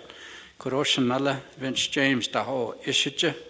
It went through Nabikietki as well. And now the full Navajo Nation Council, it requires a 2/3 vote. And what I wanted to speak on in reference to this amendment and the main motion as well is that we kind of base our votes on how we also look at the resolutions, supporting resolutions that are passed from each of the 5 agencies. In this case, it's 5 veterans agencies. And there was one Exhibit B, Eastern Eastern veterans. There was a motion made, there was a second, and then the vote was 18 in favor, 0 opposed, because that was back on the 11th day of June, 2025. Ako ikirat itandla onis with this 18 votes from Eastern Agency, and all the other veterans from each of the agencies passed similar resolutions, supporting resolutions, as well as the Navajo Nation Veterans Advisory Council. And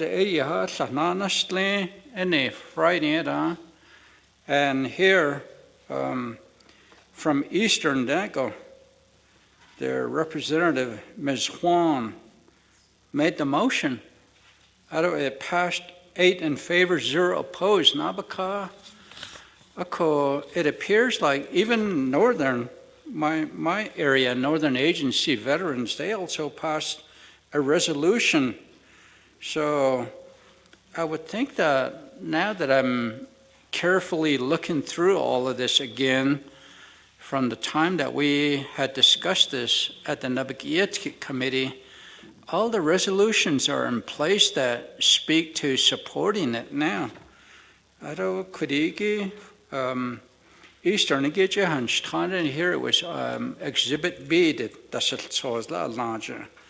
So I don't have any choice other than to vote green on this legislation, especially for my veterans from Northern Agency. So just wanted to bring that up, and you cannot undo a resolution unless if it's rescinded. So I see that all 5 agencies now are attached. So thank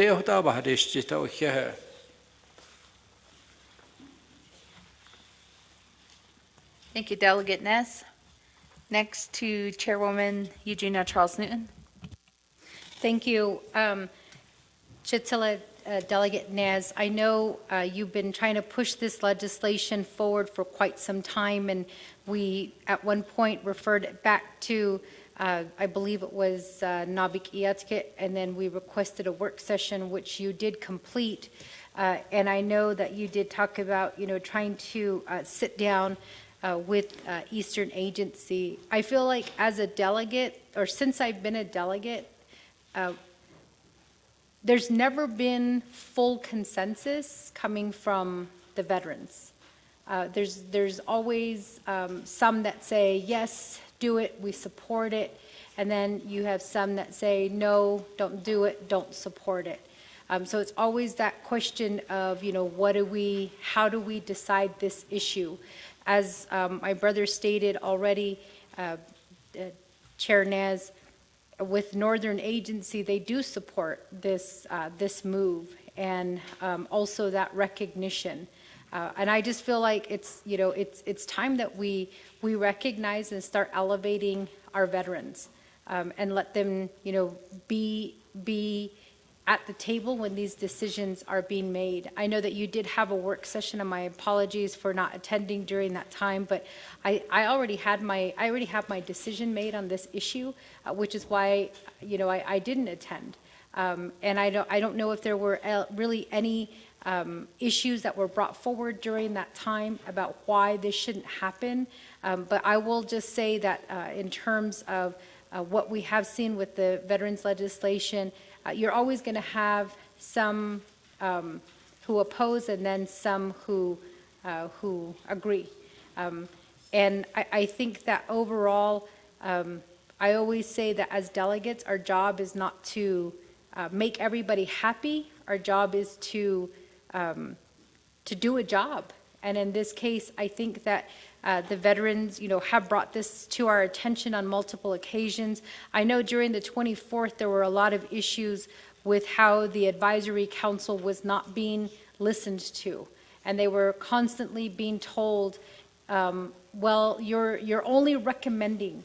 It doesn't say that we have to abide by your recommendation.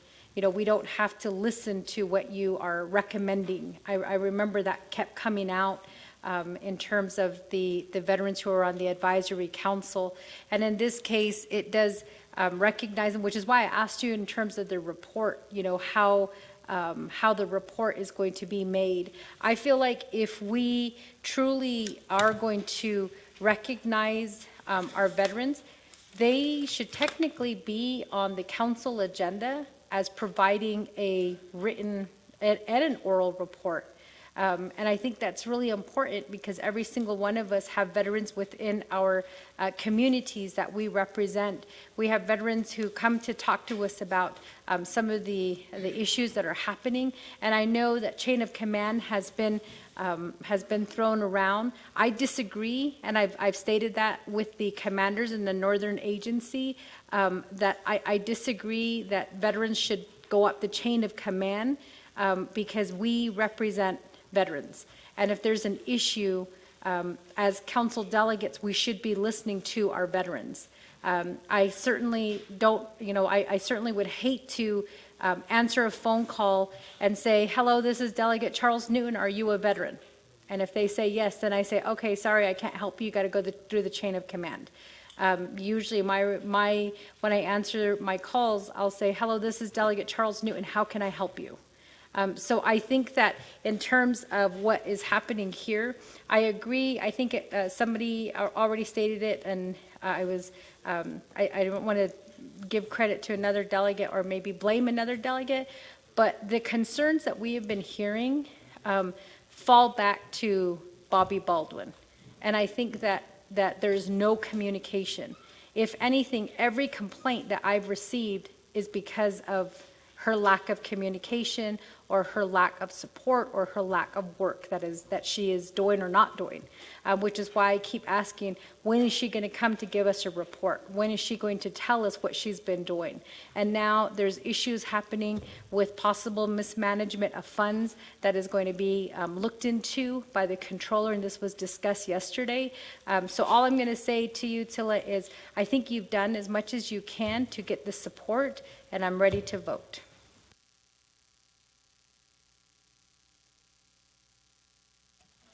Thank you, Chair. Now going next to Delegate Claw to amendment number 1. Thank you. Speaking to the amendment, I am looking at the revisions that were presented to us today. Number 1, I am very thankful that it does state that there will be a development of a plan of operation.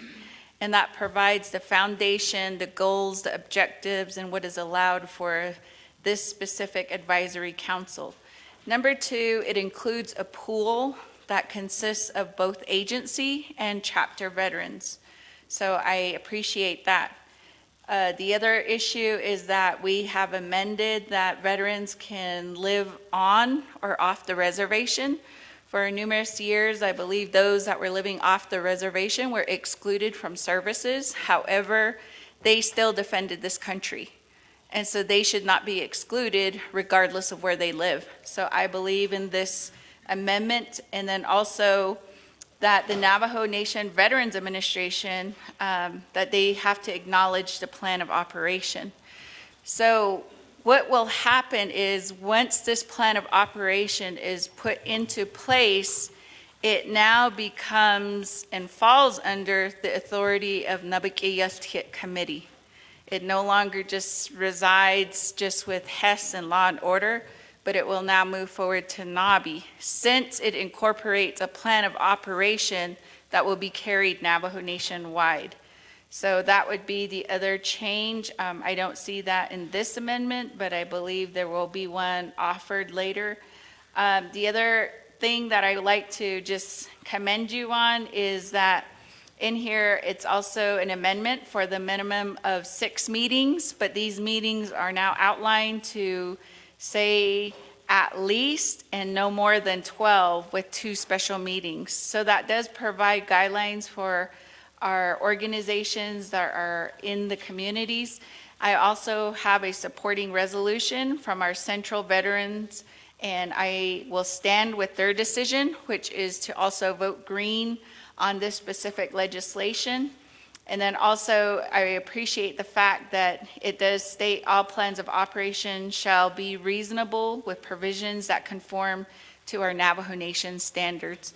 And likewise, I would like to just compliment you, Dr. Nez, for bringing this forward. You did fall through with the directive to have a work session, and I'm glad that you did that. And I know that our veterans do look forward to this, because this will give them an opportunity to have a voice, to have a place in our Navajo Nation government. After all, they were the ones that defended our Denebikea, and they should have a voice at the table. So once this goes in and becomes codified, it is going to give them a greater voice. So with that, Speaker, that's just what I wanted to add to this amendment, and I'll waive the rest of my time. Thank you. Thank you, Delegate Law. And I'm going to go back to amendment sponsor, Chairman James. Yeah, Nana, Kodo Speaker, Ado Nana, Shanat Anno Kliniki, Kodon Hiltanasis Tanigi. Yeah, do the Quanot Eshin, A.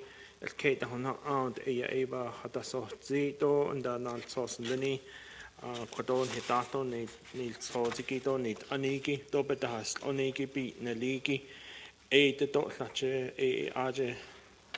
Bahat zi ko oshin de ya kodo khajo ni es lat so khait ashid ni het ishan hosni bik ashid ya o ado le to ko kodo on thousand the amendment lenigi o islan le ko do ni he ek at ni hin hasla ko adonana ko kwaiki veterans organizations beth na has at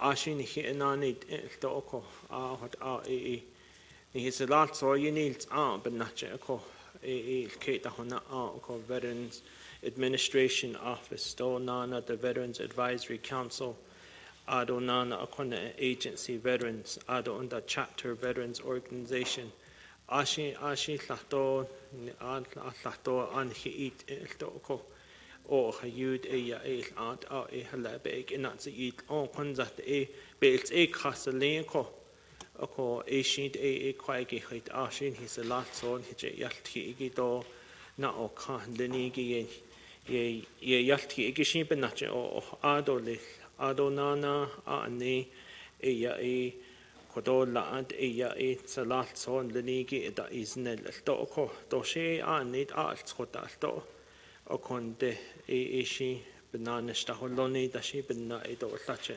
anda kata alla leha ni hoda ko o northern Navajo Agency Veterans Organization aj has anigi jo 8 to be a ladini da ko Adonana bits aji gitosh lako. Adonana Eastern Navajo Agency. Shanalia Hatzi ko Mr. Nez. Honorable Ricky Nez ko. 18 in favor and 0 opposed for Eastern Navajo Agency Veterans Organization. Ado 4 abstention la Selenico. Ado Western Navajo Agency Veterans Organization has anigi to Arjunez nan Ladadini dobits Arja inas bastot alla als answer linko. Adonana Central Navajo Agency Veterans Organization Arjidotnez na John his last on Lini Ladadini deko. Ado Kodon Advisory Council Arjitanahaz Taniki Jo Abe Esto Kwaiki Dabit Isnel his last on Linigi Hait Ashi Badazulo Aja Veterans Advisory Council, Jinhana Nado Lich, Nahayan Tito Lich, Naha Ada Inat An in Lido Lich, Jokot Babich Hanada Istio, Do Benal Sos, Aj, Te B, Do Ladini, Dobits Aj, Atla, Adoya Answer Link, Ena Kiss Leko. Adonana, Ada Hotenesh, Do and the legislation, Linin Hitato Nil Sozi Ben Nache, Ya Do.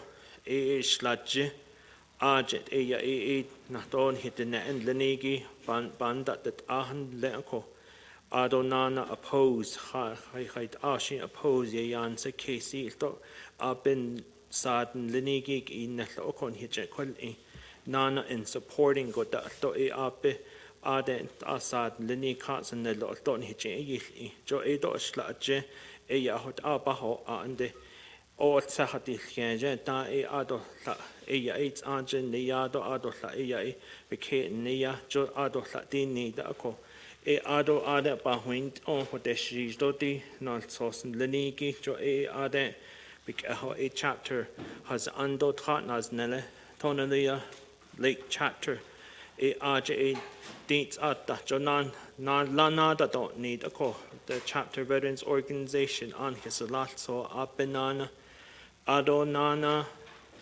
northern agency aden nadis sos ya nast lana da dini da ko ado chinli agency to te b lana da don't need a ko western agency then ines na lana da don't need adon that on here ko the committees Bishpan sa anels anat naligi ni hit khanada di lan order committee aje dot Bishpan sa anen linit kha ladin ni dako ado health education and human service committee do nabik iati has ande what Bishpan sa anit linigi bada ya nel leko ako the kui the sheet ya hil ishtan eliago kote o yobels khan leko na do Eastern Agency other ashindas at the quilt do no so sto do la best on a day la da ko do lan hitch kolne da ko koni la just a lot so ni liniki Eastern gen hilas aniki jokota ko ado she Eastern that's ede benina kodot nella da nene ni se lot so that's e benina on net konana ne do le jo do konana ko akot ado ban sanaza kesa o yo dobe nanalt ed ako dobe ed ako akot ba ni kesa lat son linigi ban sanaha kesa ako o dat ho na big e da sort kesa len koshinat no linigi a ha don hishi e na khasa lak at kodo dobe kha nehi gishi ed ako e shit e kodo hashit an his lat son linigi bitned neston hiche yalt don na o khan linigi do Haid she di yan se kesin hil ishan la gishin eben nache jo ede hot ni hit sad lini nanst ado le chinat no linigi hot ni hit khasti do le ado shi kodoshi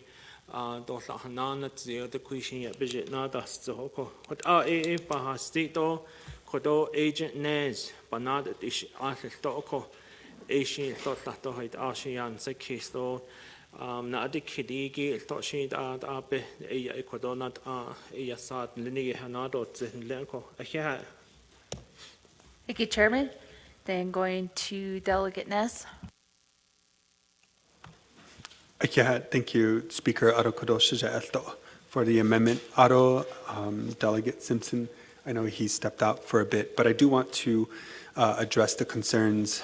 This legislation does not, we're not putting so much on agency veterans or chapter veterans. And the notion that there are no issues there are prevalent issues within our AVOs and CVOs. And so this again helps to codify and elevate, if enacted, being able to address those concerns. And this legislation allows for the CVOs and AVOs to produce their plan of operations as well, which currently is already happening. Our AVOs and our CVOs are operating on those. We're hoping to just codify that.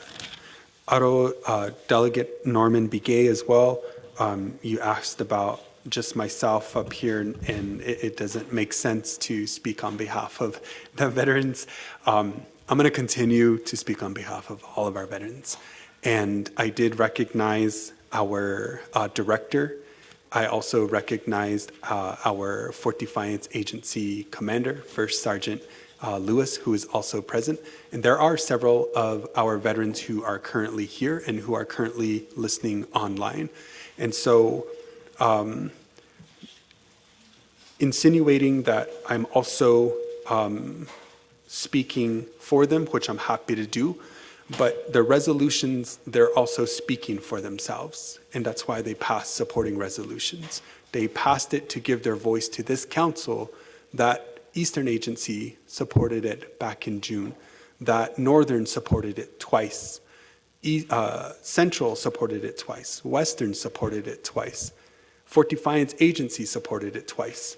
The Veterans Advisory Council, even though they're two separate councils because they changed officers, both of them also support it. That's their voice as well, and that's what is attached to this legislation. So we're not minimizing or disregarding those voices, and I hope that that continues as well in your advocacy on behalf of your agencies. And again, colleagues, I appreciate the feedback as well as the support, and just for myself doing what I can to meet some of the expectations that were outlined from my colleagues. And I enjoy doing it, and I'm going to continue to advocate to the best that I can on behalf of all of our veterans, our Gold Star families, as well as our surviving spouses. Speaker. Thank you, Delegate Nez. And we'll go to Delegate Unito to the amendment. I know many of the questions that were raised were towards the main motion, but colleagues, again, this is for the amendment. Delegate Unito, and then followed by Delegate Nathan Nota. Yeah, kadosat out anegi do kados lalso organization by T do agent Nez do legislation nil so yeah. Oh yeah, you know, with the all the votings and the legislation that came in. The quid yeah voted that illa 10. You know, the 1,000 go kunela here veterans that no for peso bike and so the Bansas case. I don't even with Western though Central what the 10 votes. I don't with the they hold Eastern they are showing 18 that is though. I don't they has no oppositions. Called Northern GAI has a close vote, 8 in favor and 5 opposed. I have a concern that had long lives with Iban's case. I don't that there's at these chapter level with the veterans organization, they lack quorum too. Ito ajito halit adon not late no do the deal chita. What all you be members in that or you do not later. Or even shown halit ala what elans leto. Halit edo later nasita noda. I don't know what the, you know, with your legislation with the advisory council, though, ADO, you know, you guys are in favor of the senior legislation here. Agent, you know, they're trying to get rid of the advisory council as well. They're lacking communication. Da no do zone gilden da halne. Ajin hot any da not out when I attend these veterans. Oh, what I don't the she on the resolution they on the creed of a card. I guess that's what we got to vote on. A call with my remaining time. I want to go ahead and give my remaining time to George Tolt. He would ask the time by the shot.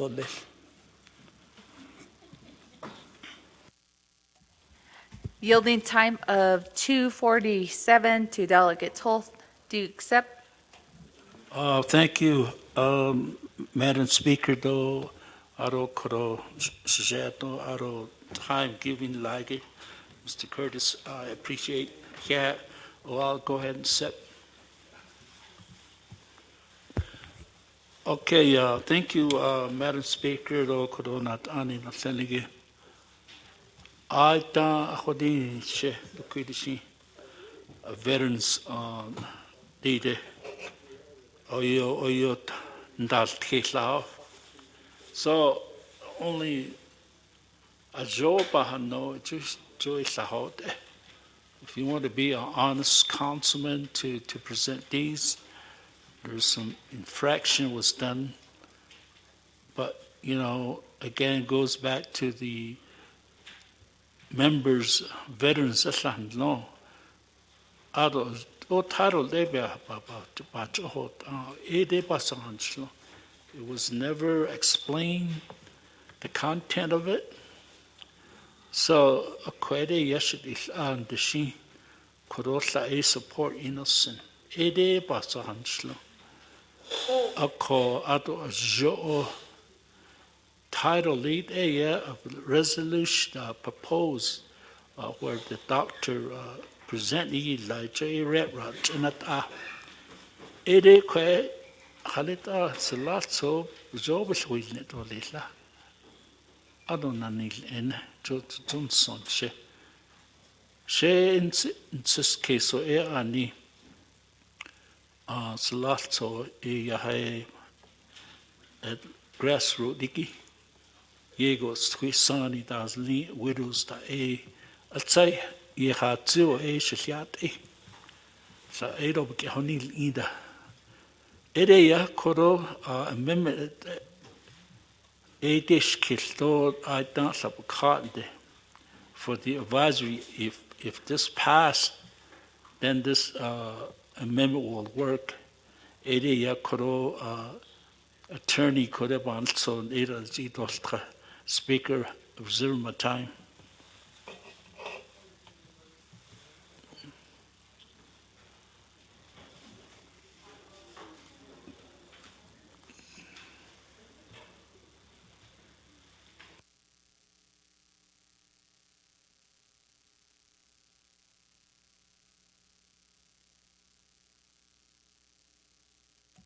Thank you, Honorable Tilt. And you can't reserve time on yielded time, I should say, Delegate Tilt, and we are already on an amendment. You can either request for modification, or if we go back onto the main motion, then if it's a whole different amendment, then it would be a separate motion during the main motion discussion. Since we're here on amendment number 1, and attorney did say that she emailed back the language back to you too. So just for clarification, Delegate Toth. Thank you, Madam. Koro amendment e lashing birish to add that information pertaining ekorotoli if he agrees to it. Can that be read into the record? Thank you. Delegate Toth, so you're requesting a modification to amendment number 1, Hakushi.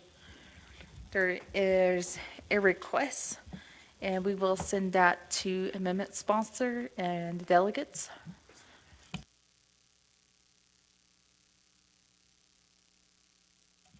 Point of privilege raised. Chair Regina Charles Newton. Thank you, Speaker. I call this point of privilege under Rule 16 in terms of really the additional comments as well as maintaining the dignity and the integrity of these proceedings. Earlier I did ask about the Bobby Baldwin, whether she was here. She is here.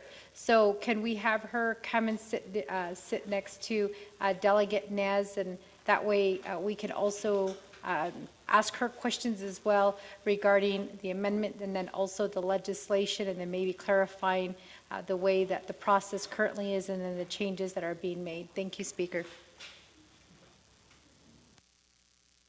Thank you, Chair, for that point of privilege. Going to recognize that. So Shede, Director Baldwin is here on the North Gallery portion. So if we could, staff help her situate at the presentation table.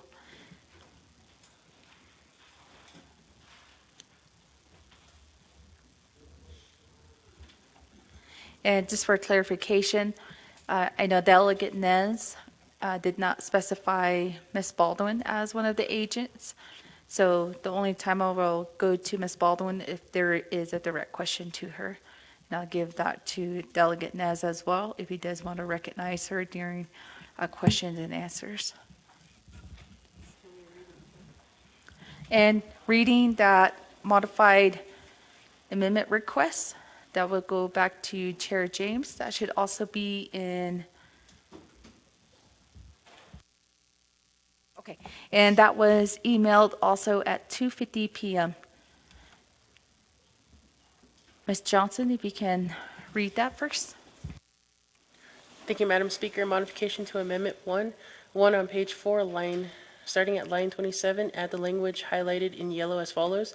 After internally adopt bylaws, insert new language and a code of conduct by the end of the second quarter of FY 2026, comma, and new language.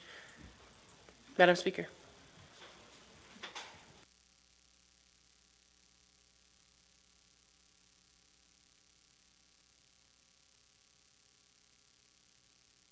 And we'll go back to amendment sponsor, Delegate James, if you do concur with that modification.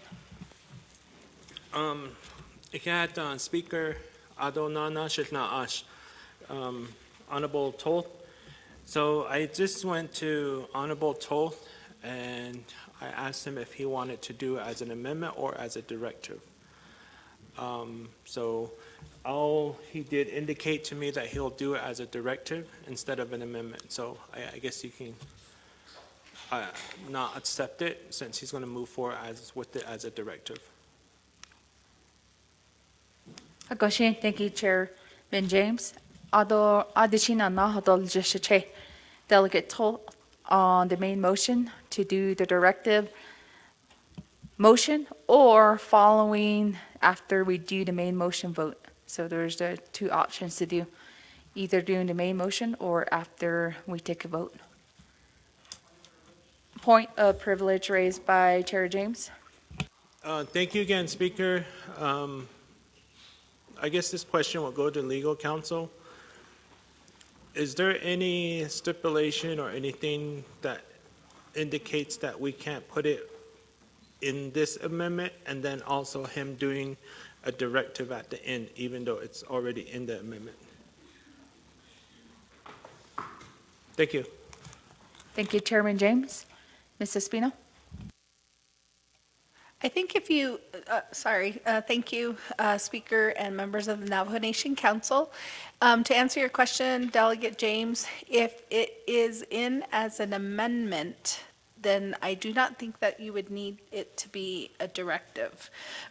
Delegate Toth and I did have that conversation briefly, and if it is a directive, then what he's requesting, what is the code of conduct, he wanted to make that as part of the legislation, as part of the statute. So a directive could be in regards to the timeline as to when it is to be completed. But if he wants the code of conduct to be part of the law, then an amendment would be appropriate for that.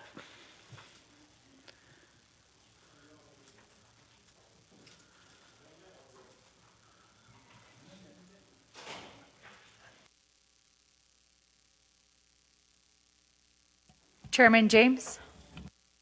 All right, thank you for the clarification. Based off the clarification, I'll go ahead and move forward with the modification. Speakers and members of the 25th Navajo Nation Council.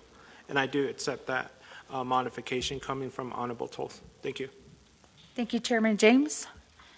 And we did read that into the record, colleagues. Is there a second? Oh, with the seconding party, I don't. So we do have a second by Delegate Claw.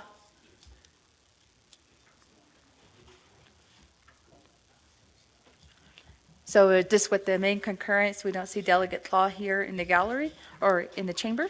So I'll just go with the concurrence from Chairman James. Oh, Delegate Claw? Concurs with that language.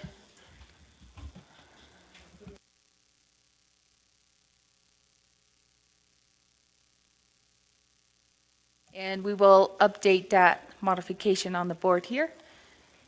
And going next on amendment number 1, Delegate Nathan Nota. Thank you,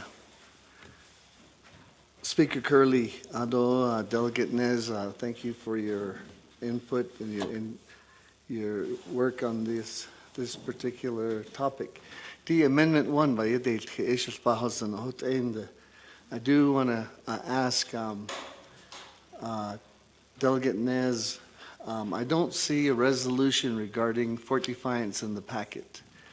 I know that we had a meeting in Lupton and for Fort Defiance Agency a while back, and they requested, I believe, to table this motion, if I remember correct. And each one of the chapters wanted copies of the information you were providing. I'm wondering if, and I did let them know that there was a leadership meeting coming up. So maybe just some clarification for me on that. On the amendment, it does say right there at the beginning that Fort Defiance Agency provided a resolution supporting these amendments as Exhibit G.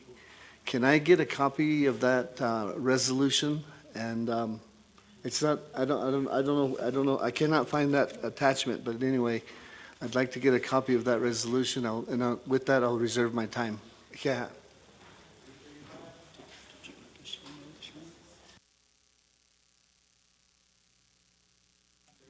Exhibit G should be in your email at 1:55 p.m. Then going back to reserve time, Delegate Norman Begay with 3 minutes and 56 seconds.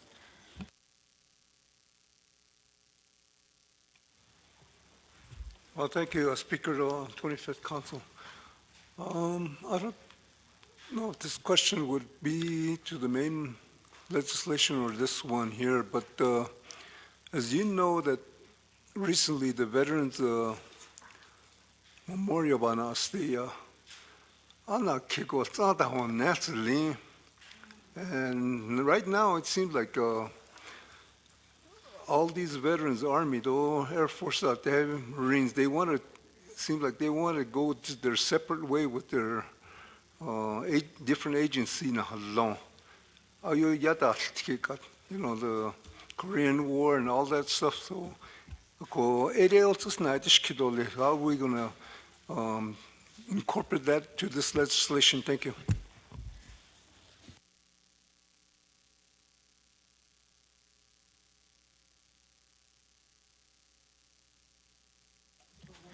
Thank you, Delegate.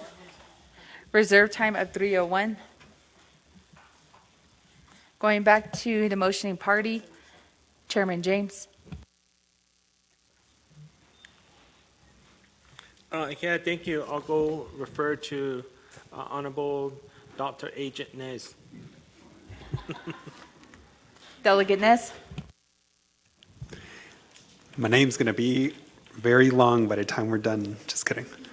Thank you, colleagues, and thank you for those questions as well. Aro ato for the follow-up questions. Ako on Shishna Ash Kuro Delegate Yanito, you're talking about the resolutions and the count AA, that's the CBOs when they attend the agency. We meet quorum and we take action on items. Whether somebody is absent or not is beyond our control. It's the same as committee. And so, but what I will note is that the first time Northern Pass, 5 opposed. The second time Northern Pass, 0 opposed. And that was us having to take their recommendations and present it again. So that's part of the amendments that you see. And so, Honorable Toth as well. You know, I did make every effort again to go out to Eastern. You know, the legislation is public for public use. The resolutions, I went out there multiple times. But the actions that were taken within their respective agency, again, is beyond my control, but I was there available. I did speak to several CVO commanders from Tohajale, from REMA, from other CVOs within the agency, and that's where some of this also came into discussion during the work session. Aro Delegate Nota, so in your emails at 1:55 Yanda, Fort Defiance Agency Veterans Organization Resolution 20250711-01. They passed it during Lupton back in July. There was no discussion to table it. There was no discussion. There were recommendations, and that's actually what the amendments include as well, some of the recommendations that came out of Lupton. Otto, moments ago, well, it's probably not moments ago, about an hour ago, staff did hand out the updated Fort Defiance Agency Veteran Organization Resolution. Kintlachi, we had a veterans meeting out on October 3rd. So the agency again passed it twice, and part of that is also included in your packet that was sent at 1:55. Otto to Delegate Begay, I'm trying to keep focus as well on the legislation, on the intent of the legislation, as well as on the proposed amendment, as we want to formally codify AVOs and CVOs and giving the responsibility. So I'm not exactly sure what the question entails on kind of the separation. I see all veterans as veterans. I see all surviving spouses as surviving spouses, as well as our Gold Star families. So Ade, what's that? Thank you, Speaker. Thank you, Delegate Nez. And we'll go back to Q for questions. Next, we do have Chairwoman Brenda Jesus. Thank you, Madam Speaker. Ado inda kodositsile Dr. Nez, Dr. Agent Nez.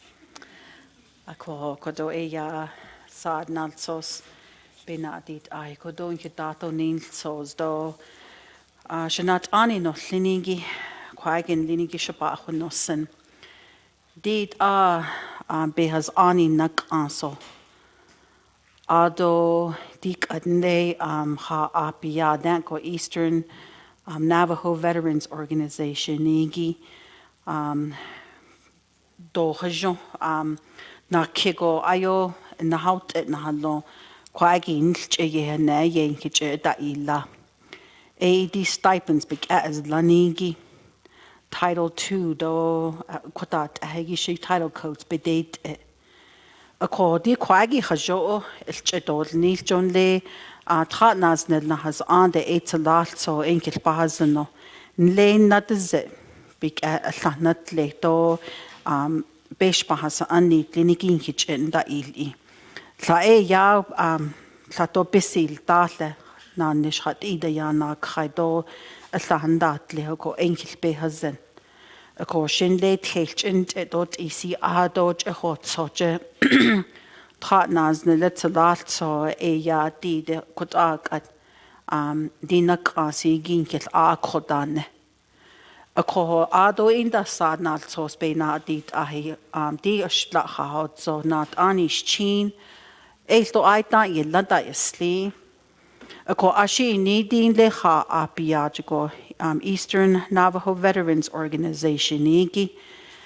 jodek at linigi sad la biha hatzo to la binda hatzo ado akot aba nakot eot should the Eastern Navajo veterans, with the efforts from the Eastern delegates and also working in collaboration with the Veterans Administration, choose to amend and refine the policy again, that's an option.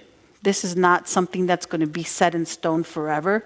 This is just almost providing that clear path for the veterans right now, with the existence of the CVOs and the advisory council, in hopes that they can work collectively and collaborate with the Veterans Administration Office. So ya kodon linigi, I'm in support because our commander for both veterans agency and even the veterans themselves are pretty much aware of these amendments. I know that there is some opposition because of the Eastern Navajo Veterans Organization, having to oppose this, but there's always that opportunity to refine it again later. So again, and just as, some of my colleagues had mentioned here, I think again, we still have several legislations. I hope that we're not sitting here late again tonight because a lot of my colleagues have to travel far back home.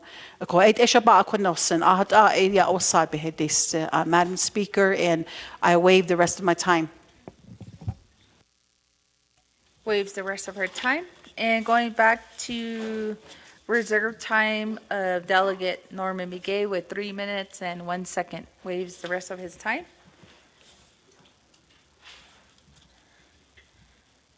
And then colleagues, any more questions? If not, going to go back to Chair James. There's no more reserve time or comments. Just the recommendations that was stated by Chairwoman Jesus.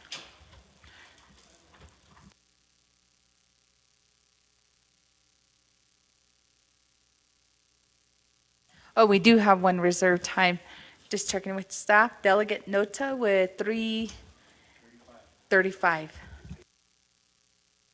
Waives the rest of his time.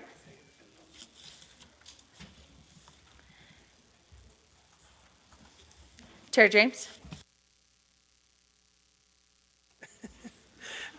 Yeah, thank you. Kodosh Bidget, Chairwoman Jesus, supporting comments, La Salenko.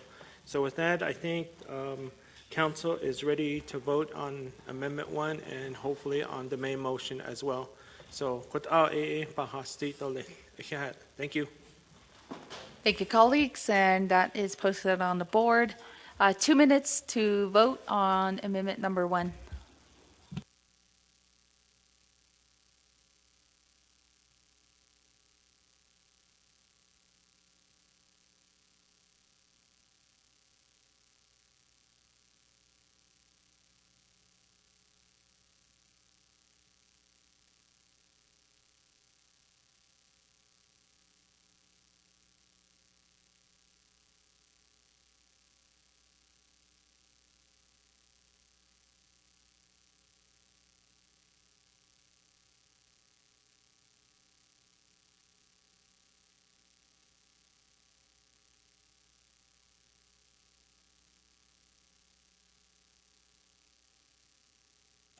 And there are also some more special guests that are visiting us in the chamber.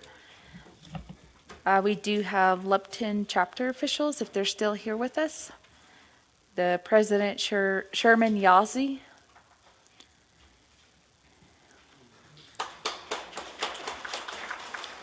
Vice President Jackie Yazzie.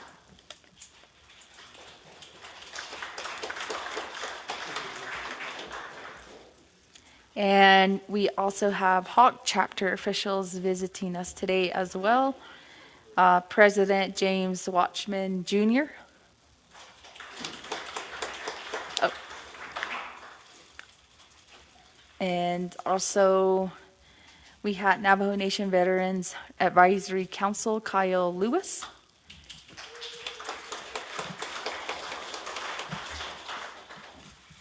And earlier today, we had Eastern Land Board Anthony Begay as well.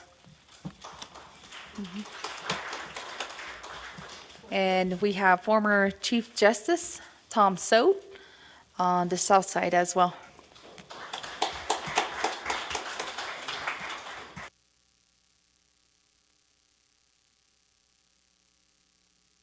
And colleagues, time has expired to vote.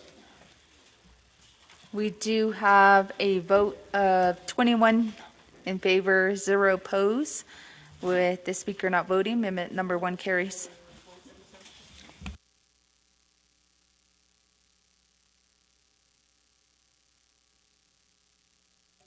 Delegate Sherilyn Yazzie votes green. Delegate Jermaine Simonson votes green as well. So that is a vote of 23 in favor, 0 opposed, with the speaker not voting. Then back on the main motion, colleagues.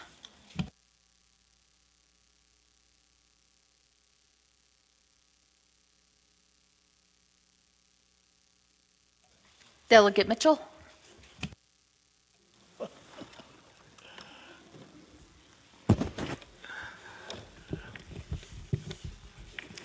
Yeah, last speaker. I didn't know my button was on, but Kado amendment Iliagi big or greens Thank you. Thank you, Delegate Mitchell. Delegate Lester Yazzie. Thank you again, Madam Speaker. Good afternoon. Legislation 0168-25 with Nate Inige. Daisen Hashin so Nishilini Benina Salatso a Beslato in and Nishako Hia. A Koshish Nido a Hodo and Kate Hadia. Le Landa at Leho. We even ended up at Aneth and found all kinds of sidearms, and I guess there was a federal hearing going on. So I was able to attend all your sessions. And for me as a delegate, I respect this amendment, this legislation that you're sponsoring. It's shey ya bahon sendo latoi be na nishige ya latoi shilpausen. Akwet ein it is age. I'd like to go ahead and pursuant to 2 NNC Title 2, Chapter 5, Subchapter 1, Article 3, Subsection 1032B, authority to provide administrative support technical assistance to AVOs. That right there states that in carrying out the responsibilities of the administration through the executive director is authorized to assist individuals in presenting, providing, and establishing claims, privileges, rights, and benefits they may have under the Navajo Nation and federal law, and that the recommendation for policy changes, before such changes are formally adopted. So my interpretation of that is before it's formally adopted, the responsibility, the executive department, the executive director, and NNVA, they should be out at the grassroots level at our CVOs making these changes, and these are the recommendations that we wish to implement. Now, katodos nantay na idil kit Honorable Norman Begay halit odo ni gato sa satay na age ninige to hiya adet just la in sa di kito AI sanan na spasalado nte akon de nehodoni tato nin lahake hiya.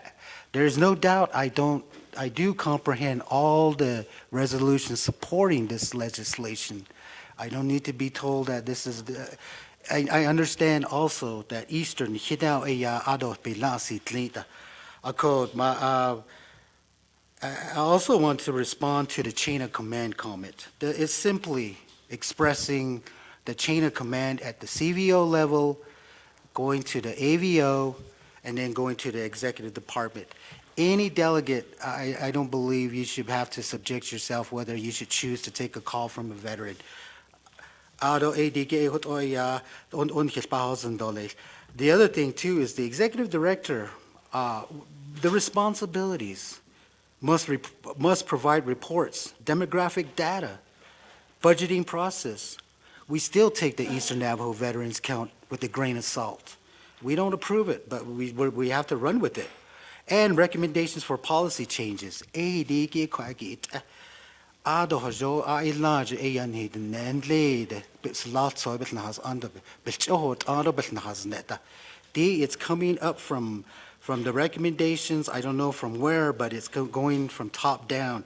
Get question ado kaden I did does our oversight, the Health, Education, and Human Services confirm the executive director? Speaker, I reserve my time.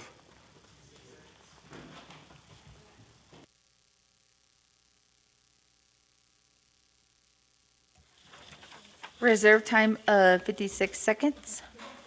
Next, Chairman Arroso. Thank you very much, Madam Speaker.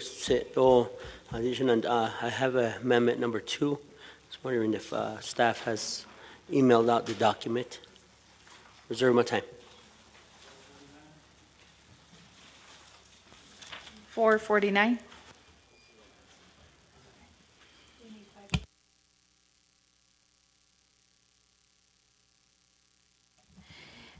Chief Legal Counsel does need about additional 5 minutes. Is it okay if we go back to questions for Delegate Yardley? Then we'll go back to you, Chairman. Delegate Ness? Hakoshi, Aikiha. Aro Karoshna for the follow-up in the question. So, one, no, the Health Education Human Services does not confirm the executive director. Currently, the executive director is on contract. The Health Education Human Services Committee, we've had extensive conversations about that because we too hear from our local veterans. And so that would take a legislation to propose and to make those changes. But currently, to directly answer the question, no, the Oversight Committee currently does not. We do have oversight over their plan of operations as well as the Veterans Advisory Council. And then going back to the comments again, this is about 90% operating out there in our communities, in our agencies, and this legislation is to codify and solidify those advocacy that is needed.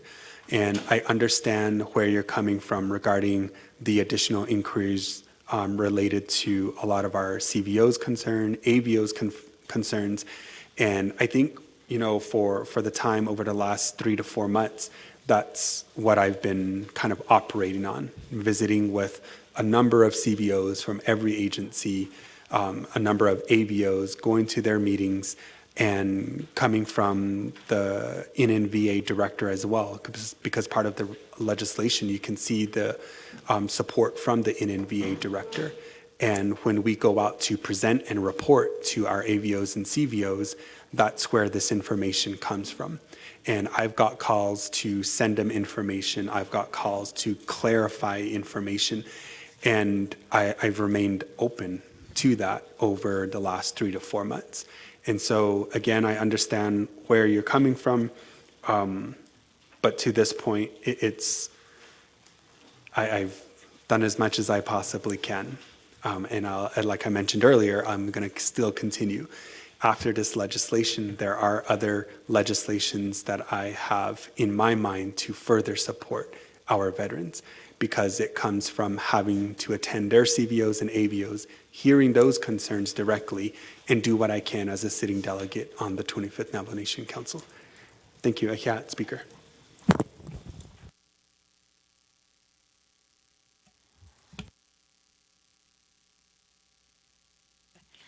Thank you, Delegate Ness. I'm going to go back for a follow-up. Delegate Yasi, with a time of 56 seconds.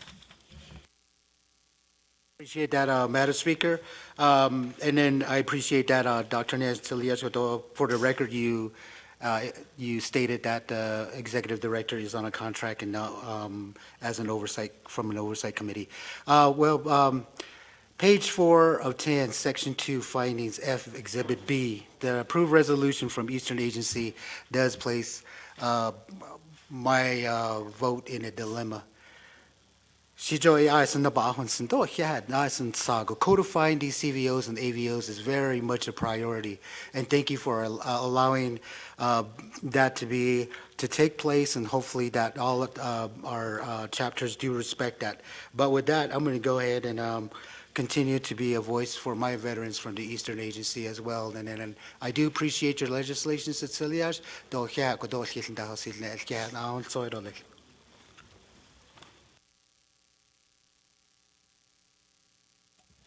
Thank you, Delegate Yazzie. And then, Chairman So did propose an amendment. So that is currently being sent over to staff.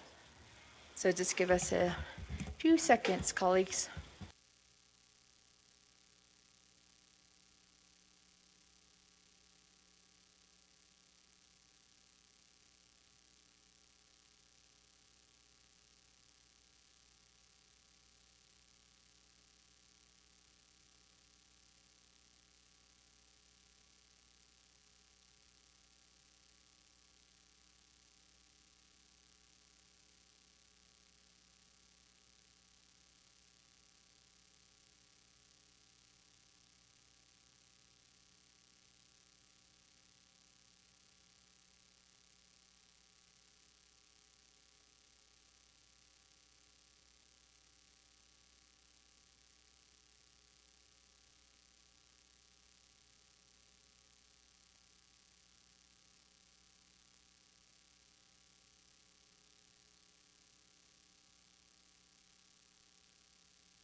And staff, if you could help read amendment number 2 into the record.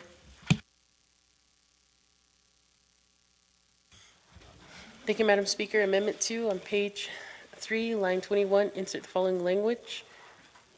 Section 1031, Navajo Nation Veterans Administration Establishment, paragraph A, after Navajo Nation Veterans Advisory Council, add new language underline, and confirmation by the Navajo Nation Council, and new language, adding new paragraph B, underline, Executive Director, subparagraph 1, the Navajo Nation Veterans Administration shall be headed by an Executive Director as described in A above, who shall serve at the pleasure of the Navajo Nation Council. Subparagraph 2, the Executive Director contract shall become effective upon confirmation by the Navajo Nation Council, and underline. 2, page 9, line 16, amend as follows. After shall be provided by the Overstrike Health Education and Human Services, and insert Nabakiatik. 3, renumber letters succeeding paragraphs, sections, and exhibits as necessary and appropriate. The Office of Legislative Services and the Office of Legislative Counsel are authorized to make technical edits to this legislation and its exhibits to implement the Nomination Council's intent. This amendment supersedes inconsistent language in any other amendments which shall be conformed to this amendment. Madam Speaker.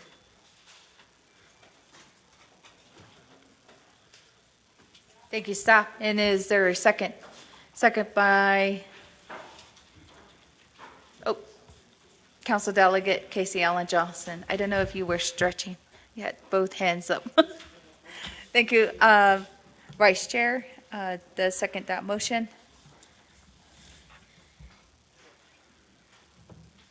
And that is amendment number 2. Questions, comments?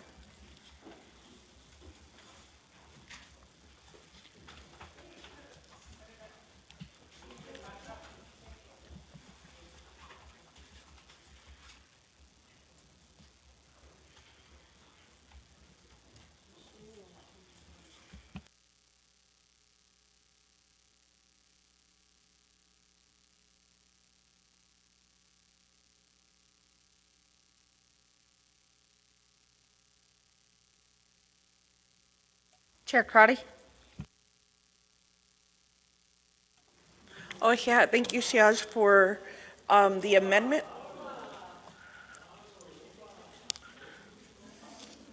Oh, I'm on my time, sorry. So I'd just like the motioning party to just elaborate. I appreciate this information. I think as a council, as a legislative body, our frustration is the accountability and collaboration with the executive branch. My concern is, in my reading of the Navajo Veterans Act, that recommendations come from the Navajo Nation Veterans Advisory Council. So I'd just like to get a little bit more information if this is coming, if this request is coming from the discussion on the floor to try to provide some more accountability, or is this from the request of the veterans and how they envision working with their executive director? And I'll reserve my time. Thank you. Reserve time of 3:56, and then go back to Chairman So. Thank you, Madam Chair Crotty, for your questions pertaining to the amendment. Let me go to the amendment, the page 9 of 16. In the legislation, it indicates that the oversight is shall be provided by Health and Human Service Committee. And during the term of Russell Begay, that Veterans Administration was put under office of the OPVP. And at that time,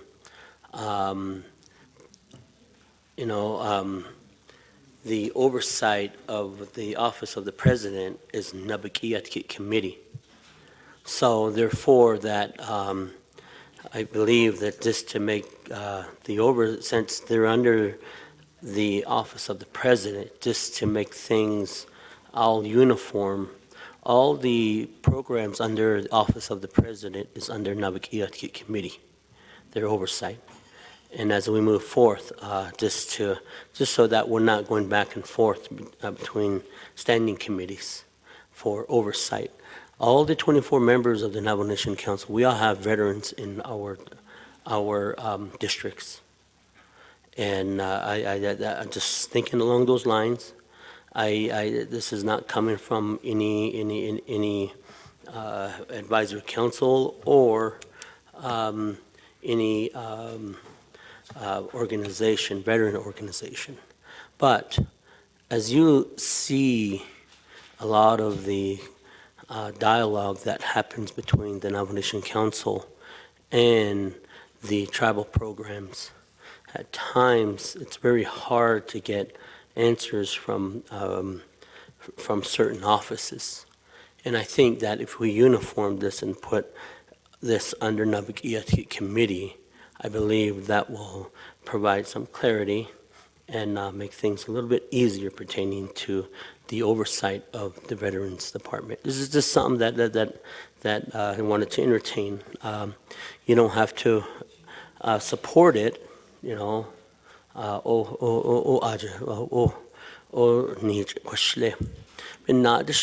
There's division directors out there that I believe a lot of my colleagues don't support. But at one point I did indicate, hey, let's go make these division directors to be confirmed by council or to work at the pleasure of council and things that these type of changes. But again, you know, this is just an idea that I'm proposing to this body. I would rather see the Veterans Administration or the veteran organization to be the oversight of Nabakiat Committee. I think that's where it should sit. But again, you know, at the end of the day, but again, on that, I did not get any recommendation from any of the veterans organization. This is just based off of my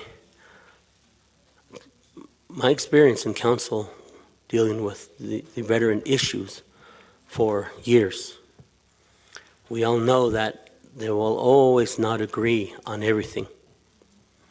And that way, and then at the same time too, Nabakiat Committee is the body that oversees the advocacy at the federal level for these federal programs. In this case, this tribal program here is directly to our veterans. And I think that Nabakiat Committee should be the body to actually oversee this program. The other is the executive director to be confirmed by the Navajo Nation Council. And as they are confirmed by the Navajo Nation Council, you know, the director that is selected. Let me pull up the amendment here. Hold on, so I can speak to it. So, the Navajo Nation President of the Navajo Nation, after consultation with the Veteran Advisory Council and confirmed by the Navajo Nation Council, shall return by contract of a term of 6 years. So we want to make sure that this position is confirmed by the Navajo Nation Council. And at the same time, who shall serve at the pleasure of council. The executive director's contract shall become effective upon confirmation of the Navajo Nation Council. The reason why I say this is we are amending the Veterans Act. The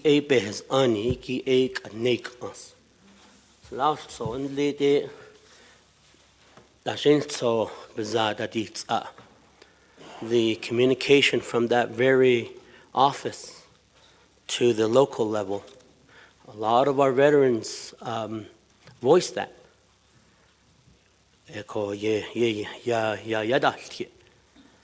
And I think that this is a time that I think that this is a time that we can change these policies so that we can make it more effective because of, as an example, the veterans marched to the president's office many times, and one time the president ran out the back door. Back doors, which Edward.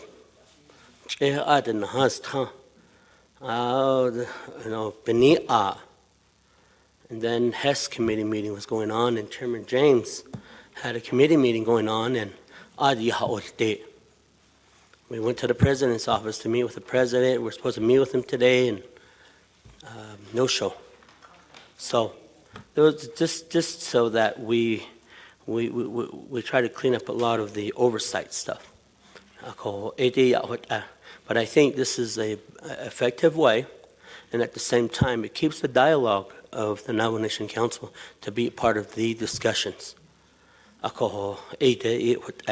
And Chairman Nez is correct. Right now, the legislation has been introduced by Dr. Special Agent Andy Nez. And right now, this legislation belongs to council. Benna de shinige in ledna de kisa lego na lede ne tago lede chendeka lede di atani hilna halate you call to the veterans office. Oh, we can't give you this information because of this or because of that. We can't give it to you. And I think all of us got that information, even pertaining to the housing. We had three different housing programs with home listing on there, and we were told, hey, we can't share that information with you. Privacy Act. And at the same time, the programs were not communicating. And I believe Chairman Jesus finally brought community development and veterans department together and Navajo Land Commission to get those names so that they could cross-reference those names. So these things happen.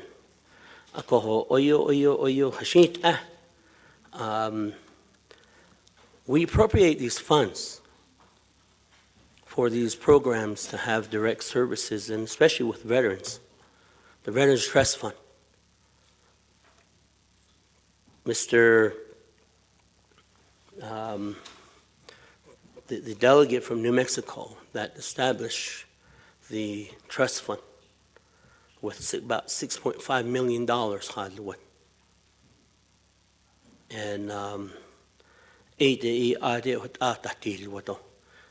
the minimum set aside 4%. We're probably about 200 million. When I came into council, it was about 111 million-ish. I think it's not 200 million peso. All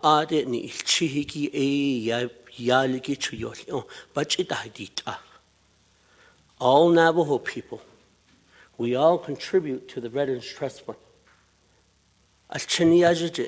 When they buy a can of soda at the store, you buy that can of soda at the store for $1, and at the end of the year, the sales tax that's determined off of that is sent to the nation, and 18% of it is set aside for minimum set aside, which 12% goes to the Permanent Trust Fund, 4% goes to the Veteran Trust Fund, 2% goes to the Land Acquisition Trust Fund and other trust funds that are in place. But coming back to the amendment, I think that we have to find a way to strengthen and have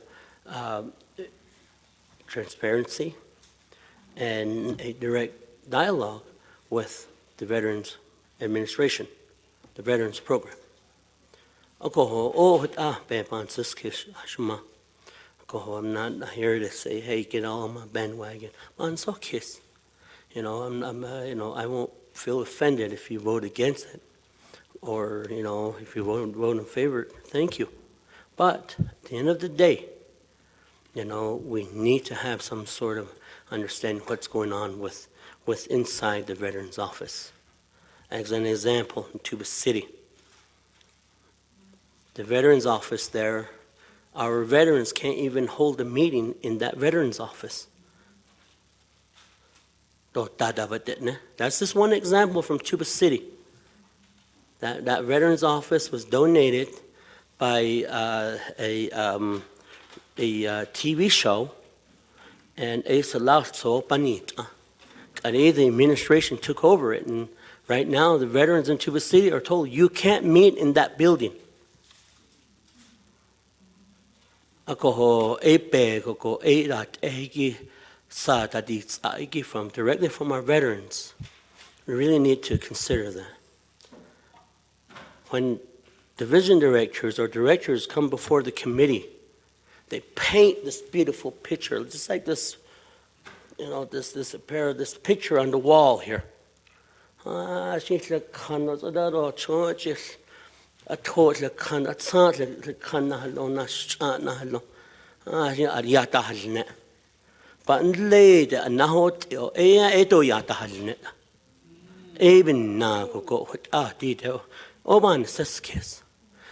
this will help with a lot of the transparency from that office directly to the legislative branch, and having the oversight from Nabakiyati Committee, so that all of the standing committee, Nabakiyati Committee is made up of all of the members of the Navajo Nation Council.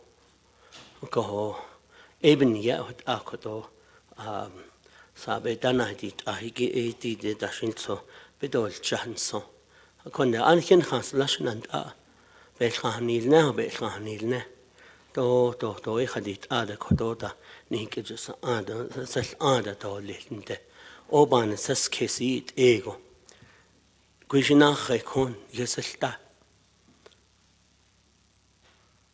Anko ade ahot ego. I think this will help provide more transparency from that office to our office too. We can continue to provide better services out for our veterans, and the advocacy at the federal level. Navajo Committee is the committee that provides the advocacy at the federal level for all federal programs, and in this case for our veterans. So now leo to na go nata go well na hot discharge de Washington de peso iki oyo banan tlago yin yahat at isla sa na ho jina pa and da yal to adula these benefits which hinte anko ho obe what up in hanash insurance so to have, and I'm not on any type of I don't have an agenda pertaining to this, but I think that this is something that will provide some transparency to the council too. So, yeah. Thank you, Chairman. And we'll go back to questions. Next, we do have Delegate Mitchell. Thank you, Speaker. Although speaking to the amendment, in Amendment 1, Bayati, Eastern Agency, ado ye la sleep no adults. The amendment the adults be la sleep no. Don't lay what the yata nabi icheo. The table earlier. Naho agency, ado chapter go hanendo don't need. 18th Amendment again, other so Ash went back out. He went back out to get all the concurrence on the First Amendment. Amendment banane so does it mean that it needs to go back out for concurrence? So she the cheat adole. Hala ni den zaba yeltje ado ni not so ado in the home that no. Adonda so not out ni. Lay the base of nas bala. Tadina da 1995, and that there was a settlement. It's not based on then President Hale. It's lots so. Niet op in de handel, ne? Het de beste wat en doodje. No, it not but niet later on 4% up in the on the revenue. So hutsa. The late Ben Shelley Veterans Act it all nicht been up. Ben up hite do no edikat. Kun sa hab de nicht. But da nicht. Go ba So does it mean, I guess a question, does it mean that we have to go back out and get the concurrence of all the 5 agencies? That'll be my question. Thank you. Thank you, Delegate Mitchell. And then going next to Delegate Ness. Yes, thank you, Speaker, and Kuro Shanala for the second amendment.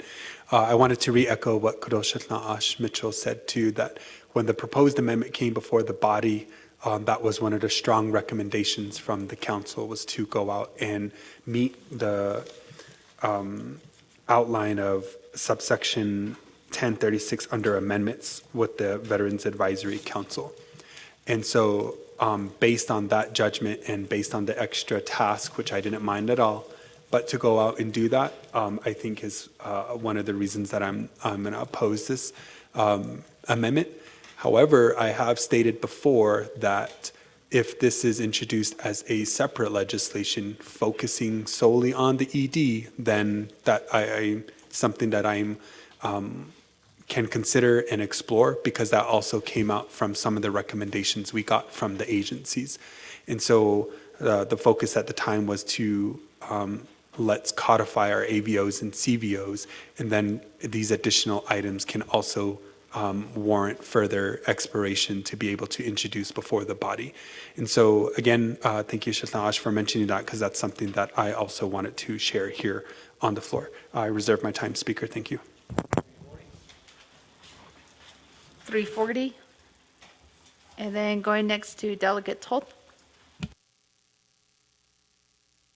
Thank you, Madam Speaker. Do koronat ani lenigito sjeto na agent.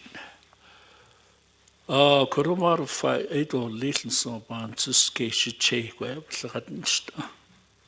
on his amendment under page 3, line 21, 1030, section 1031. Akunna A director, 6 years, Balia. I wanted to change to 4 years instead of 6 years. I should change a lot of things instead of 6 years. Last time, director, 6 years, but it on the Uchreiskan. Dide autobus era so I request should check modified or at least 4 years to least. Thank you, Madam Speaker. Thank you, Delegate Toth. There's that request for modification to Chairman So.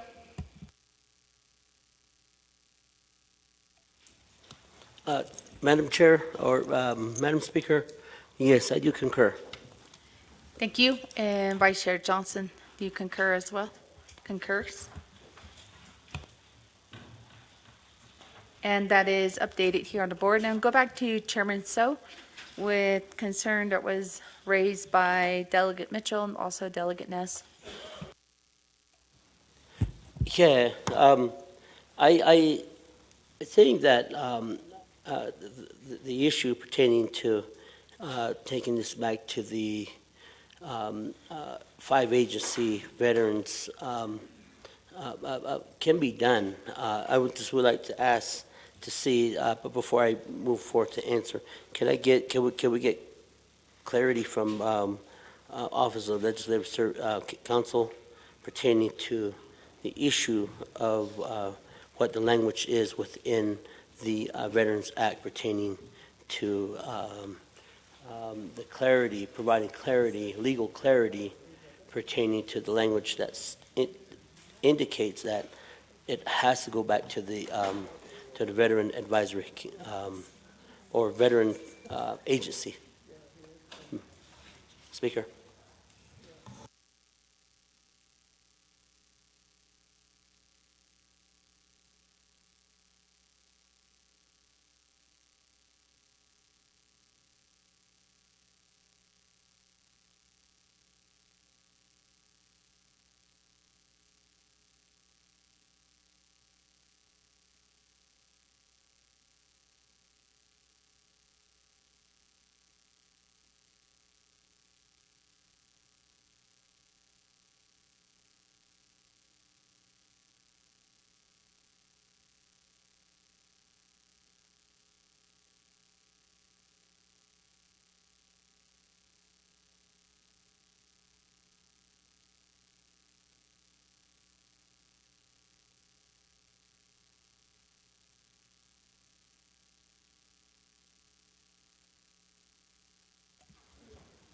Thank you, Chairman. So I'm going to go to Office of Legislative Services, or Office of Legislative Counsel. So, Kudo Shana. Yeah, so Delegate, so I appreciate the insight of your inquiry. And since it does affect the specific unit of the advisory council, and since it directly affects them, it is my recommendation that they be included with that first part of the amendment, because it does have an impact on them, a very direct impact, and as such, it would be legally sound to involve them with this sort of amendment, which directly does affect them. Akiha.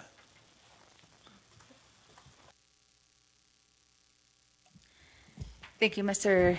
Stant, for that recommendation to the council here. So I'll go back to Chairman So. So, Mr. Stant, you're indicating that that we would have to go back to the veteran organization to get the consultation. And my question is, consultation, that can occur.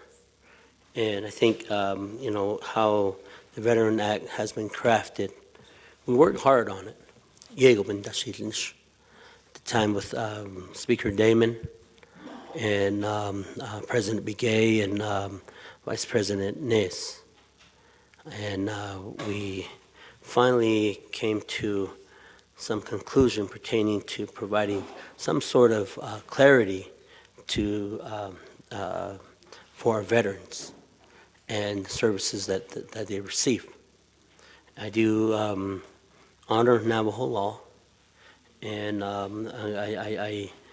since that's the recommendation of legal counsel, I'm gonna go ahead and withdraw my amendment. But all I'm gonna say is that members of the Navajo Nation Council, we had a chance to entertain this now. Don't want to hear down the road, we should have did this, Oh, what not the director of the Veterans Organization is the individual that runs everything. Based off the trust fund, the program runs under their direction.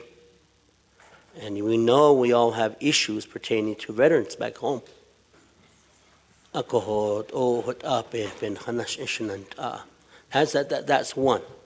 But then I have my colleagues that support this. And I'm in the middle on this right now. But I'm going to go ahead and just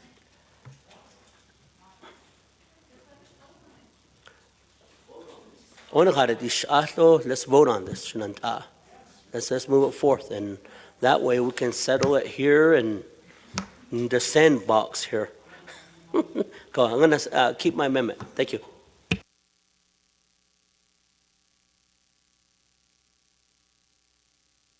Thank you, Chairman So. And going back to questions, Chair Crotty with 356. Appreciate it. As stated by our legislative council, and, this council and this body asking for executive to follow law and policy, we should set that example here on the council floor. So the Veterans Act does have and was created specifically here. So you could look at page 2 of 10. Resolution CJA-3-16 also established the Navajo Nation Veterans Advisory Council to recognize veterans and ensure veteran participation in policy and data systems development. We have to go back to the veterans. It can be as simple as another legislation, but this act was specifically designed to have their voices. It wasn't saying by consensus, but it said they need to have their voice, and they'll make their recommendations to this body. The way that I see this amendment, it could be a way forward, but after, being on the oversight HES 2 terms on budget and finance, there is a chronic systemic issue with Navajo Nation Veterans Administration. And that's demonstrated in the budget process. And so colleagues who are supporting this amendment, which I'm not, because it has to come from the veterans and how they want to move forward and how they want their government to interact, if I may, that for the council now to say, we are going to confirm your Navajo Nation, your director, and we're also going to change the number of years. And then that director now shall serve at the pleasure of this council, completely violates the intent of CJA 316. Because this council has had at least 3 years to fix the issue. And so then where is the council's plan? And how have we prioritized how we're going to work with our veterans to solve these chronic issues? And that's why I think there has to be discussion at the veterans level. This could be a solution, but it should come from them. It also should be giving us some guidance in terms of what does that mean, shall serve at the pleasure of the Navajo Nation Council. And it has to come from the veterans themselves in a discussion. When I was at the work session that everybody voted on, what was discussed, and I brought up I have some issues with this legislation, but it was what the veterans moved forward and voted on. Does it need to be improved? I believe so. But then it would be my job as a delegate to go back to the veterans like how Special Agent Dr. Andy Nez has gone out. Because it takes a lot of time and energy, a lot of time and energy. And so I'm gonna say, colleagues, make this as a recommendation. Recommend to the veterans, with all of our experience, this may be the best way, but let's not become the council to tell the veterans what to do, and let's bring them part of the discussion. Thank you. Thank you, Chair Crotty. New in queue, we do have Delegate Law. Thank you. So I want to read as well from CJA-3-16, and this is under Article 3, Navajo Nation Veterans Administration, subsection 1031, Navajo Nation Veterans Administration Establishment. A, the Navajo Nation Veterans Administration is established under the Office of the President and Vice President of the Navajo Nation. The President of the Navajo Nation, after consultation with the Navajo Nation Veterans Advisory Council, shall retain by contract for a term of 6 years as Executive Director who shall head the Veterans Administration. So that's a section where it does state that they have consultation. However, I am conflicted too, because if we now have this legislation before the council, and it took a lot for this legislation to get here, while we are on the subject of amending Title II, I think now is the opportunity. However, I think that we do have an executive director that is already here. So this would begin, to my understanding, until the 4 years, or the 6 years actually, is completed, and then that would take the effect. However, if I could go ahead and get some clarification from our legislative council as well. And then just to be clear, that we as council, we do have these other offices such as our controller, and I think the Navajo Veterans Administration. Maybe now we do have to have them serve at the pleasure of council, because some of these duties aren't being executed. And we have division directors who are unconfirmed now, and they don't do very much, and they're not listening to council. And it's affecting appropriations, the misuse of it, and also, we're hearing about fraud. So now's our opportunity to make some of these changes, and it's here right now. So that's just what I wanted to ask our legislative council, and I'll reserve my time. Thank you.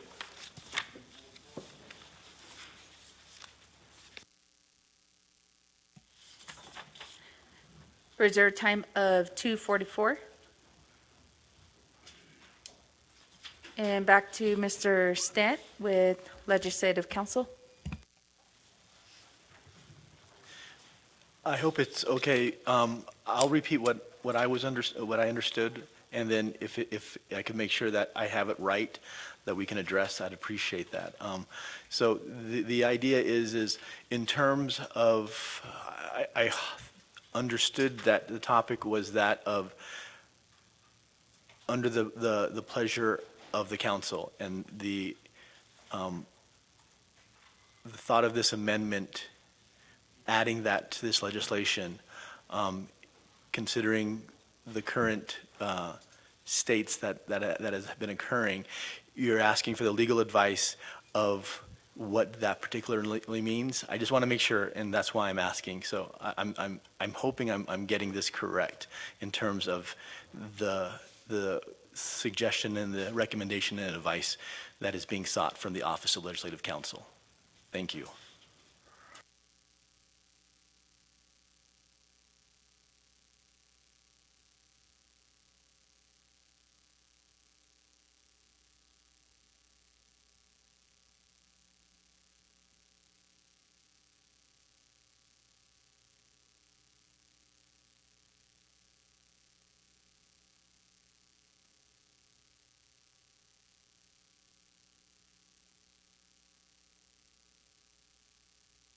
Mr. Stent would also elaborate on some of the question while I believe we're waiting for our Chief Legislative Counsel as well. Mr. Stent? Oh, sorry for the interruption. So again, I'm grateful that I was also told about the concept of the contract, and that in the current legislation that we have, not legislation, I'm sorry, our current laws under Title II, that this is a unique situation with a 6-year contract. That's not typically the way the directors or executive directors are. And so it is a unique situation in that context. And in terms of like legal documents like contracts, if this legislation was passed in regards to this, it should not, I'm meaning legally it should not affect, because that would be called what we call grandfathering in, and it would only be moving forward to the next, and it wouldn't apply to the current, or to the current situation, because that's not how the law should be applied and should be looked at. So in regards to the contract that currently is in place should be acknowledged and let to go to its full term, even though this legislation would be passed if this amendment was included. It legally speaking, it would be a conflict of the law to do that to that. So I hope that helps out with the contract part. So thank you. Thank you, Mr. Stent, for that clarification. And we'll go back to Chair Crotty with 3 minutes and 50, oh, let me check with L here.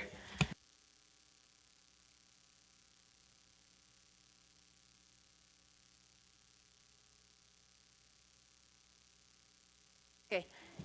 Delegate Nez with 3 minutes and 40 seconds.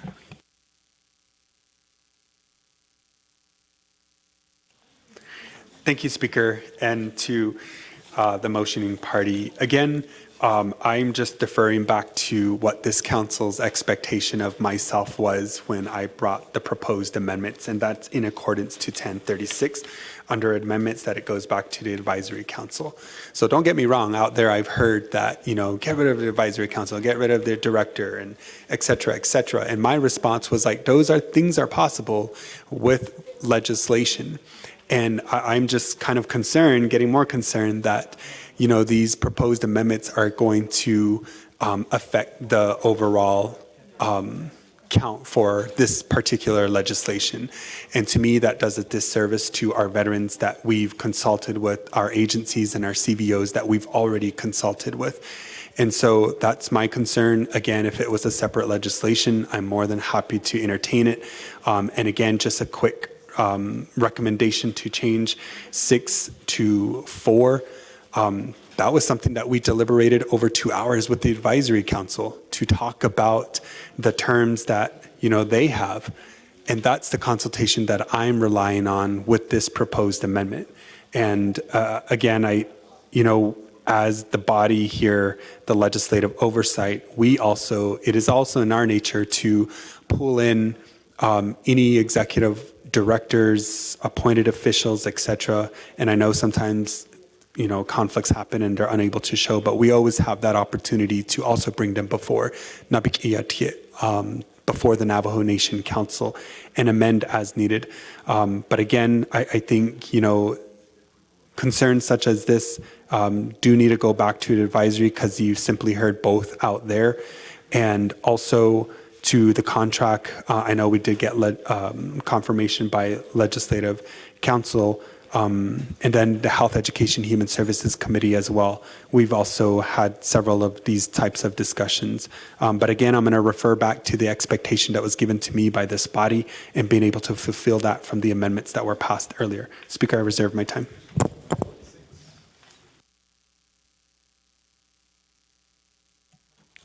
Reserve time of 1:26. Then going to Delegate New in queue, actually, Chair Vince James.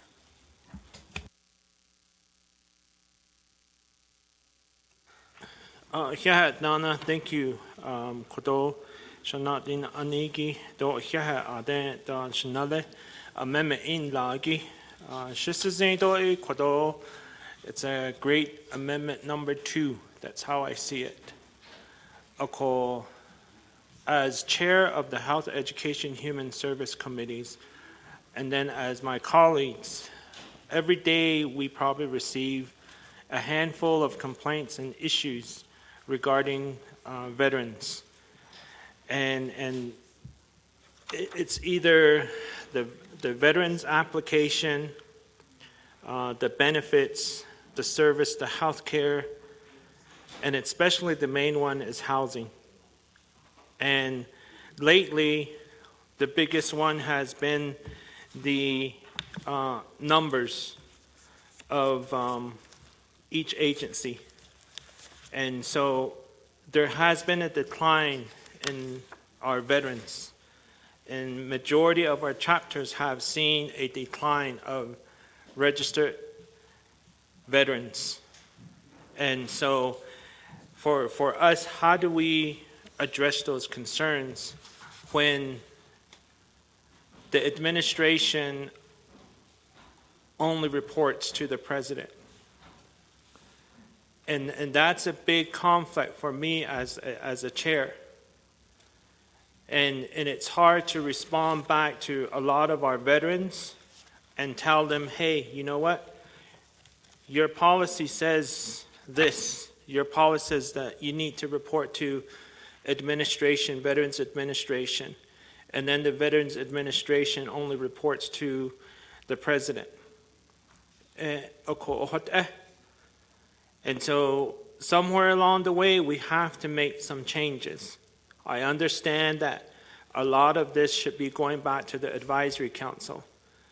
And some of the advisory council have come before us and have come to us with many concerns regarding these areas that I named. One, for sure, is how Veterans Administration Office purged a lot of the veterans, and which created a lot of funding not going back to those chapters, veterans organization. We did receive a listing regarding a lot of these chapters, and if you look at that listing, there's a lot of increases that has happened, but then at the same time, there has been decreases of our veterans at each of the chapters. Ako shikhodo shi beilt what out ben hitnahan net do le here at nabakiat hawashe ya khodo hajo naso net nejpa ya hala ban nadi liye jot bedanet ha bohanet ha, and it's not working the way things are operating right now. Okay, we have some veterans out there that have homes that haven't, those homes have been sitting there and they have not received the keys yet. And it's just sitting there. So who do we address that to? We're just addressing all of that in the air. And then some veterans out there that were told to demolish their homestead, and they're still not in their new home. Or they did get a new home built, but then that new home is smaller than what they demolished. We end up hearing all of this from the chapter veterans organization members or the advisory members, and the listing goes on. And so I think this is a good amendment that Shanella has put here before us. And I guess it will all depend on how we're going to vote on it.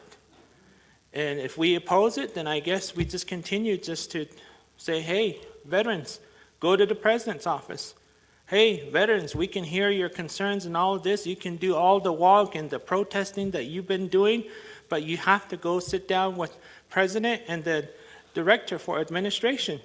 I guess we'll just continue to say that. Point of privilege raised by Delegate Crotty. Yeah, thank you, Speaker and my colleagues. So my point of privilege is I'm going to request the documents on how the former Navajo Nation Veterans Administrator, Executive Director Zerline was released or bought out of the contract.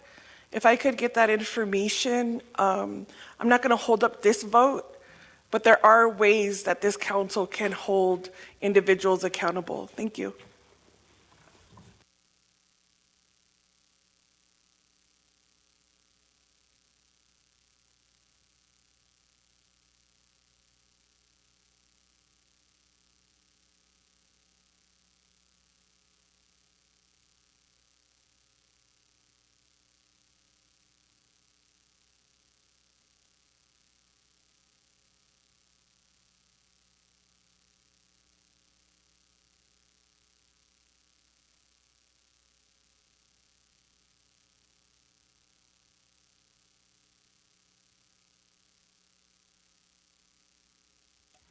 Point of privilege raised again by Chairman James. My point of privilege is that if it's a personnel issue, are we even allowed to obtain or receive those documents? Thank you.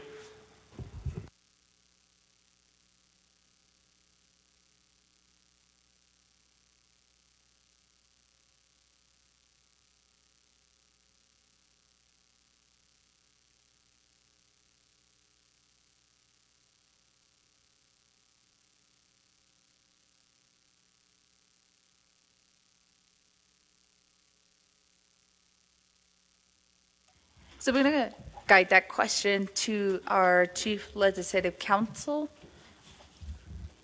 Ms. Espino? Thank you, Speaker. Thank you, members of the Navajo Nation Council. I apologize for stepping out during this discussion.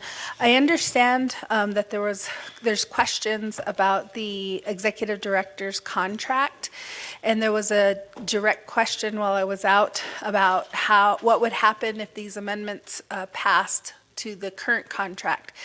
And also the question that's on the floor now about okay, the one on the floor about how the contract ended. I believe that's the correct.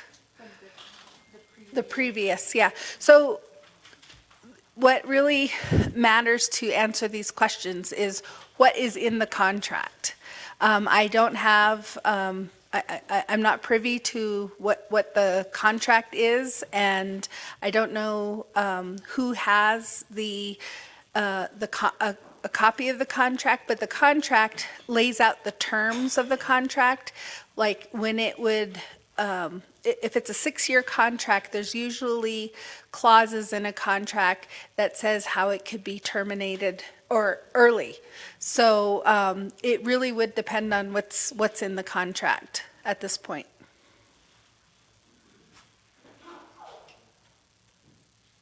That's my answer.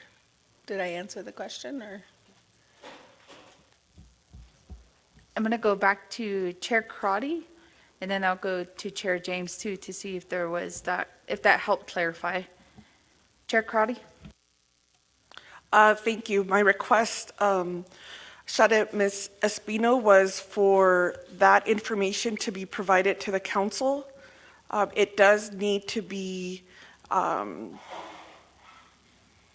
it was offered by Department of Justice, but you do have to sign that information in and out, and you're able to see the contract.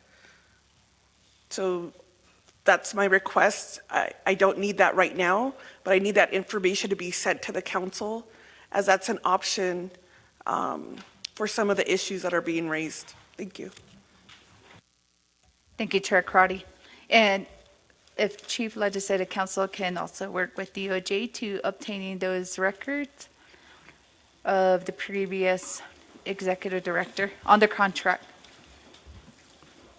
Chair James, did that also answer your point of privilege?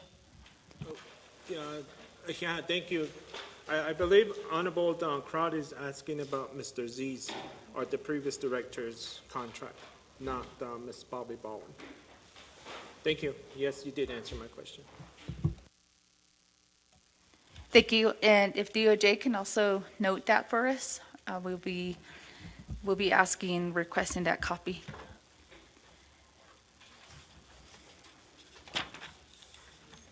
And going back to Chair James, you had 10 seconds. Point of privilege raised by Delegate Law. Thank you, Speaker. I raise this point of privilege per Rule 16 to get additional information from our Legislative Council. Some of the questions that were asked is in regards to this amendment, and if it is correct that it is on the floor now, and the council by law has the opportunity to make amendments to Title II. So it's on the floor now. Does it require the consultation? That was one of the questions as well. Thank you.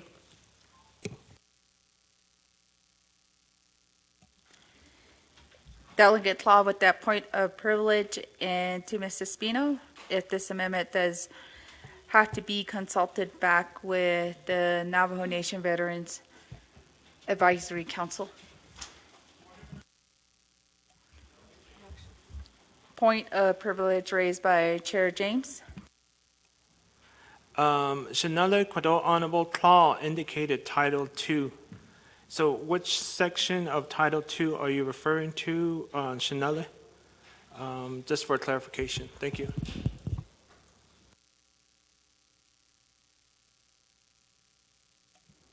Thank you, Chair James. And going back to Delegate Law, if you could cite for Delegate James Title II, of which you were referring to, of amendments. Delegate Law. Thank you, Madam Speaker. This is a Title II amendment, CJA-3-16, and this is under Article 3, Navajo Nation Veterans Administration, subsection 1031, which is under Navajo Nation Veterans Administration Establishment. And under there, it is item A. So if I could have that under the discussion. And then also, we do have Title II, which the Navajo Nation is the governing body of the Navajo Nation. And within that authority, the council at any time can make amendments to any of the codes on the Navajo Nation law books. So thank you. And with that, we'll go back to Ms. Espino. Thank you, Madam Speaker. Thank you, members of the Navajo Nation Council and Delegate Claw for your question. In regards to Title II, NNC Section 1031, my understanding is that in this current legislation, the 168-25, that section of the code was not included in the legislation, and it is being added now as part of this discussion. So in regards to consultation, what comes to mind is that section of the code, which is now being discussed for an amendment, was not part of the 5-day comment period, where members of the Navajo Nation, including Veterans Advisory Councils, would have had the opportunity to provide comment on potential amendments to that section. So we do have in our law that the procedure for legislation is to allow the public to have a comment period. And so in regards to that one section, that was not part of the 5-day. Other than that, in regards to consultation with the advisory committee directly, I would have to do a little bit more research to see if if there's something in law that says it is required to consult with the Veterans Advisory Council. Thank you. Well, okay, but what's on the floor is 1031. And that wasn't part of the 5-day comment period.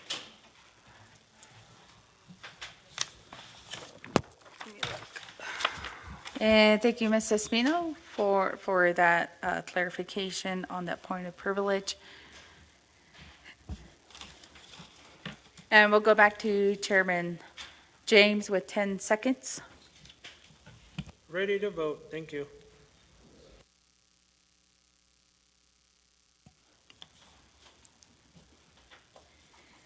Then going back to Chairman So for Delegate Naz's question. Point of privilege raised by Chairwoman Crotty. Yes, I'd like to receive documents, staff. If you could send out the digital copy of CS 44-25, the fiscal year 2026 comprehensive budget, Exhibit I, that has legislative concerns.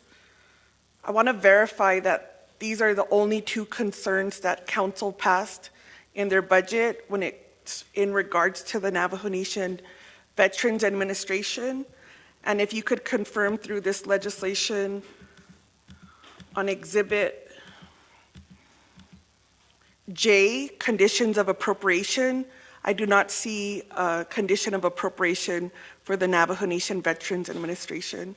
So if you could provide that copy, I'd appreciate it. Thank you. A digital copy will suffice.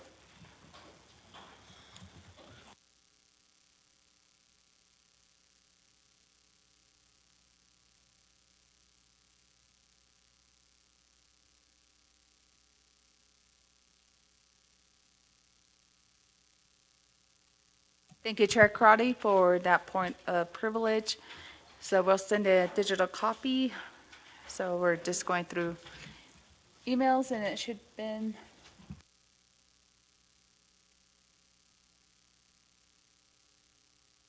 Okay, it should be going through your email right now.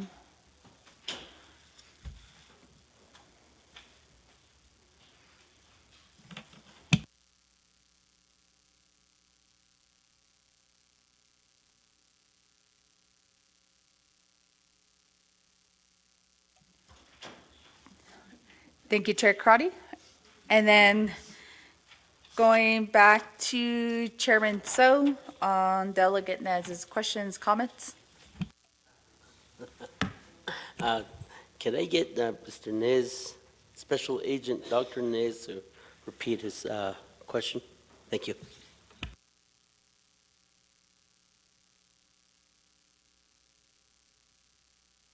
Delegate Nez, if you could just rephrase your direct questions.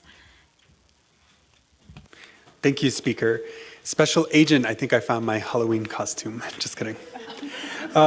So it wasn't necessarily any direct questions. It was just a comment that the expectations given to me by this body for the amendments that were proposed, and I was complying with subsection 1036 under amendments under 2N and C, and that's when you're amending that it passed by 2/3 vote of the Navajo Nation Council upon recommendation from the Veterans Advisory Council. And that was why I was explaining that I'm just referring back to those expectations given to myself. And then I just reiterated that should this be a separate legislation, great. It's something that we've learned, especially for myself, going out into the AVOs and CVOs. I think, I share similar concerns with the body here about those expectations from any director as well. And we just do our best as well from the HESI committee to be able to meet those expectations. Thank you, Madam Speaker.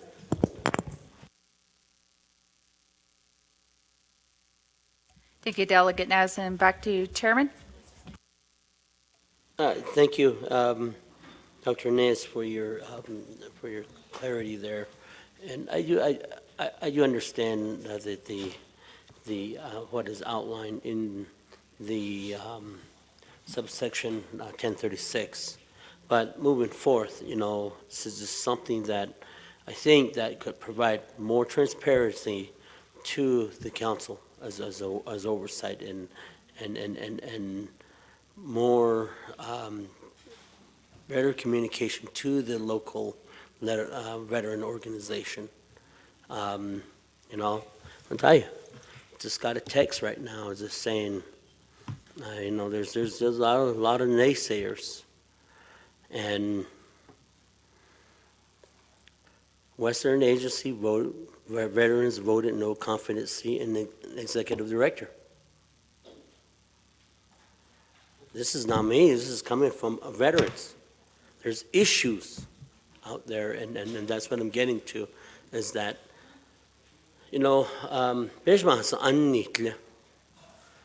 whether it's issues pertaining to the legislative branch, to the executive branch, and the judicial. We have constituents telling us, hey, this is happening. I have a person that is trying to work with the prosecutor's office to get his filings paperwork through the system. And this is pertaining to the courts. But, the Navajo Nation is vast, and direct services that's supposed to be provided, and this direct service is for our veterans there. And he's allowed so.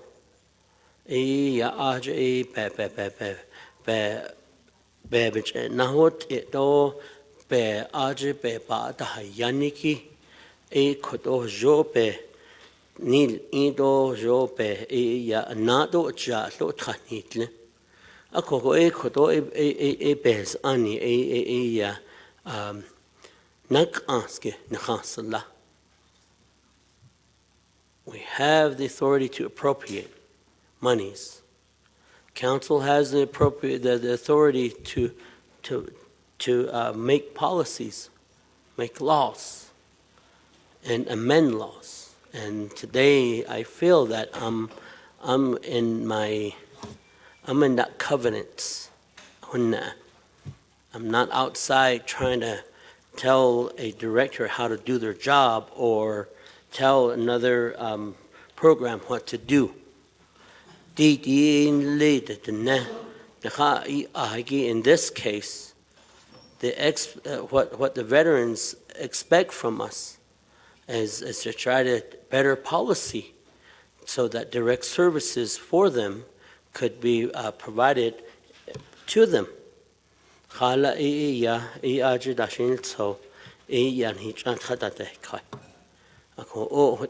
Baban, this case of Bears ani koto be ni yashanant do be haida da be do jishigi ben yeda hajo only technique on hat ahiki art be hot le akoko ya ishan do benan shedich inigi oko hadit ada nintendo da saleo da ade hostan yahol which and lead.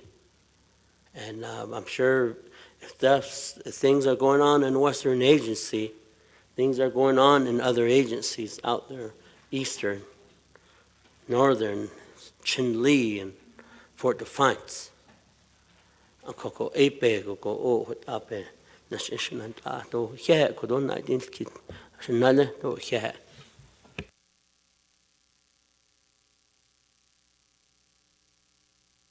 Thank you, Chair So. And then going back to reserve time, Delegate Law with 244. Thank you, Speaker. I received all the information I needed from the point of order, point of privilege, so I will go ahead and waive the rest of my time. Waives the rest of her time. And then going next to Delegate Nez, or Special Agent Nez, with 1 minute and 26 seconds. Thank you, Speaker. I'll waive my time. Waives the rest of his time. Colleagues, I don't have any more delegates in queue on amendment number 2, so we will go for a vote. 2 minutes on the board.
We have 30 seconds to vote.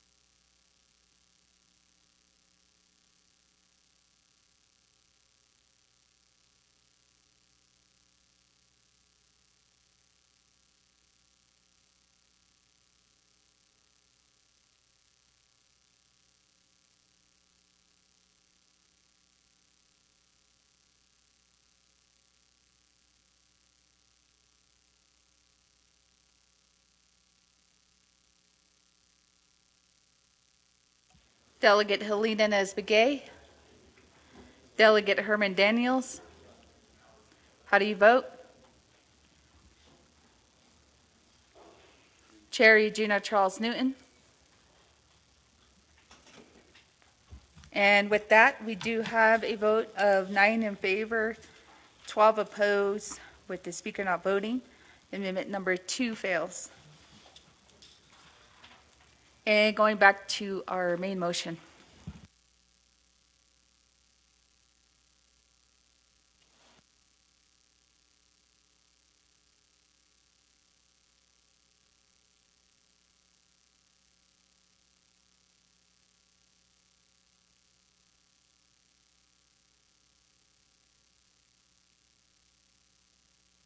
And then go to reserve time. Chair Gina Charles Newton with 314. This is on the main motion. 313.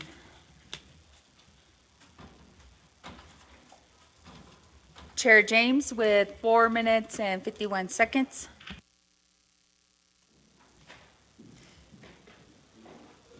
I think I said my piece, the last amendment, on Amendment 2.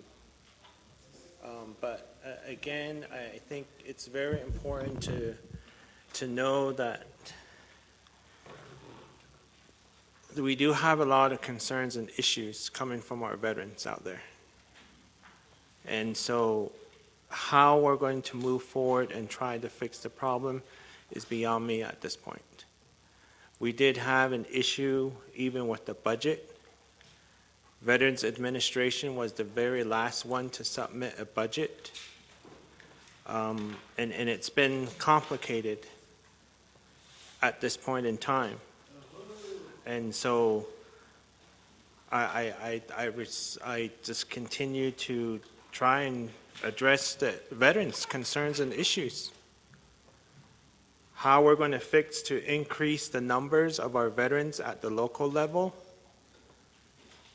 You know, that's something that's going to be very interesting, because at the end of the day, we have 8,709 veterans across the nation. And, you know, out of that number that we have, only half, less than half of those veterans were assisted. Only half of that 8,709 veterans were assisted. So how do we fix the problem? How do we address all of these concerns and issues?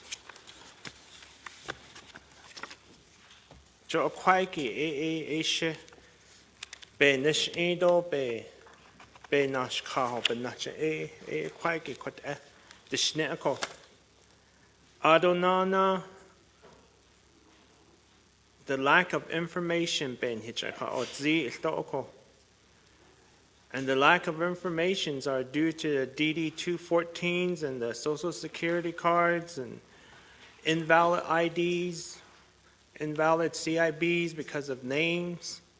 And so the listing goes on of why we have a lot of our chapters throughout the Navajo Nations that don't have that same veterans accounted numbers. And why some of these veterans, like I said, most of them, half of them, did not receive any assistance. But if we sit here and say we allow to have the budget submitted late, you know, there's a lot of concerns that I had on that, but you know, I was being pressured. At the same time, we need the budget. We need the budget. No, as chair for HESI,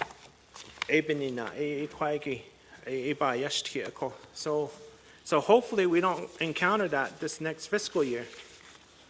OMB the chehia na o kaho the kui the she email and the glass linko. Akwajo ba ko budget ni hate ako. The Queejit Sisa, Besayand, Ako, on the Shnihoko. We're doing our best trying to get the budget from Veterans Administration Office. Chokotza Saliko. Okon the Shi, Kodoshi, Ashi, Hait Ahoshi, Aya, ban so KC out shin kodobe not the link. And hopefully with this legislation, a lot of numbers go back up. And so and just my chapters, all 5 of my chapters have decreased. And there's like I said, majority of the chapters have decreased in their veterans. And some of them is a lot.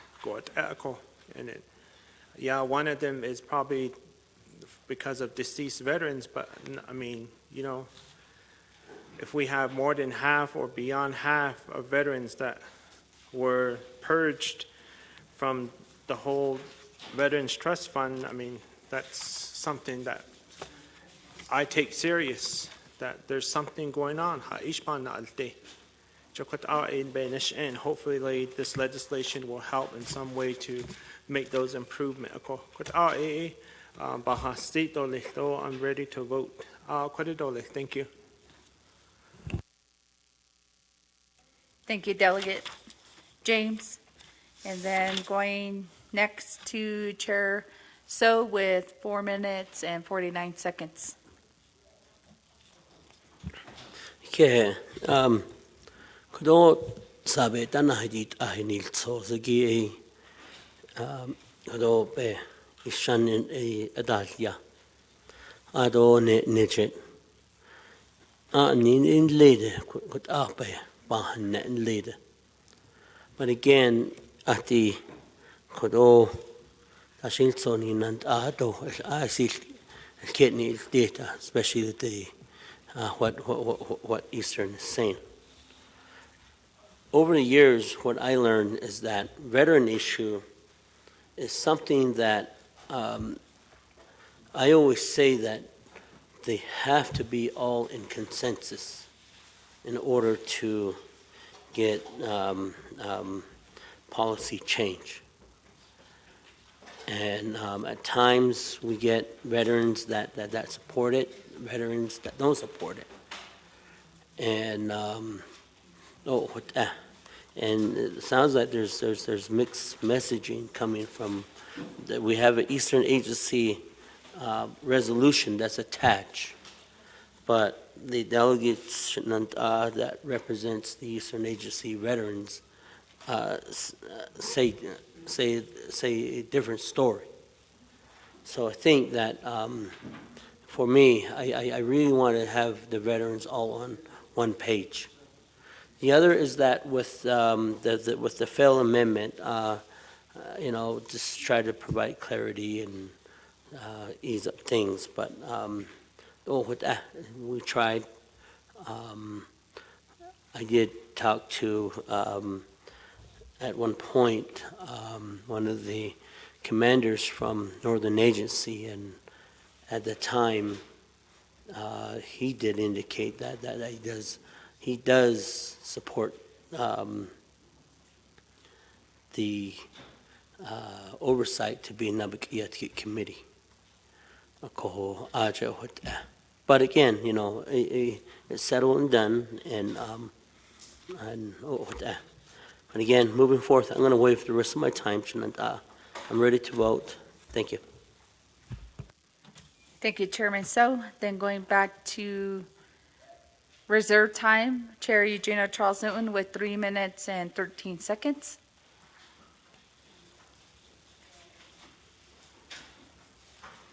At this time, going to go back to Delegate Ness. Hakushin Akiha, Shada Speaker Curly, Adokado, Shijato, Shilna, Shinale, what Anotla, what it is Aigido, Banso, Kesiki, Benacha Equa Eki Saj, and not our patient, Oko Didiki Atse Yakado.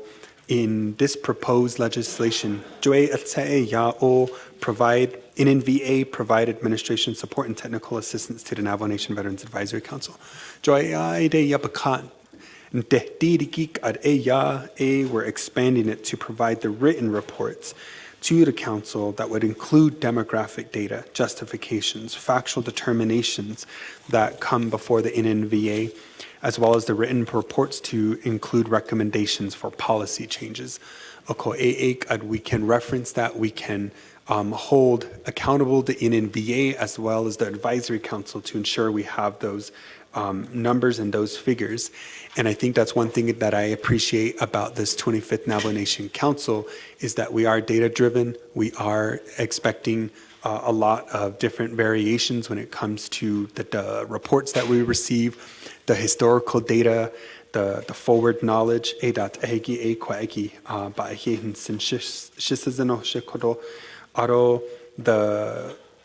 DD-214s, etc. I know when the summertime gets here, they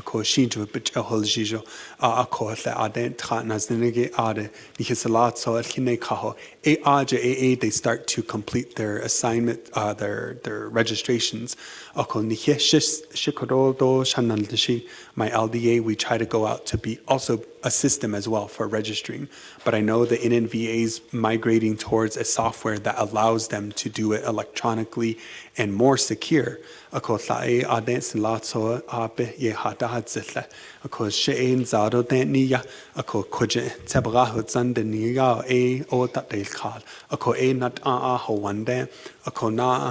The next day, 2 days later, they come back again. And I've expressed to the NNVA director that by the time you're giving them a check, you're just really reimbursing them for the travels that they have done. So this is an important endeavor, and I think citing that in here is great. And then to the Nabikiyatke, again, I know that's something that's been said as well and something that I'm supportive of. But then again, as delegates, we are always modifying our agenda.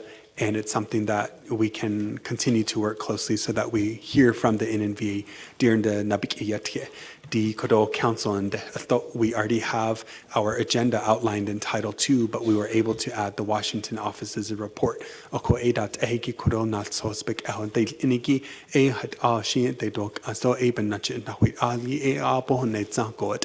can't, Speaker. Thank you, Delegate Nez. And colleagues, I don't have anyone else new in queue for questions? And all the reserved time, I did also go through them for those that are here. So colleagues, I'm going to call for a vote, but we can have our second reading of our amendments, and then we will put 2 minutes on the board for the main motion. Thank you, Madam Speaker. Amendment 1, page 2, line 27, add new paragraph I as follows. New paragraph I, underlined, the Fort Defiance Navajo Agency Veterans Organization has provided a resolution attached Exhibit G in support of these amendments to the Navajo Veterans Act, and underline. 2, page 4, line 14, add the following language after to the, add underline President of the Navajo Nation and the, and underline. 3, page 4, line 22, make the changes as indicated below. After Veterans Advisory Council shall, insert develop and overstrike have. 4, page 5, lines 11 through 13, make the changes as indicated below. After the representatives, overstrike may not, and insert shall. After B, insert from the pool of, and underline. After Veterans Organization officers, insert new language, and chapter veteran officers, overstrike but shall be selected from the population of veterans within each respective agency, and overstrike. 5, page 5, lines 19 through 20, make the changes as indicated below. After representatives must provide, overstrike valid copies, and insert an original copy, and underline. After DD-214s, insert language for the Navajo Nation Veterans Administration to make a copy, comma, and underline. 6, page 5, lines 24 through 27, make the changes as indicated below. After their position by, insert language, underline, a 2/3 vote of, and underline, overstrike the, and insert there. After veteran agency organization, comma, insert or. After members of the advisory council, insert a new sentence.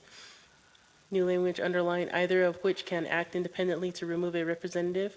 If a removal is done, that respective agency should be promptly notified, and a new representative should be nominated and selected in accordance with G2A through C at the next regular or special agency meeting, and underline. 7, page 6, line 28, insert the following language after programs.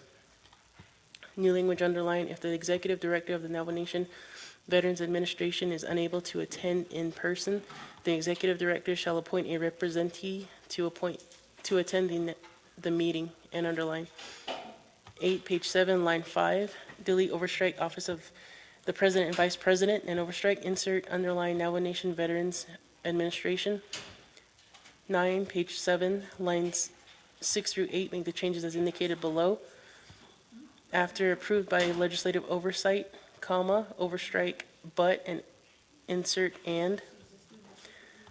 10, page 7, line 16, delete the following. Delete overstrike living on and insert new language underline needs of veterans living on or off the Navajo Nation, and underline. 11, page 7, line 21, delete the following. Delete overstrike and approved by legislative oversight. Insert underline to the Navajo Nation Veterans Administration and be acknowledged in its plan of operation, and underline. 12, page 9, line 10, make the changes as indicated below. After quarterly written report 2, overstrike legislative oversight, and overstrike and insert underline the Veterans Advisory Council and the Navajo Nation Veterans Administration Executive Director, and underline. 13, page 9, line 1, make the changes as indicated below. Delete overstrike a minimum of 6 meetings, and overstrike insert after hold. Add underline at least 6 meetings and no more than 12 meetings with at least 2 special meetings, and underline. 14, page 5, line 30, make the changes as indicated below. After elected at the beginning of, insert A and overstrike each. After fiscal year and, overstrike the language, the term of service, and overstrike shall and overstrike B. Insert serve a 3, overstrike 2, 4, and S in years, and insert term. 15, page 8, line 2, at the end of the sentence, insert new language as follows. New language underline, all plans of operation shall contain reasonable provisions and conform to Navajo Nation standards, and underline. 16, on page 4, starting at line 27, add the language highlighted in yellow as follows. New paragraph E, underline, the Veterans Advisory Council shall internally adopt by laws, new language, and a code of conduct by the end of the second quarter of FY 2026, comma, and new language to govern the conduct of its members, and if necessary, the removal and the rules used for the conduct of the meetings. 17, renumber, reletter succeeding paragraphs, sections, and exhibits as necessary and appropriate. The Office of Legislative Services and the Office of Legislative Counsel are authorized to make technical edits to this legislation and its exhibits to implement the Navajo Nation Council's intent. This amendment supersedes inconsistent language and any other amendments which language shall be conformed to this amendment. Madam Speaker. Thank you, staff and colleagues. So we will put 2 minutes on the board, and this is for the main motion.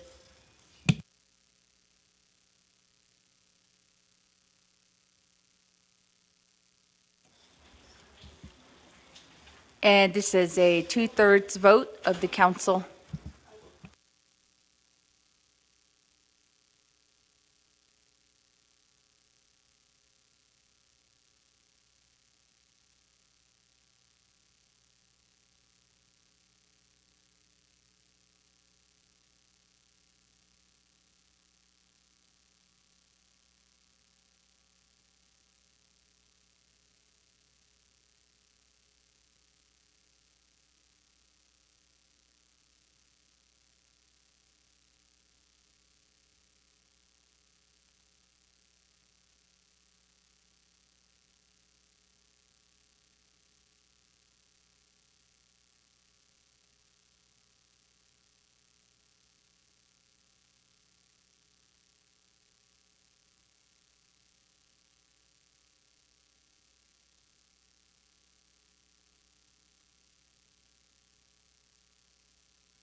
And the final vote here on the main motion is 17 in favor, 6 opposed, with the speaker not voting.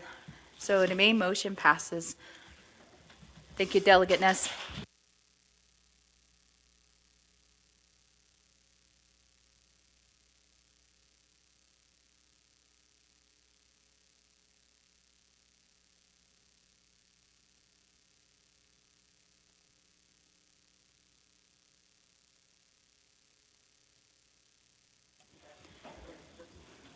Next, we are going to legislation 0177-25.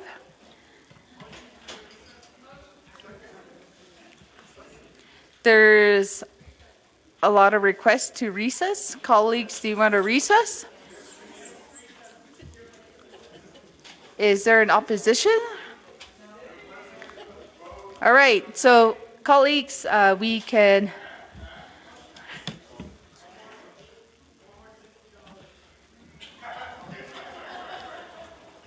Okay, all right, so colleagues, we will recess here at 4:56 p.m.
Delegate Crowdy, we do have just only recognitions.